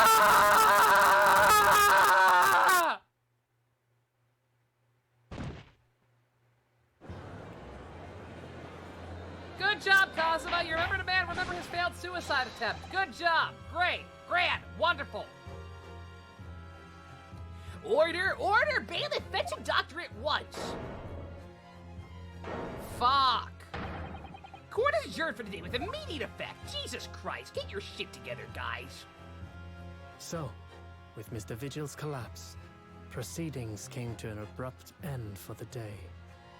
Once again overshadowed by the legacy of that notorious killer, appearing like a cursed ghost ship on a foggy ocean. Lord Van Zeeks, Mr. Vigil, Kazuma, and Gregson. All of them bound by invisible chains anchored to the same wreckage in the murky depths of the past. But the miraculous light that had been trying to cut through the gloom and shine on those tragic events was playing on the edges of the truth at last.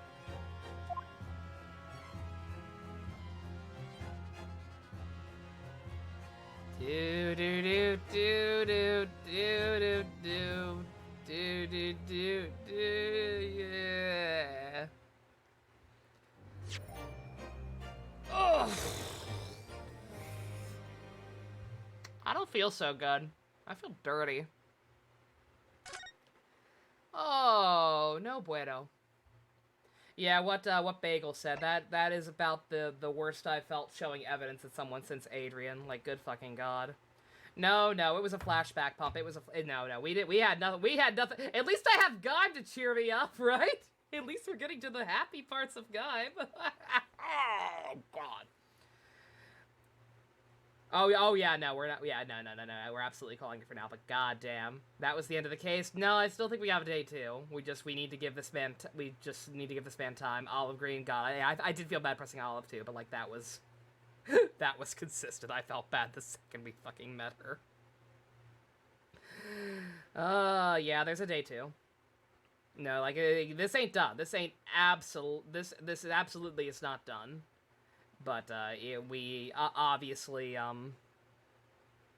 we need more answers from Vigil, and he's not really equipped to deal with them right now. Oh, yeah, I knew it was gonna be bad once I realized that he just straight up was remembering things differently. But goddamn, bruh, Jesus Christ, ugh. Ready to wait another week? I can wait another week. That was that's a good cliffhanger, but like I said, it's good. It's good that I'm still excited. It did not deserve any of this. Jesus Christ. Ugh.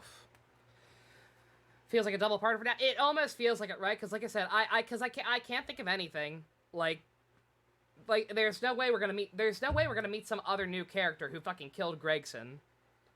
Like, Gregson clearly died because he knew too much, one way or another. I'm not sure the full extent of his involvement in all this bullshit, but, flashbacks to Edward telling Adrian that he doesn't have to, that he doesn't care if she chose his death. Oh, yeah, that was fucked. That was so fucked. Ugh.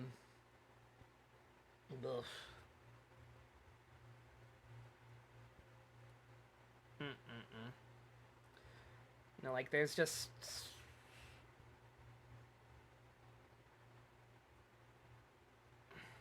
This feels too big. This is way too big to be a case 4. Like, I don't know how the hell that's gonna work structure-wise. But, like, there's no way we're getting to the full root of this in one case. Because I think it can only be fucking, I keep wanting to say Gant. He's not Gant, he just looks like Gant. I honestly, genuinely think it can only be Strongheart. Like, I think it runs that, and somehow dogs are connected to the Moriarty case. Dogs are the professor, not Moriarty. Totally not Moriarty. Doggos are connected to the professor nonsense. I have to imagine that this case is, if it is a 2-parter, then I have to imagine maybe this case will just end with the possibility of this being part of the conspiracy bullshit, and maybe end with us implicating either either Strongheart or Pirate Judge or whoever the fuck is all in on this. And then case 5 will be us probably solving what the fuck really happened back then and what really happened now. Because I feel like we don't have all the answers to that either. I won't know for, like, we never got an answer. Like, we don't even know for sure. Like, did Vigil actually help Genshin, or was he just set up as the fall guy? And it was somebody else. Because, again, the fucking coroner said that he was dead even. So, what the fuck happened? What the fuck happened? Yeah, we got a lot to do. Ugh. AK Scapegoat? Yeah. I shouldn't say Fall Guys. Fall Guys is too memey to say now. I should use Scapegoat or Cat's Paw. Which means Zeke is the I was gonna say, yeah, that is unfortunate. That's the one unfortunate thing of them doing it that way, is that means that we're not facing Von Zeus again. That means we're probably gonna keep going toe-to-toe with Kazuma. But I do get it. If the last part is mostly solving the Professor bullshit, then I get why it'd be Kazuma being his father, but just good God. Don't get me wrong, Bong Zeeks. I love being your knight in shining armor, but I miss you. I miss seeing those legs. Hope he enjoys it. Oh, that's totally gonna happen. Like I said, again, I'm shitting on Kazuma a little bit because it's funny and he is very much being a bitch, but I'm sure he has his reasons. Like the fact that he was talking so amicably with Strongheart, like I'm sure he probably knows more about this than we do at this point, and is just kind of going through the motions to get whatever he's trying to do done. I do not begrudge him for it, except, like I said, the fact that he's a bland prosecutor. He's so bland! He just recoils in pain sometimes. He doesn't leave the courtroom when testimony gets too silly. He doesn't throw wine glasses. He doesn't air guitar. He doesn't do anything! It's lame. Couldn't even put his headband back on and have that perpetually billow in the wind. Nothing. He has nothing now.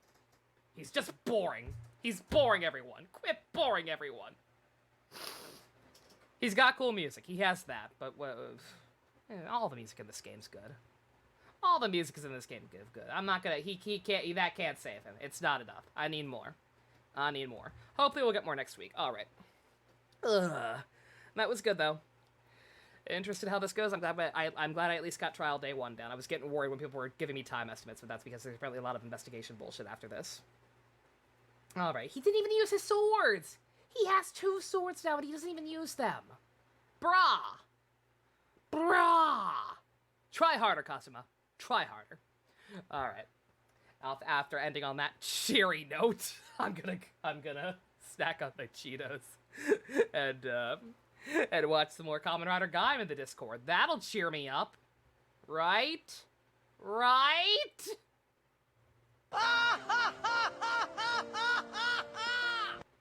Oh. Thank you all for coming out. Special thanks to I Need Professional Help and all the Go-Kart and Above patrons.